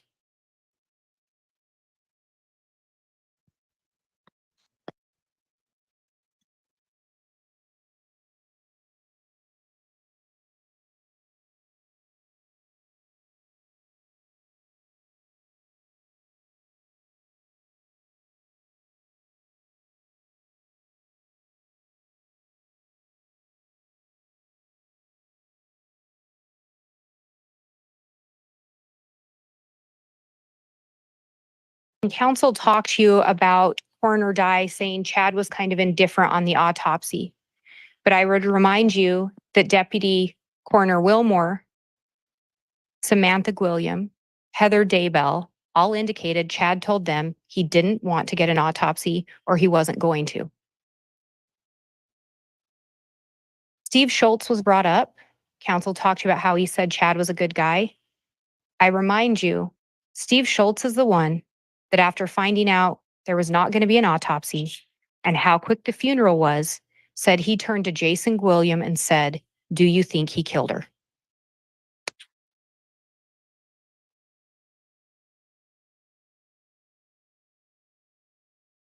And law enforcement talked to you, several of them, Agent Hart was one, about how they did follow up on leads. And Agent Hart explained they didn't want to get blinders. So if tips came in, if it was out of the state, the FBI generally followed up on it.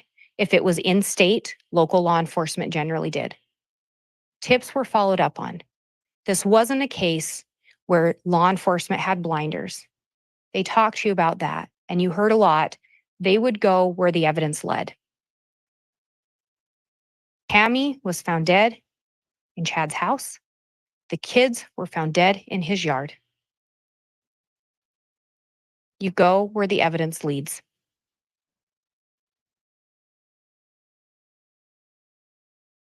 Council also talked to you about Chad just talking about zombies. Chad just talking about these things. Chad wasn't just talking about zombies. Chad was saying if someone was a zombie, they had to die. And people that Chad labeled zombies that were obstacles that were in his way of being with Lori or that he could get financial gain from, those were the zombies that actually died. Zombies is designated by Chad.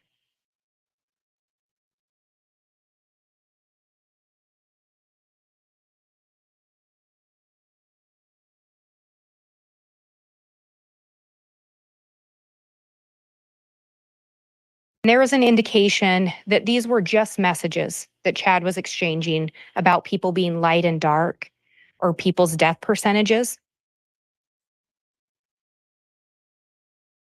They were just messages that resulted in 3 people dying.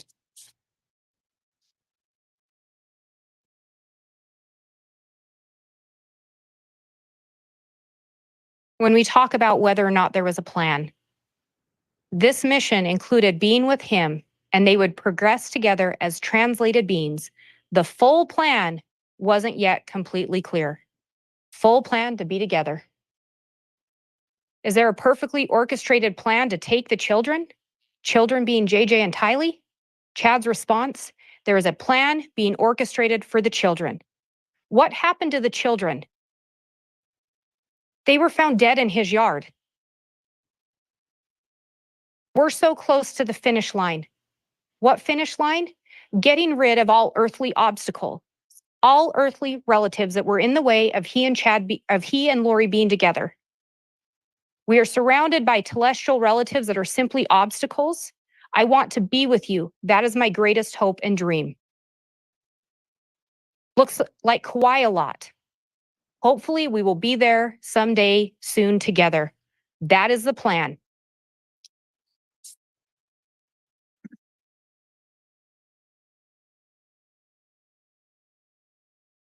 When council talks to you about Alex maybe going after Chad, this is in November.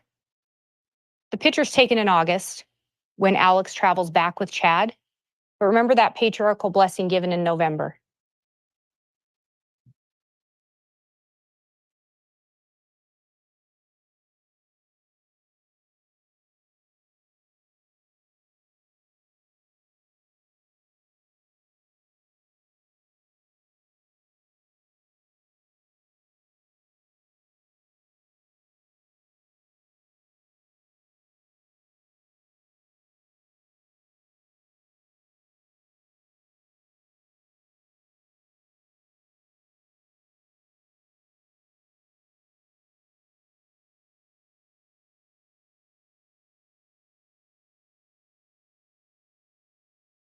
Powerful goddesses were needed to be,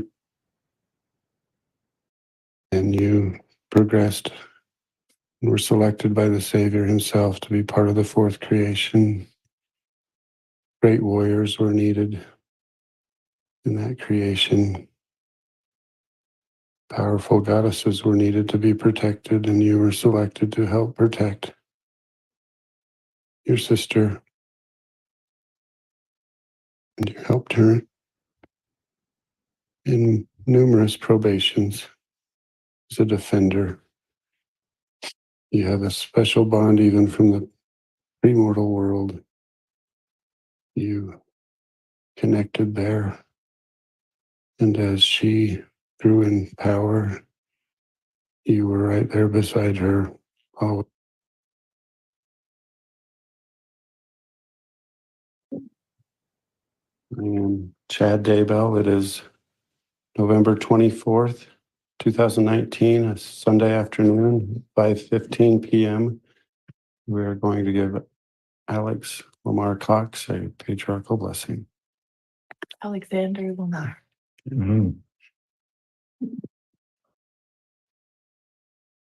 Alexander Lamar Cox. On this special day, I lay my hands upon your head to give you a patriarchal blessing as part of the member of the Church of the Firstborn that you have earned the privilege to be a member of.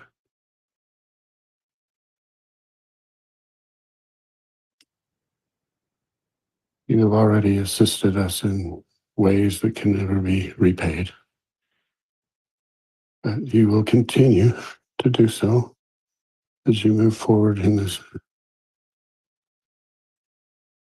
Alex had already helped them in ways they could never repay.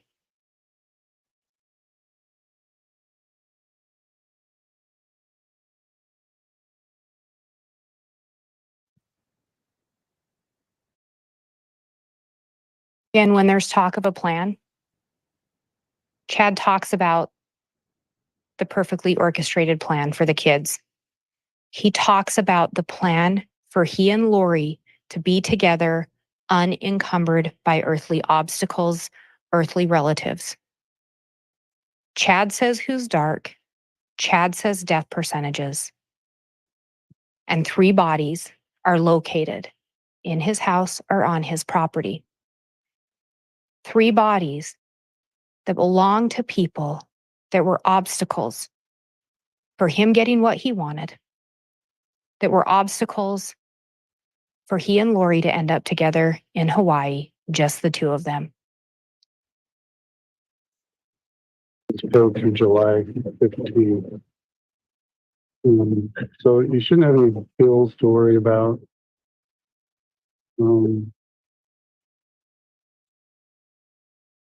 Yeah, I'm not coming back. So all that stuff that's in.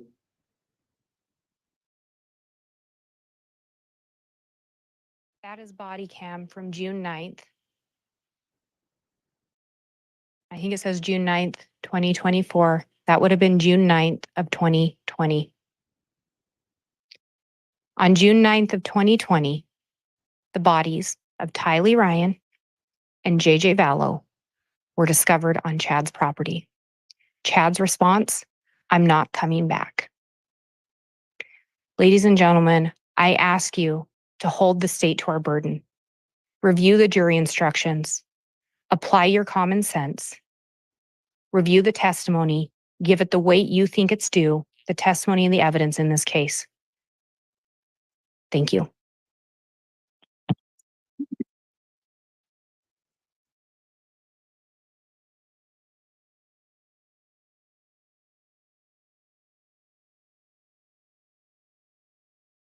All right, thank you, Ms. Blake. That will conclude then the closing arguments of counsel.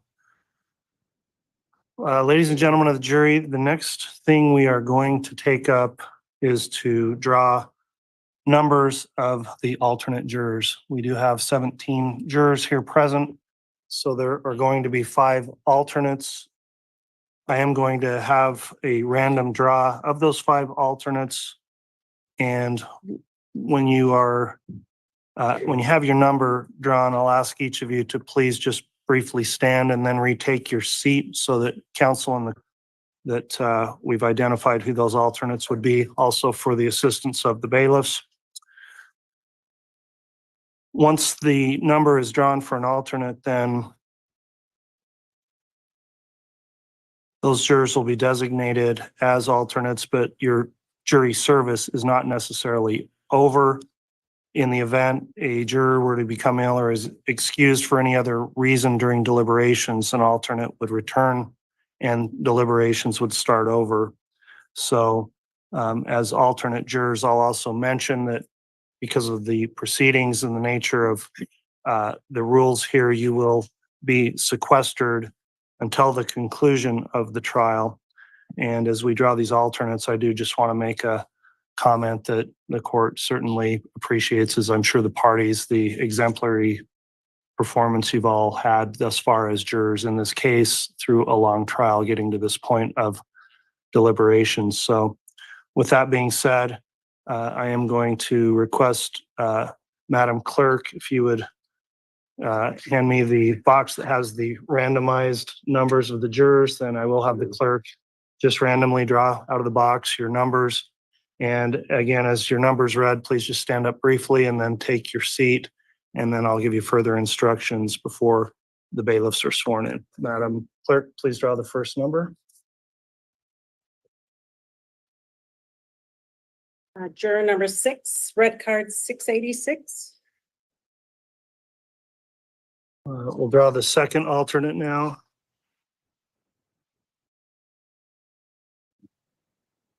Juror number 16, red card number 1577.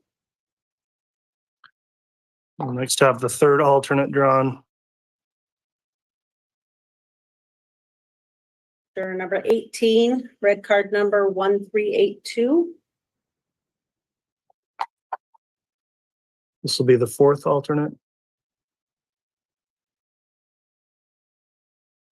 Juror number 17, red card 1271. And this is the fifth, correct? Correct.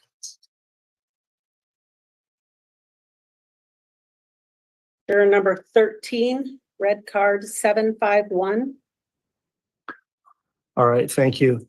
That is the designation then of alternate jurors. As I mentioned, you will be sequestered for the time being while the jury deliberates. You may be called upon to additionally serve. You'll be advised if and when that happens. And you must continue to abide by admonitions of the court given previously about not discussing the case or investigating the case in any way until the matter has concluded. So at this time, the next matter we'll take up is the swearing in of bailiffs who will be in charge of holding the jury until a verdict's been reached, including during sequestration.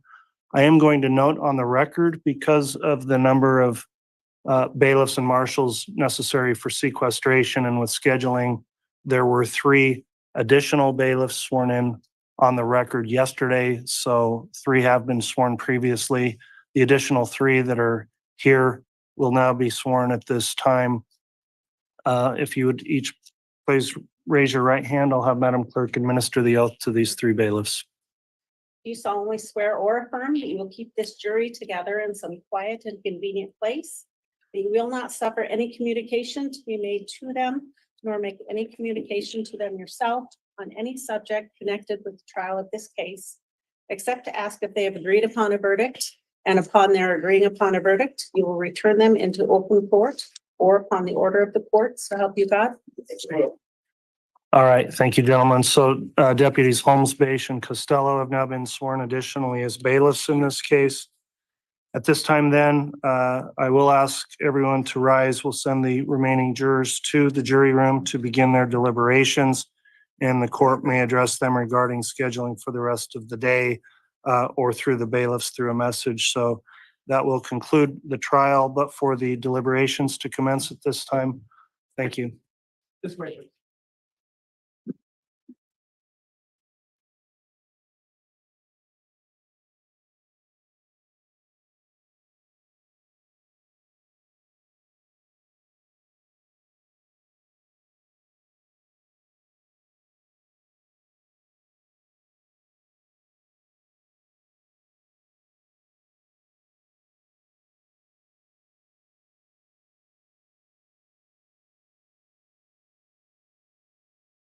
Thank you. Please be seated.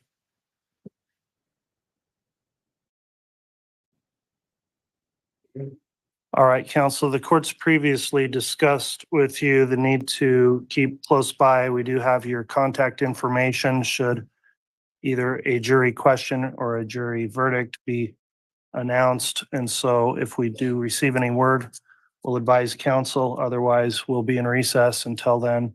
Anything further from the state this afternoon, Ms. Blake? No, Your Honor. Thank you. Anything further from the defense? Nothing further, Your Honor. Thank you. Okay, thank you very much. We'll be in recess. I do want to thank all those in the gallery for complying with the courtroom conduct order. And thank you, counsel, for your hard work and professionalism in this case. We'll let you know once we hear any word from our jurors. We're in recess. All right, please.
Hi, everyone. It's the COE here. Just wanted to check in and let you guys know about the plan for the Chad Daybell verdict watch.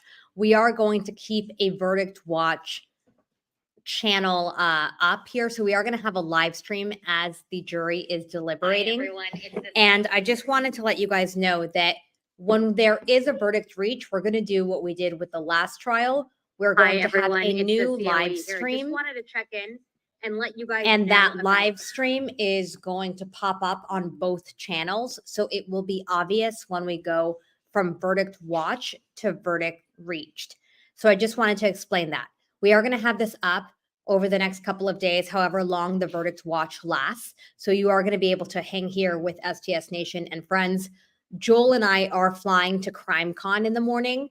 So hopefully there's not any action over the morning, just so that we don't miss it. But as soon as there is a verdict reach, we will air it on both channels. It will be a live stream. And if we are not traveling and if we have Wi-Fi wherever we are at CrimeCon, then Joel will hop on either by mobile or by laptop, and he'll be there for coverage. And we're also going to try to get people different best guests to cover it and give us their take while we're there at CrimeCon in person. So many people will be there. Lauren will be there, Gigi will be there, and many, many more best guests.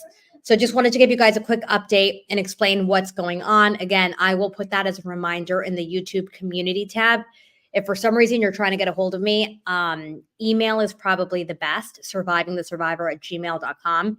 It will be a little hectic over the next couple of days. But again, we are continuing to watch this. We'll continue to live stream this until there is a verdict, and then we'll air that.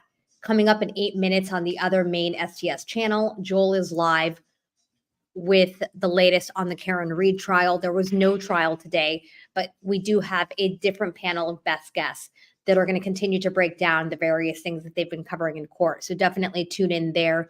You can say hi, you can stay here, or you can keep 2 tabs open on both channels. So just wanted to explain all of that. Thank you for being here. Thank you for watching the trial in its entirety with us. We appreciate all of you guys, and flag me if you need me. Thanks, everyone. And thank you to Space Coast and to our mods and to Steve Cohen for all doing phenomenal work, especially as Joel has been gone. Joel was on the road, and so many people stepped up to help and have been working very, very long hours. So we appreciate all of you guys. Thanks so much.